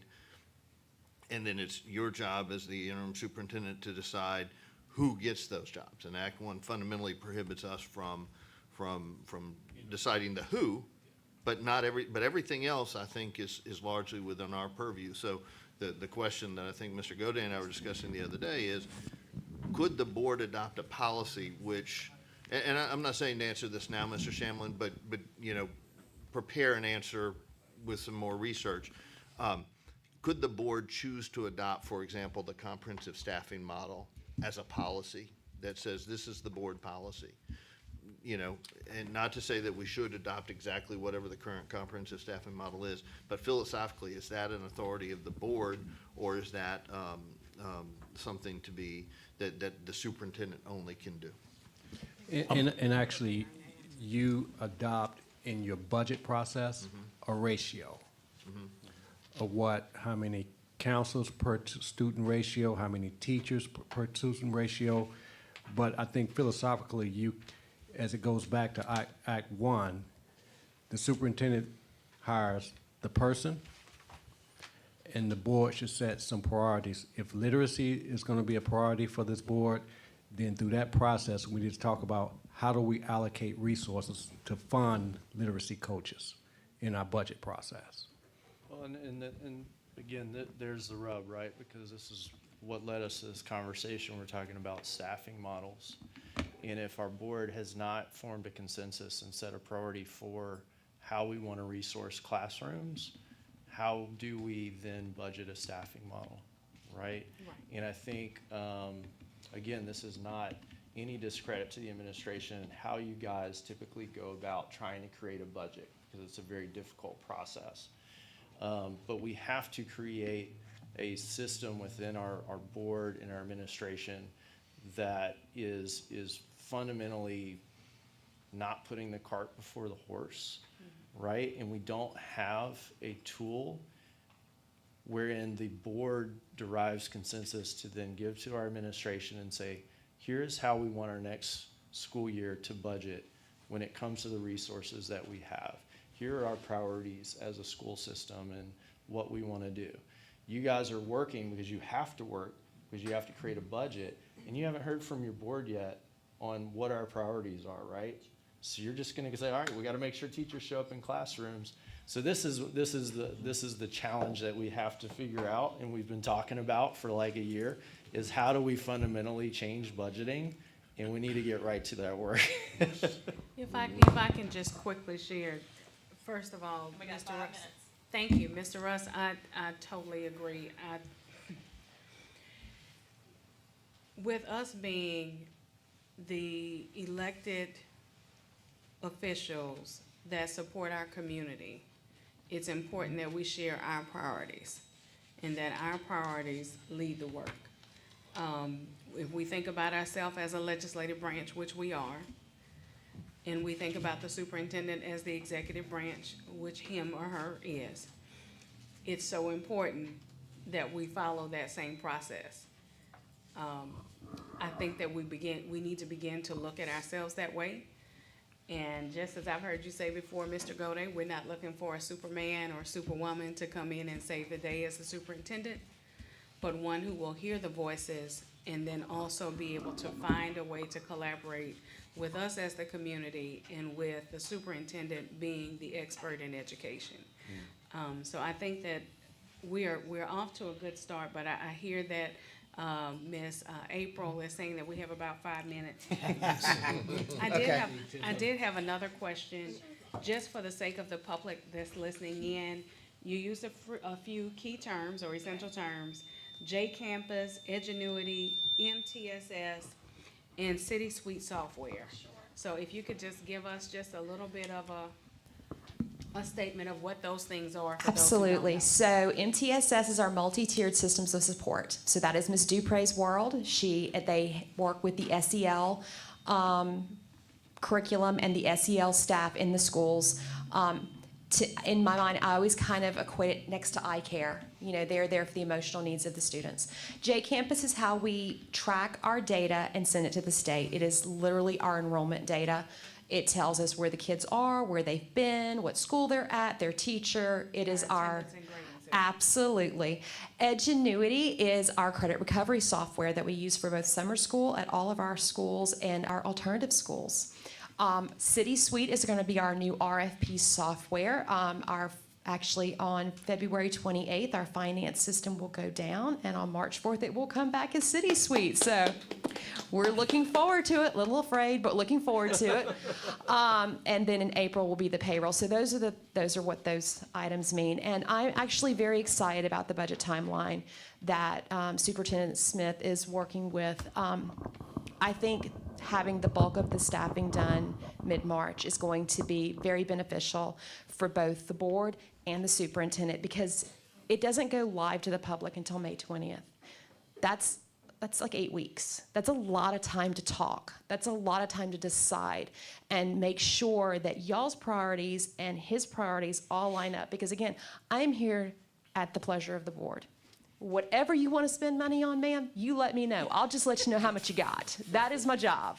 Thank you. But April, how much time we have? 30 seconds, okay. But none for me, I'm sure. 20. 20 seconds, I'm In wasting coach time. time, that's 10 minutes. No, but, no, seriously though, it is a philosophical question. I go back and I'm looking at slide 12 from this morning. It's a academic and accountability, operations, budget, and finance. There's a circle there. It talks about envisioning, planning, implementation, evaluation. There's a lot of inherent risk in running an urban school district. You have to get out of the box. You have to think outside of you have to color outside the lines sometimes when it comes to urban schools. So we're going to have to do some things that are a little bit different that maybe we haven't done in the past. But to move the district forward, we can't do business the same old way. If that was the case, Ford would still be building the Model T. So we've got to come together as a legislative branch, as an executive branch, and we've got to find a way to make it work, because like Dr. Robinson said last night, it's all about the kids. So we've got to do what the best thing we can do for the kids, and that's going to mean everybody's going to have to operate outside of their comfort zone to a degree. And a circle is continuing. It never ends. So the envisioning, the planning, the implementation, the evaluation, the envisioning, the planning, the implementation is going to go on. So we've got to find a way to, to make it work. And that's going to mean doing some things that we hadn't done before. And what I would say, Coach, in that is flexibility. Just because you approve a budget in June, just like on the football, the gridiron, you go in the locker room halftime and you make adjustments. So you have to be flexible in your budget and your planning to where you can make adjustments along the way. Yeah, and as I'm going to say it for Mike, can't wait till we get this Munis system in hand that will allow us to convene at halftime and see where we're at and actually make decisions as a team, right? Coach, what is a Model T? It's his first car. There he goes. Right back. Right back. I was about to say Dr. Finney had a Model T when he was growing up. Careful, careful. Slings and arrows, right? Carla, the only small thing I'll add, I heard a lot about it has to be the board, right, the board and what does the board want, but just don't forget who you represent. Absolutely. And that it's not actually the nine new here, individuals, right? Absolutely. So check egos at the door, check your own personal, right, thoughts and opinions, and in the next couple of months, I would, inspire, request, ask. You should be talking to your principals, to your teachers, Absolutely. to your parents, and to your students. Just a reminder. Good check. Oh, good check.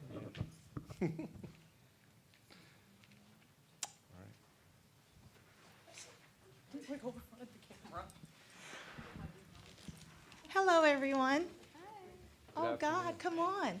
We're almost there. This is the fun time. It's HR's time. Woohoo! Okay, so it's gonna get interesting, and I'm glad that we're having a robust, healthy discussion about staffing. And once again, we are flexible, we're open, we don't have all the answers. Whatever we create is a guide, and we're able to tweak, change it, mold it, whatever we need to do to improve the whole process, because once again, we're just here for the kids, right? So today I'm going to talk about HR and what does HR do, right? In a nutshell. All right, wait a minute, who got the clicker? Oh, I am Vanna White, I'm sorry.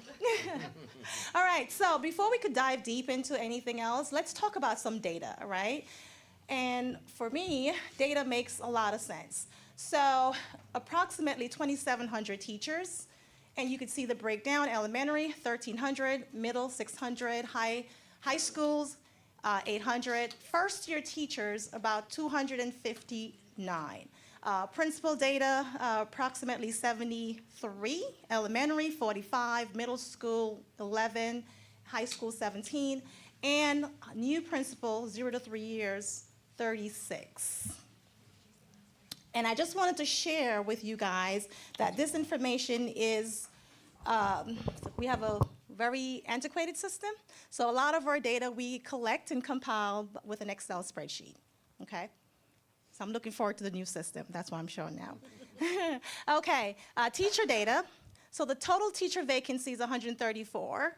Which is about 4.5%. I hope my math is correct. 87 of those are core teachers, and as you can see, I broke it down in the different regions. Our areas that we have the highest needs are the math, science, ESS, and alternative ed. We consider those, and the state actually consider those two as critical shortages. And once again, want to elevate the fact that this is collected by Excel spreadsheets. So I'm looking forward to the new system, okay? In addition to that, I want to also share our retention data. So thus far, 402 resignations, administrative is 10, instruction, that includes our teachers, 268, non-instruction 124, those are our bus operators, child nutrition employees, et cetera. New hires thus far, 1,072, 7 administration, and 610 instructions, including teachers. Most of those are teachers, and non-instructions are bus operators, child nutrition employees. Is that January 1st start date? No, this is going back from July 1st. So we keep July 1st, okay. Yes, we keep a running total. Historically, for a teacher vacancy, I just want to share this out. We average about 250 since I've been here. Prior to that, we typically didn't track this type of information, so we had to build out a spreadsheet to get an idea where we're at. So we typically run about 250 vacancies in terms for teachers. If I'm going too fast, please slow me down. All right, so the next fun thing here is salary right sizing. So back in 2021, SSA came in with the pledge of the board prior to you guys, most of you guys joining us. They approved for us to go out and get a company or an organization to come in and do a compensation study to get a better understanding of where we're at. And this was based on what the Council of Great City Schools, one of their recommendations that they had when they did a SWOT analysis on the HR department. And we have met from an HR standpoint, and my awesome team is here back there, and these are like late nights and weekends to be able to right size. Why am I bringing this up? It's because for 40 years or probably more, things are just not right, right? And it's going to take a while for us to get it right, but it's a step in the right direction. Principals and assistant principals, the average that we gave for a salary increase, it's 6,000, as you can see, 173 people, or I should say employees. What I want you to understand or look at is the 506 employees that we met with one-on-one, like literally sat with them one-on-one, review their salary history, and if we got it wrong, we go back to the drawing board and we start all over again. We had to pause last year because of the budget season, et cetera, and we're here now. So I know Ms. Kelly Lopez is back there. I'm gonna just do a little plug in there. She was super awesome in terms of accommodating these changes and be able to flex as much as possible. And we're hoping to continue this under the guidance of the superintendent. Yes. So just to clarify, when you say right-sizing salaries, if I understand this, these are people in positions that are not in the appropriate place in their pay scale in line with what our current pay scales are. Is that accurate? That is correct, yes. Okay. So when SSA came in, they did a nice analysis of about 10 different districts around us, and they found that we were literally about an average of 8%. But when we start disaggregating the data and we look closer, there are folks that were making 60% less than what the market rate was. So we had to individually look at their experience and then right-size it. Yes. So in the compensation study, you know, the big picture of what we've talked about a lot is what we should be doing to be competitive. Right. But is this in that context, or is this just with our current pay scales where people need to be adjusted? Yes, so thank you for that point. So when SSA came in and they gave us they gave us a broad view, right, of what we should be paying our employees. Then we have the salary schedule, right, and then we have budget. And they gave us a minimum, average, and a max. And what we did was we used the mean, the average, right? And we right-sized folks based on the average because we really couldn't afford to do the max. It'd be great to do it, but logically, financially, we just couldn't do it. So these are current employees that we looked at their salaries, and then we also look at their experience, resume, et cetera, and then we right-size based on the information that we receive from SSA's guidance. Thank you. You're welcome.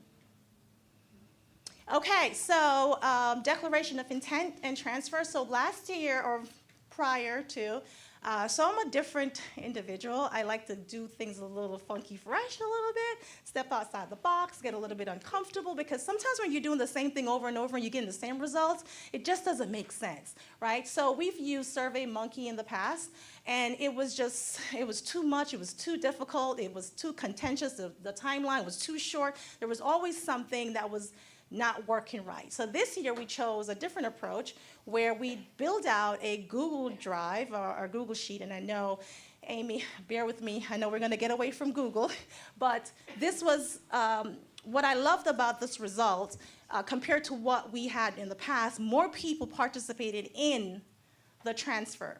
And what was super cool about all of this information is that based on the 2,400 folks who completed it, 1,900 say they wanted to stay. And these are just school-based, okay? So which is cool, and then we were able to disaggregate the data and share it with the appropriate departments, so now they could address and look at it and make some informed decisions.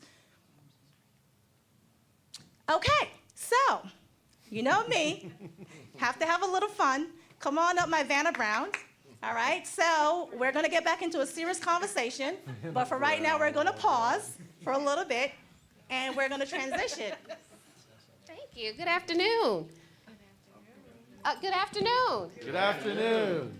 Who was the political person that did this? You remember that? Okay, so now that you've learned some amazing data about the Office of Human Resources, or rather Division of Human Resources, I have the honor of introducing our Are You Smarter Than a Fifth Grader game. Woo! All right.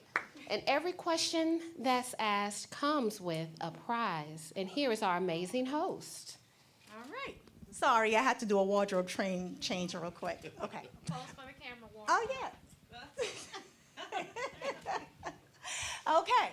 So I hope you guys were paying attention to the data that we had on the board, okay? So first question, what are the areas of critical need and shortage area? Anyone? Well, board members, actually. Okay. B. B? D. D. Let's see if he's right. Is it? Is it D? Let's see. Woo! No, I said D. He said D. I said D. So, Mr. Gode. It's the winner turn. Okay. All right, let's spin the wheel and see what prize he receives.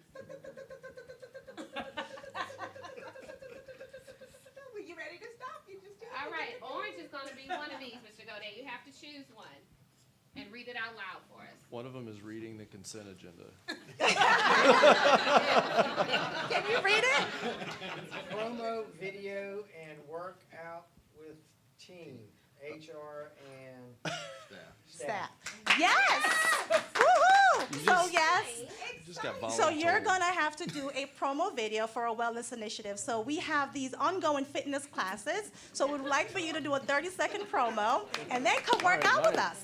Okay. All right. I'm gonna have the camera. All right.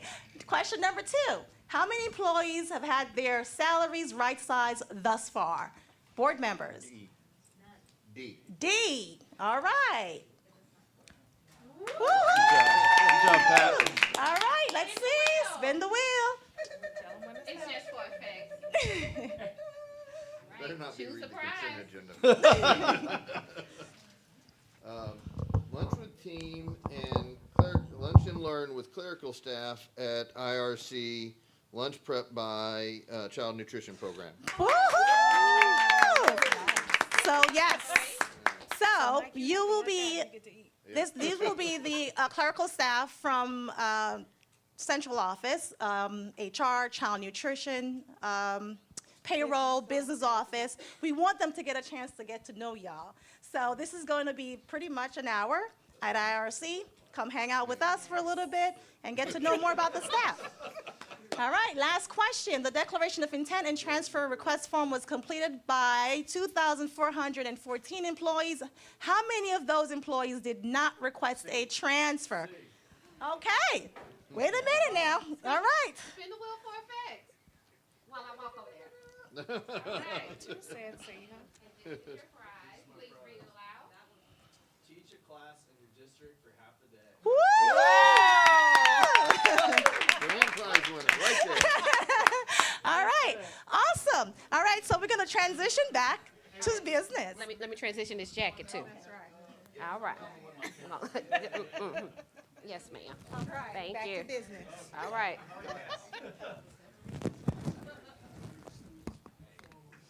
Oh, not with the microphone, dear.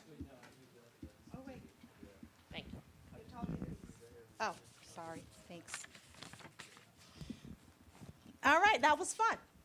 Okay. So when we were asked to present, I know esteemed President received some information from the board members, like buy-in of what do you guys want to talk about? And Ms. Chatelaine put up their SWOT analysis, but it was more about the entire district. So I looked, I was like, oh, you know what? What's the easiest way to get people to have a better understanding of HR? And a SWOT analysis makes sense. It allows non-HR professionals to better understand internal and external dynamics impacting organizational functionality. So that's the approach that I took. All right, so we're just gonna look at 2 spaces, recruitment and retention. So for recruitment, our strengths, second largest district, robust employee benefit package around here, seriously, 30%, can't get it any better. If you're looking for a job, please go to our website and fill out an application. Community connections and outreach. Right, Mr. Finney, Dr. Finney? We do have a relationship, okay? All employees are cross-trained. Our weakness, antiquated HR systems. It's very old. Lack of clear career advancement opportunities. That's the stumbling block for us. Employee resource awareness and the overutilization of cross-trained employees. So as you can see in the strength, it's also in the weakness. In HR, one of the things I came in and I did was make sure everyone knows what everybody else is doing. But at the same time, it comes with burnout, right? Opportunities for us, enhancement and improvement of the hiring process. That is a problem for us. Implementation of the new technology, I can't wait for Kildare and Sweetie Sweet. It's hard to collect data using an Excel spreadsheet. Intra-district marketing and branding, we need to do a better job of celebrating us. People need to know more about what we do. I'm not just talking about from an HR standpoint, for each division. Professional development and job-embedded experiences, first, both internal and external. And the threats for us is the neighboring districts that attract employees away from EBR PSS. We are the most awesome district, and I'm not sure why y'all are trying to leave us, but please, okay, stay with us. Compensation lacks merit and performance pay structure. When they had the panel discussion earlier with the principals and the teachers, that came up, and that is a fact. K-12, human capital shortage, and it's not just teachers, it's across the board, and I know some of my colleagues discussed that. Lack of adherence to consistent district-wide processes and procedures. That was also discussed. All right, so I'm just gonna look at two spaces. Threats. So when SSA did the compensation study, they looked at 10 different districts. And the top 3 districts that came up all the time was these 3: Ascension Parish, West Baton Rouge Parish, Livingston. Not only they paid a little bit more than we do, but they compete. Their stipend, they're giving out like $10,000. It's hard for us to be able to do that. I would love to, but it's hard from a budgetary standpoint to be able to do that. Human capital shortage. So as of July of 2023, the national shortage is 35,000. The state, Louisiana State, in July had 2,500. EBR, in July, we had 264, right? Even though we had 172 going through the hiring process, it was still 264. High shortage states, so it's just not Louisiana. I listed out the states: California, Arizona, Washington, et cetera.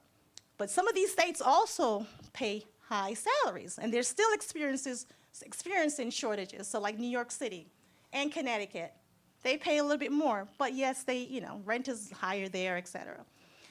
But why are they leaving? We need to take a better look as to why are folks leaving, right? 44% of teachers are burnt out. They're tired. It's a lot. It's a lot of work. 55% of educators now indicate that they are ready to leave the profession earlier than planned. They could probably make more money doing something else than what we're doing. 35% of teachers say they are likely to quit within the first 2 years, and we see that it's a revolving door in HR. 80% of educators say that taking on more work due to unfilled job openings within the district is a serious problem. So we have people filling in and covering classes, and it's a lot. It is a lot. So thank you, Mr. Rust, for going to volunteer for half a day. We appreciate it. 78% of educators say that low pay is a serious issue for teachers. So it is a problem. The pay is a problem. And staff shortages is a problem across the board, not just teachers. You got custodian staff, paraprofessionals. I'm having a hard time finding cafeteria workers. It is an issue. Human capital shortage is an issue. Okay, the other threats: lack of adherence to consistent district-wide processes and procedures. When I first came on board, I got my team together, rock star team, and what I love about my team the most is the fact that they're made up of educators. So I can't do this job, even though I may think oh my God, I have this great plan. They were able to walk me through and say, I don't know if it's gonna work here, right? Because they're teachers or principals, et cetera. So one of the things that we were lacking in HR was an SOP, right? SOP manual. So we went, I sat down with them, and we asked everyone, write out everything in your brain. Write it down. What do you do every day? Took a few months, but we finally got it completed. It is just a guide, and we change it when we need to, because things change. The other thing that I want to bring attention to is the policy manual, right? So we have a CAP system that have all of our policies. However, Mr. Shamlin, they're very, very, very outdated, and we need to update them because it's hard, and I'll explain later on. The compensation lacks merit and performance pay. So this is our EBR's breakdown of salary, right? We need to do a better job of literally figuring out a way how to keep or retain our people.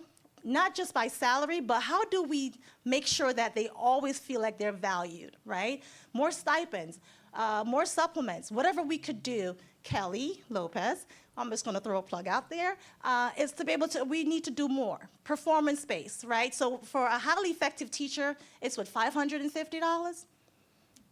$550. We should be able to double that. If that would be super awesome. Those are just the little things that we could do, but it's going to add up in a dollar amount. So I just wanted to elevate those conversation. And as you can see, a PhD, 51,000, right? That's hard. Yes. I have more of a comment than a question, and you all probably know I'm not going to get on my soapbox too long. Okay. But I think that one of the ways that I ended up in this role is because at the end of 2018, I had had about enough where I was tired of working in EBR, making a little bit of change as a single parent, and having to go work and drive Lyft on Fridays and Saturdays. I would tell people all the time I could pay my household expenses with my salary, with a master's degree. But in order to buy groceries, because I made too much to get SNAP benefits, I had to go work on the weekend to be able to cover those groceries. And so I was willing to leave and go right across the river for $5,000 more because it allowed me to buy groceries without having to work a part-time job. So thank you for sharing. Yes, agree. A lot of the exit interviews that we receive, and I know someone shared a feedback about exit interviews, we do. If I know that someone is leaving, I try my very best to reach out. In fact, my cell phone number is shared everywhere. Call me, text me, let me know what's going on. Sometimes, most times, I'm able to talk them out of it and delay the process, but I don't know what's going on unless I have a conversation with them. So just please, if you're out there, you're thinking about leaving us, come talk to me. Let's talk about it, figure out a way how to keep you here. So from our recruitment, the opportunities, here's where I would love to be, the enhancement of the improvement of the hiring process, right? So right now, it could take up to 2 weeks or up to as maximum as 4 weeks to get someone hired. And there are different reasons why this happens. But I would love to be at 85%. Let me kind of walk you through the hiring process real quick, a quick synopsis. Applicant fill out an application. There's a list of things that they need to upload. The applicants that we are dealing with now, they're not our traditional teachers, right? So we have to sit with them and give them and provide technical support. Most times they fall through the cracks because if they do not have all their documents in there, we move on to the next candidate. By the time we get back to them with only 2 recruitment managers and to look at the entire pool and to help with their technical support skills through our Connecting to Succeed, it takes a while. And Connecting to Succeed is something that we implemented to help with that one-on-one support, to help folks with uploading documents, et cetera. So it may take an applicant 4 weeks to be hired. And then there's a fingerprint part of it, right? And that takes a little bit of a while. But I have great news to share that I'm excited about this. I've been trying for a year, and I know, Mr. Martin, you've tried to help me to secure some level of fingerprint, something has to give. So we were able to partner with, or we will be partnering with LSP, and this is a state contract. It's going to cost us about $19,000, Kelly, to get it done. But what will happen is we will be our own agency. So an employee comes in, they get hired, and they're able to go through their fingerprint. So we finally got the documentation yesterday. It took a lot of gentle nudging. So I'm able to start on May 1st. So that's going to be crucial for us. So now we could go from 4 weeks to maybe 1 to 2 weeks, right, depending on the applicant. So what I'm getting at is these are KPIs, key performance indicators for HR, that I would love to be able to say it took me a week to fill a vacancy. It took me 14 days to fill a vacancy, not 4 weeks, right? Because I hear the frustration and I feel bad and I get on my team, like, what else can we do? And the quality of new hires. Right now, literally, if you have a degree, we're just gonna hire you and hope to God that you stay with us so we could walk you through the process, because we need bodies in the classrooms, okay? The implementation of new technology is another opportunity for us. So once again, Kildare and City Suite, thank you, God, for coming along, because we need it. This will be able to catch all human errors. So last August, we keyed in over 1,000 new hires and reassignments. 1,000. 2 employees in HR sit and key in, like literally type in. And then we had, once the first payroll hit, we had about 80 people who had issues with their paychecks, meaning they didn't get it, et cetera. So we were at work that first Friday until almost 7 o'clock that night, trying to make sure everybody got a check, right? So with the new system, the goal is to be able to be more efficient, reduce the human error, because once again, the process of filling an application, you follow it along the line, and once you're done, your fingerprint gets uploaded, you're hired. That's it. Not this, so many processes in the middle right now. I wish you guys could just come hang out in HR for a few days with us, and you could learn a lot in terms of manual keying. So those are the things that I'm looking forward to. So the other opportunities for us, intra-district marketing and branding. We need to establish a positive image. So for HR, we have a black eye, right? For years, we've just didn't do the right things along the way. It's been 2.5 years that I'm trying to change that image. It's gonna take some time. I think we're getting better. But once again, we have to do better to brand us. Provide timely information to employees instead of them waiting 4 days to get a feedback or a phone call from HR, to do better at that. Attract more qualified candidates, not just external, but also internal, trying to build our human capital.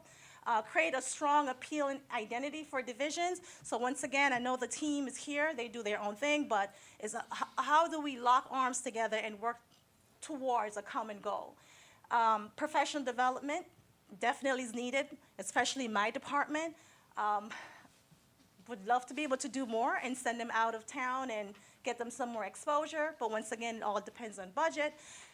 An organization could incur an expense of an additional 20 to 150% of an employee's annual salary when refilling a position due to turnover. And this came directly from my dissertation, because this is a big issue. You hire somebody today, they leave in 2 days or 2 months, you gotta do the process all over again. All the time that you spend training, recruiting, onboarding, filling, you start the process all over again. And we need to get off that hamster wheel. Building relationships through marketing and branding, coupled with PDs that include community stakeholders, will impact our educational environment at an emotional level.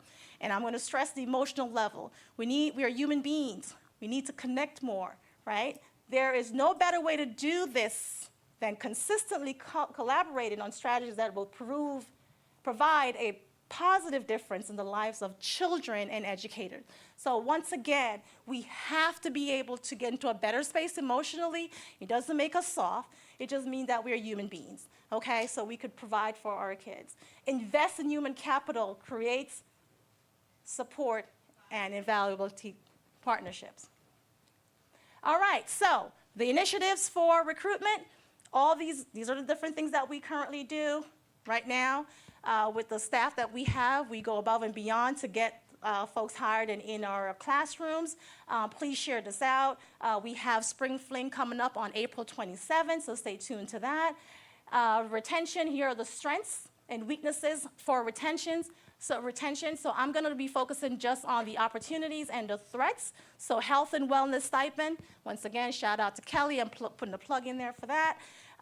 Employee match mentoring. We need to mentor employees. We need to provide consistent mentorship. We need to be able to do a better job with clear communications of expectations. The threats, There's a lack of clear path for advancement, not just teachers, but for the entire district. Organizational culture, and I'm going to touch on that, and I hope I have about 5 minutes left. A lack of respect and recognition from public and peers of significance of contributions. So I've had some discussions with some folks about organizational cultures and et cetera.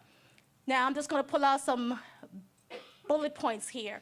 78% of employees would remain longer with their employer if they saw a clear path for a career path with their current role. So a teacher will stay if they knew that they're able to, in 2 years, 3 years, transition into the next best thing, right? A lack of respect and recognition from the public and peers for the significance of contributions. So for me, my HR team, I hear it all the time. I hear it from payroll all the time, and I hear it a lot from the business office. Even we feel there's some days it's rough out here, it's hard.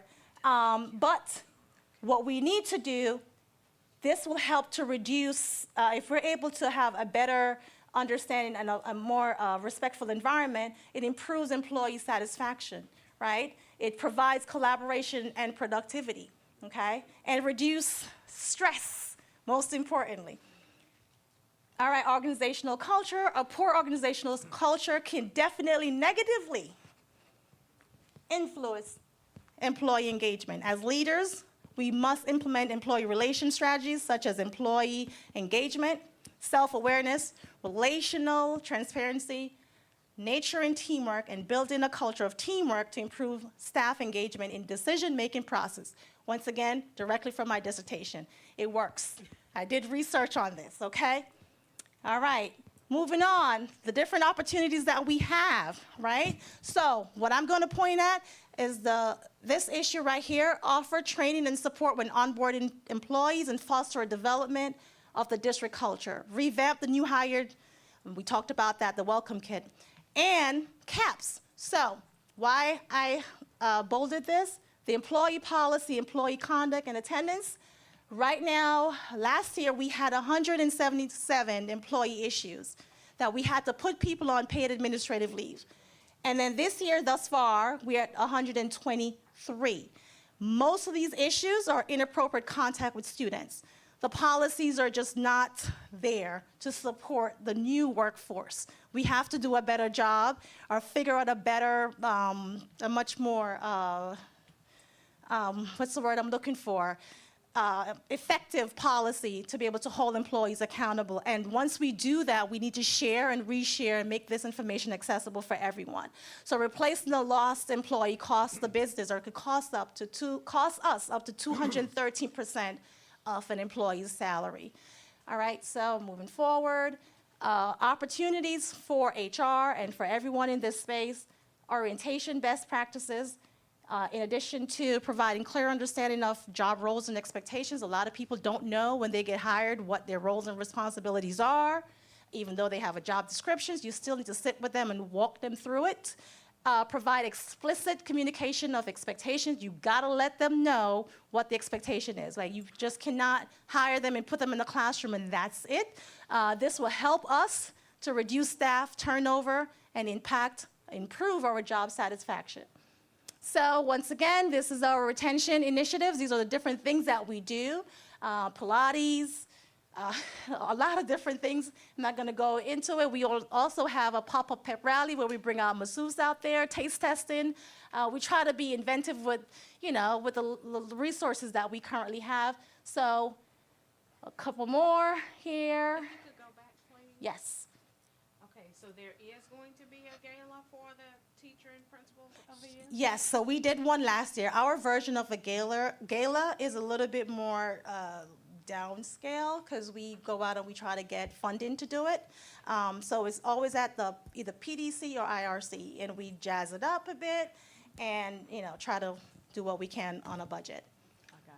I'd really like to help coordinate with that, working with the foundation, because I was there last year, and it was a good event, but it was also clearly a budget event, right? And so we've got a lot of folks in the business community have talked a big game about supporting our educators, And I want to join you in encouraging them to put their money where their mouth is. Okay. And I think that's a great Yes. opportunity to do it. Thank you. Allison Lansbrown, we're going to add Mr. Martin as the chairman of the, yes. Yes. Thank you. Okay, the last thing I have here, which I'm excited about, afraid of, but excited. A lot of anxiety, but excited. The ESS is going away. The substitutes are going away June 30th. We're going to take that over. This is going to be a heavy lift, but I think we're going to be okay, right, team?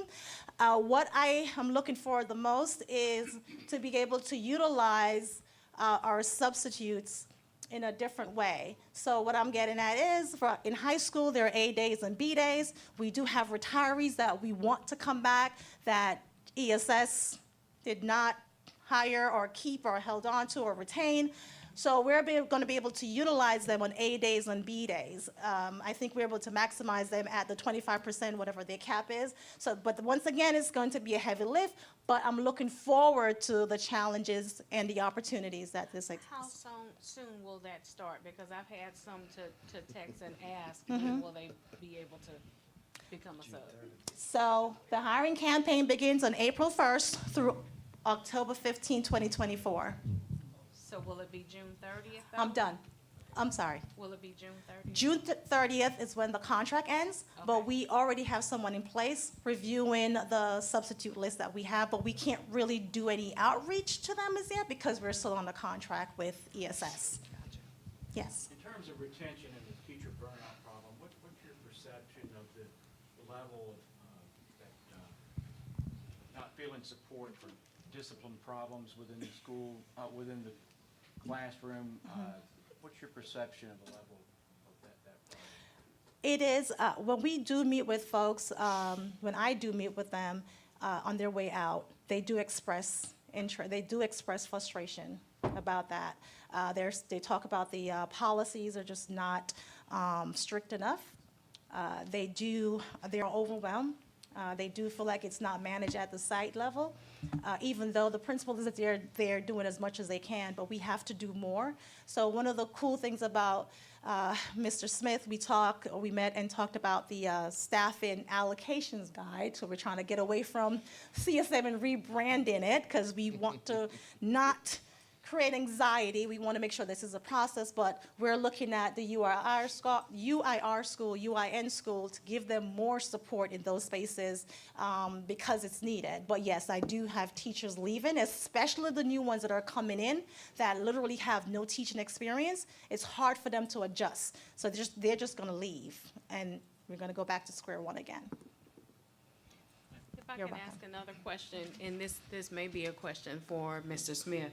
I know that some districts, and I think EBR did this back in the past, but in order to support our teachers and allow them to feel as though we are allowing them to grow in their careers, we used to do a national board certification process where at least certain schools took on the Take One initiative, where they would begin with component one of the national board certification process. Do we still offer that as a way to I guess, provide professional development for our teachers, possibly allow them to feel a little bit more valued than what So they were we do already have board certification stipends. We could explore that option. Allison Brown, we're going to write that down. We'll explore that option.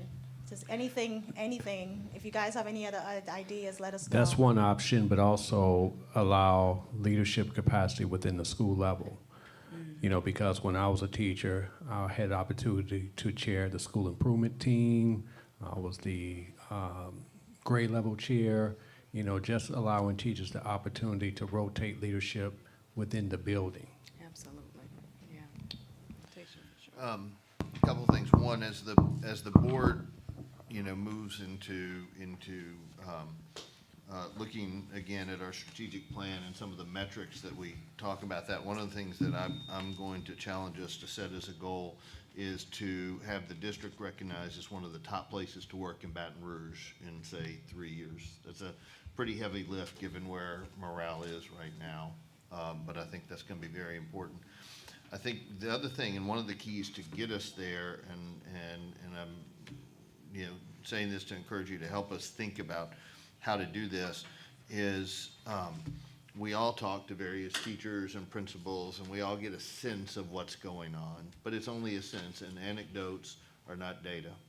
And so what I'd really like to find a way to do is to do surveys to figure out how do we gather real objective data from our staff to allow us to identify what are the real causes in this district of the burnout, of the, as Mr. Ballou said, talked about the lack of support on the disciplinary front.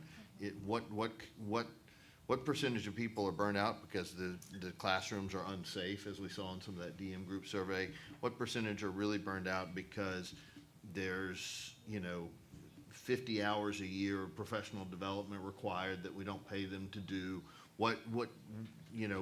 Which percentage are burned out because they don't have enough paraprofessional support given the challenges that they have in their classroom?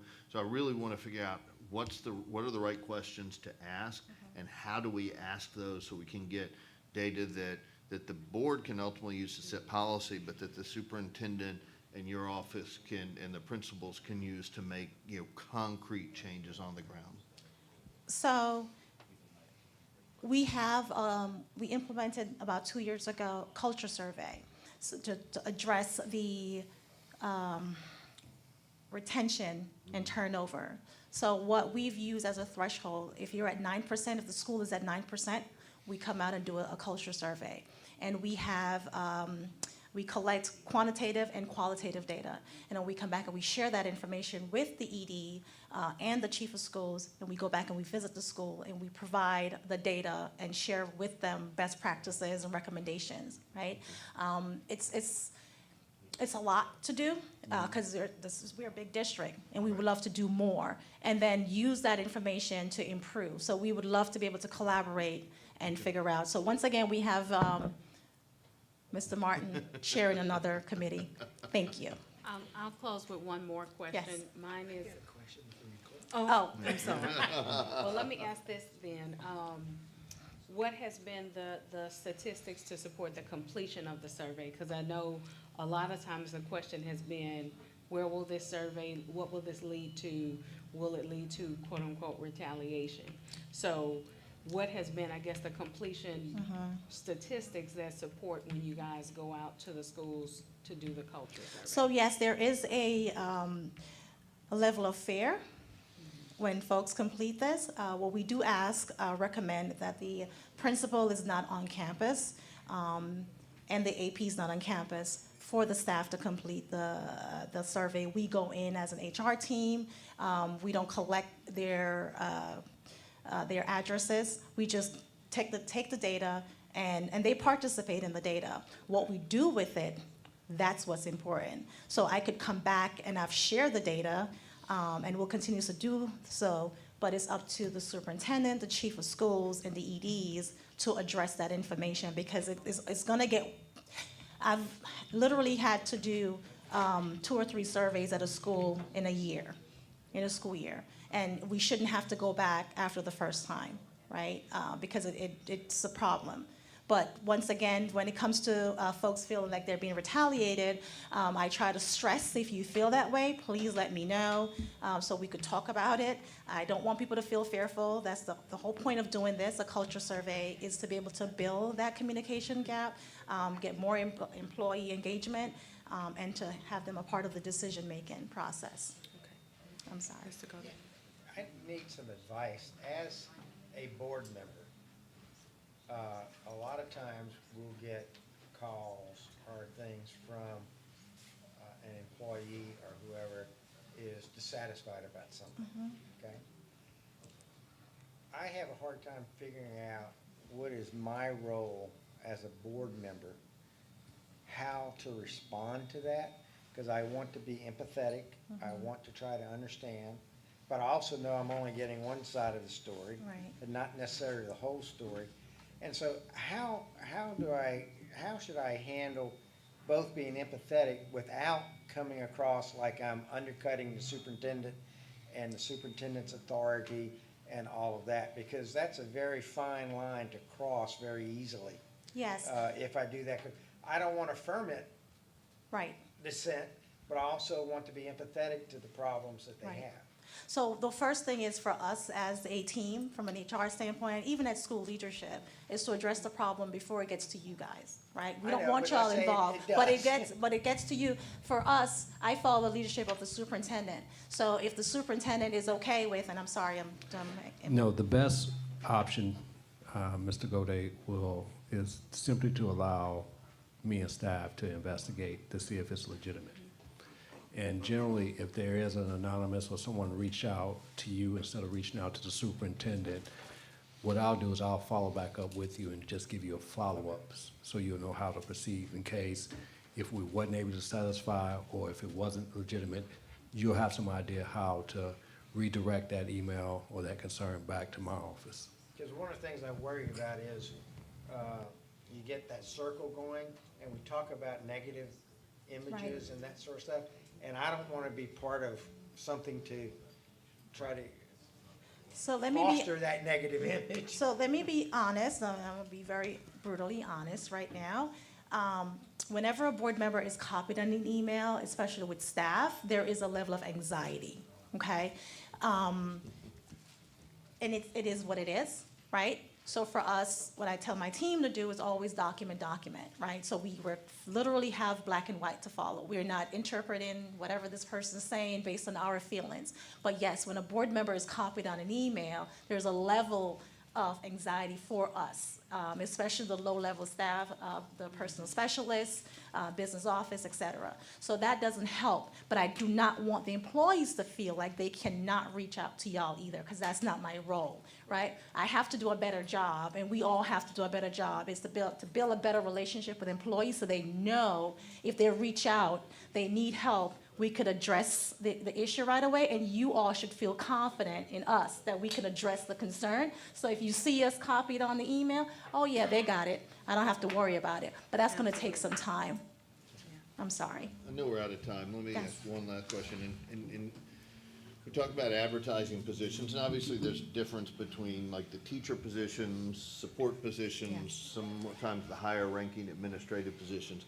Do we have a policy that requires that all positions be advertised for some period of time before they're filled, or are there circumstances where the superintendent can just kind of make a direct appointment? And also, when it comes to advertisement, do we have any policy that governs whether we're advertising locally or nationally or regionally or what? So, great question. I'm gonna be honest again. All right, please. So, the good thing about a SOP, it exists, it's a living document, that is a guidance for everyone. I strongly recommend that we post positions if we want to build a better brand and a marketing, right? We want to change the way people see EBR and most specifically HR. Even though we're under the guidance of the superintendent, and I may strongly say, go ahead, we have to post. It's up to the superintendent with the guidance of council to appoint.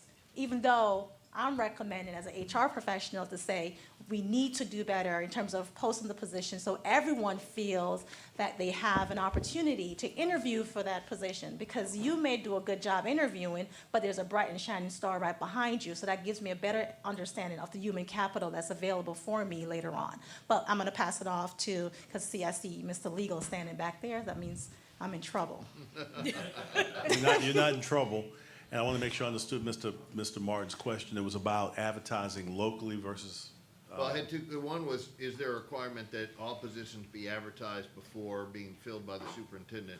And then two was more of a policy question, I think, which is how often, or do we have any any guidance on, we're going to advertise for this kind of position locally versus national? So I answer the second question first because I know the answer to that one. No, we do not have any specific guidance and policy. On the first question, I don't believe, and don't hold me to this, I don't believe there's a hard policy requirement on advertising. It's been the practice of the system to advertise for positions ahead of filling them. But I'll get the board a specific answer on that, whether it's rooted in the law versus policy or not. I want to make sure about that. But I'm not aware of a hard policy requirement, but it's been the practice of this system to traditionally advertise for positions on the internet, I think, and a couple other options as well. Yes. The only position that I know there's a hard requirement for is the filling of the superintendent's job, which We're we well all aware of know that what the one. requirements are for that. Okay, and perhaps, Ms. Hall, you could, if there's data on how many have been filled without advertisement versus with advertisement in the past year? Oh, yeah, I got that. Okay. Okay, I'll We'd love share to that see with it. you. Thank you. No worries. Okay, thank you all. Okay, that concludes my presentation. Thank y'all. All right. Okay, so Mr. Marlin, I guess I'll just take over at this point. It is 2:37. If we can commit to taking possibly a 3 to 5 minute break, my colleagues, if you will, for those who are left, we still make up a bit of a majority of our members. Make sure that you take a look at your self-reflection page here. When we come back together, we will have two main things that we will do. One is we have chart paper over against the wall over there. We'll get a chance to list our takeaways and what we think should be our next steps for all the conversations that have taken place today. And then also, if there's any final comments that we would like to share on the mic, we will have the opportunity to. But let's take a moment, final bathroom break, and then return for the last bit of business.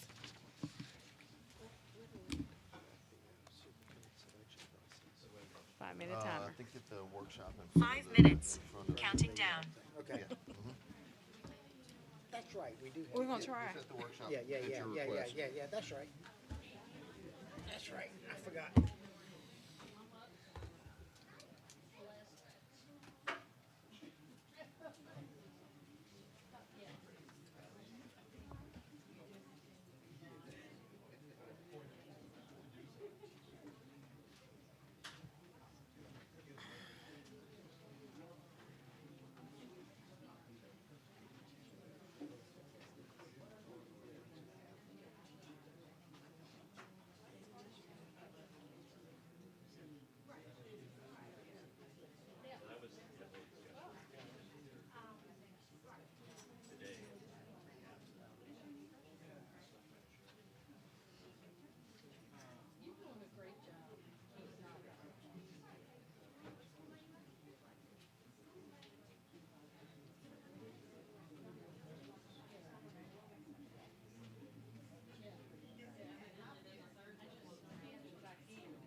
Okay, if I can have your attention, everyone.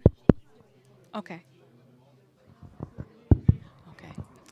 If I could have your attention, everyone, I want to be respectful of your time. It is 2:43, and we have a few things to do.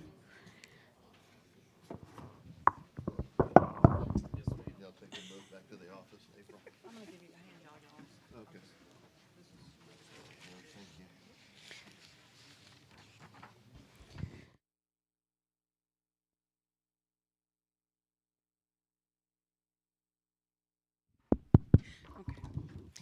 All right, so if you have, and of course you all, I have to be honest, I do apologize, Miss Andrea. I guess I can't hold anybody accountable when the teacher's assistant didn't fill out her form she wrote on the note pages. So I do apologize. I'll probably get a 0 for this assignment. I need extended time. So with this in mind, if you would like to take time and write on your page, you can. The goal, though, is that we will take a moment, and Miss April has provided for us Post-it notes here. If you left out and you saw that there was chart paper on the bookshelves that are over there, what I would like my colleagues to do is provide some final takeaways, possibly next steps of where you think that we should be headed after today and yesterday's levels of conversation. This will continue, of course, as time goes on. We know that we have one workshop that is already on the books for March, right before, immediately before the committee meetings. We've already established the fact that we probably need to have additional conversations and workshops within the next few months as well. But we want this to help to continue to reimagine the vision for East Baton Rouge Parish School Board, and then to also prepare for our superintendent selection / search process. So I know I probably said that out of order, search, then selection process. So with that in mind, if you will, feel free to use as many Post-it notes as you like. You have the whole stack to make notes in regards to academics and accountability, operations, and then budget and finance. And if we can take, I'm going to use an odd number, if we can take about 7 minutes to do so, and this will allow some that are joining us, that are visiting with us, to get a chance to take a look at where we see ourselves headed as a board. Audience, feel free to take a look at what is posted on the chart paper, and then we'll come back and have one final thought, and then, of course, share all the thanks in the world for all the beautiful people who have done so many amazing things to allow us to be in this space today. So let's take about 7 minutes to get our thoughts down, to go under the main topics of what we covered today.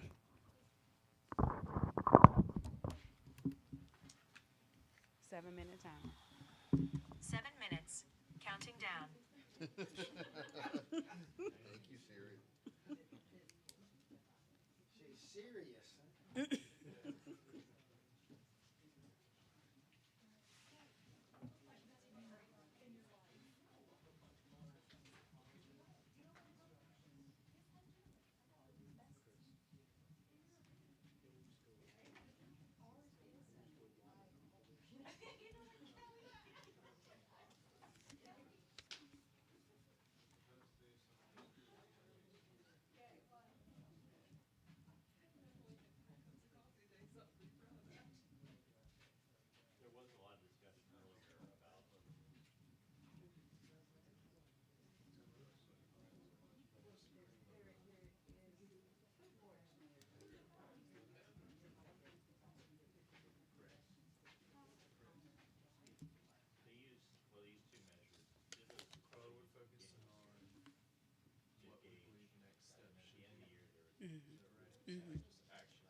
Technically, in short form.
Mr. Baloo, would you like me to give you a few extra minutes?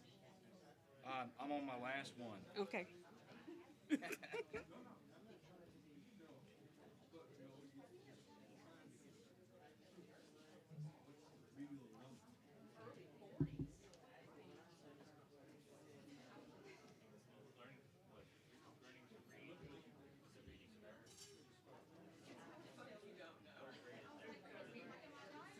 Bell to bell instruction.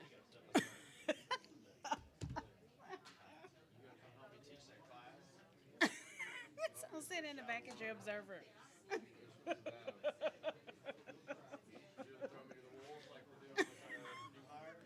Oh, Jesus. What's the word I'm thinking? I'm trying to think. Not committees, but Task force? task force. Yeah. I had it. You interrupted me when I was writing it Oh, down. I'm sorry. No, I'm teasing. There you go. Waiting on Mr. Baloo. Always waiting on Mr. Baloo, huh? Golly. That's It's because a dollar waiting on a dime. because you know you can't put a time limit on brilliance. Ooh, I'm sorry. stay over there. Where? Just as a whole, across the district, they're saying, look, we got these new teachers, they know how to teach, but they don't know how to manage a classroom. And they're getting burnt out because they can't manage their classroom. They're not getting the results that they should. Yeah. And they're having to spend a lot of time trying to help these teachers that might be 2 or 3 years into it understand that they need this skill Yeah. and get them to be receptive and try to impart that to them. But if we're not giving them any PBs, coming in fresh, brand new teacher, and focusing really heavy on classroom management, like they're not set up for success, and they're leaving the district thinking, oh, it's going to be better than Zachary or some other institute, but it's not a student population problem. It's they don't know how to manage their class. Absolutely. Absolutely. Oh, wait, I'm in the wrong chair. That's very individual, but it's something I've heard several times. No, I think you're right there. So I've heard several times from principals that at successful schools that Yeah. are turning over a lot of teachers. I served as a part-time content specialist for Teach for America. And of course, those teachers who came through the program, this was their first year of teaching. And as we had our sessions supposedly on social studies, we ended up spending more time on classroom management. They knew the content, but yeah, but how to manage the class where they can teach the content. Yeah, how can you teach them? Right. That's right. My kids they do much better with a good teacher that knows how to run a classroom. Because my kids even better because they're learning better because they're managed better. Because of the management. Yep. Yep. Yep. Okay, we're going to go ahead and close out, you all. Before we entertain our commendations and thank yous for the afternoon, I just wanted to kind of jigsaw out and kind of ask my colleagues who are still here if you had one resounding statement or one word, possibly one sentence, one sentence. Okay. One sentence to show as a takeaway or possibly just something that you have self-reflected on or has reflected on as in regards to our community or our schools. Feel free to share, and we'll start with Mr. Baloo. Thank you. Well, I'll say first of all, just if it was one statement, I would say, one sentence, I would say this retreat exceeded my expectations in terms of what we were able to accomplish in one day. So I want to thank board leadership and the administration for putting together a very useful and streamlined presentation. We got a lot of information today. And like I told Superintendent Smith, all the presenters today were first class. They are all very passionate, all very informed and prepared, and delivered the information in quick fashion, and were prepared for questions. I just thought they did an outstanding job. That's it. Thanks. Mr. Russ. I'll keep it short. I think we have been able, as a whole, to identify a lot of opportunities. And so from that, my challenge to everyone here that's accountable is to not just identify, but execute solutions to take advantage of those opportunities in a very expedient manner. Thank you. Thank you. Mr. Gode. I guess my takeaway, coming back, I was reflecting back on when I first came on the board, and I would say that most of the issues, I'd say 90% of the issues are the same issues we had back then, but I think we've made a considerable amount of progress in the ensuing years on having a much better understanding of those issues and much better data to start working on those issues. We still have a long way to go. I'm not trying to say we've solved any of those, because obviously we haven't, but I think we're in a much, much better place than we were when I first came on the board to address these issues. And I think we got a lot of things working that are addressing these issues. And I just hope we can keep doing those things and make the course corrections that we need using the data that we have. Mr. Martin.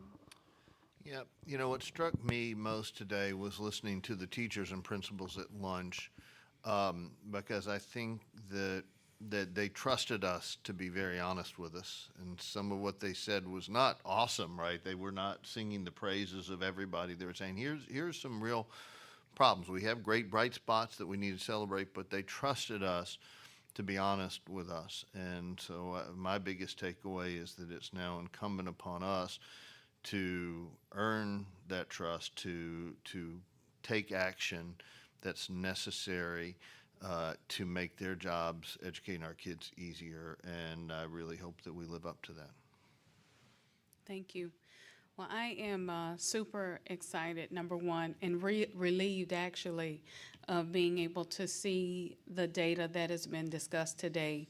I feel like every single aspect, including the anecdotal data of and the quality testing, I guess you could say, or assessment that was given by our teachers, as well as all of the staff that has given lovely but real and robust reports to us, have allowed us to think about what are the things that we're doing well, and what are the things that we need to improve, and what are the things that can be handled in a temporary standpoint, and what are the things that need to be our long-term goals.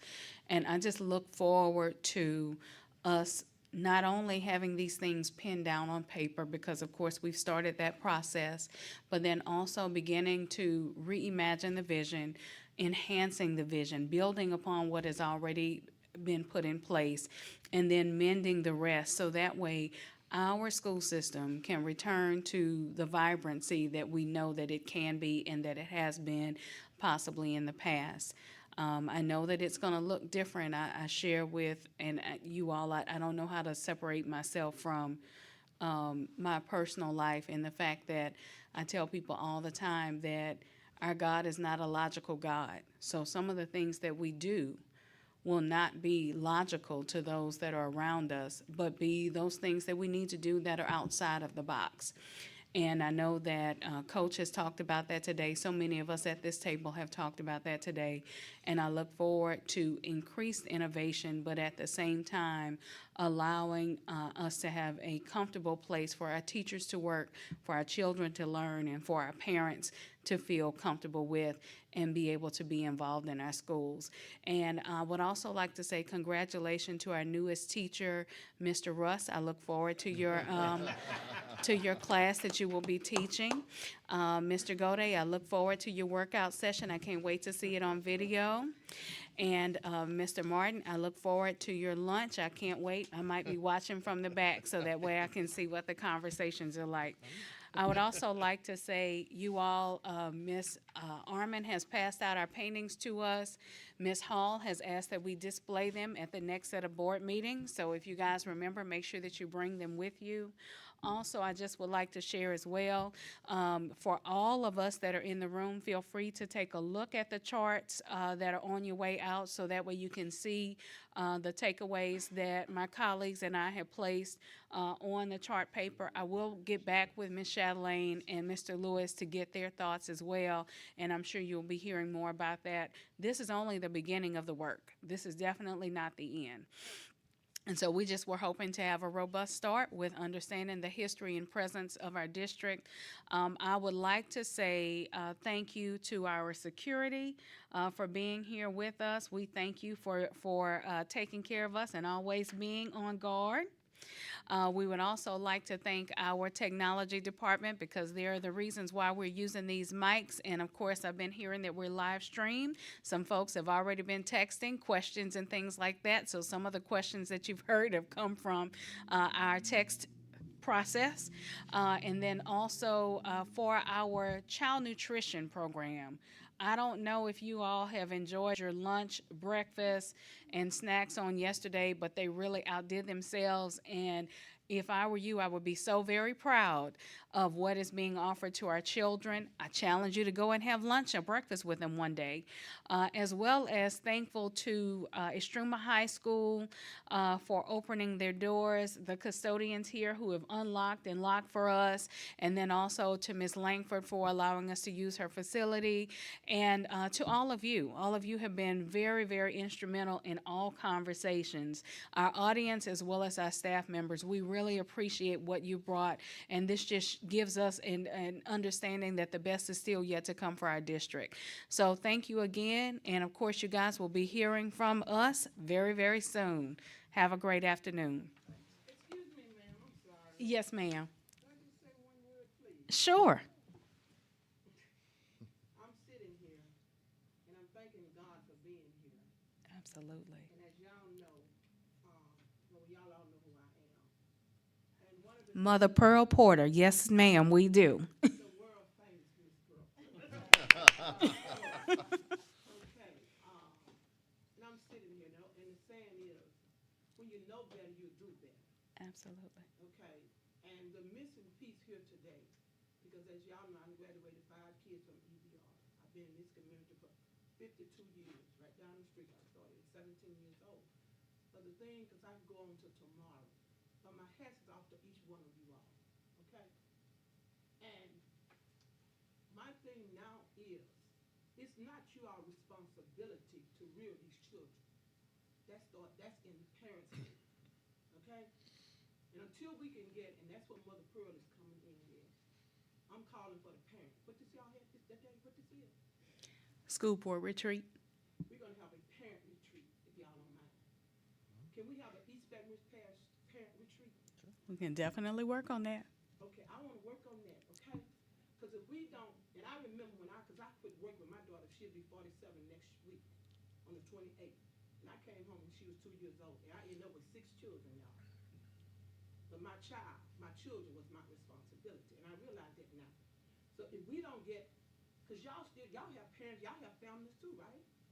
That y'all have to go home to.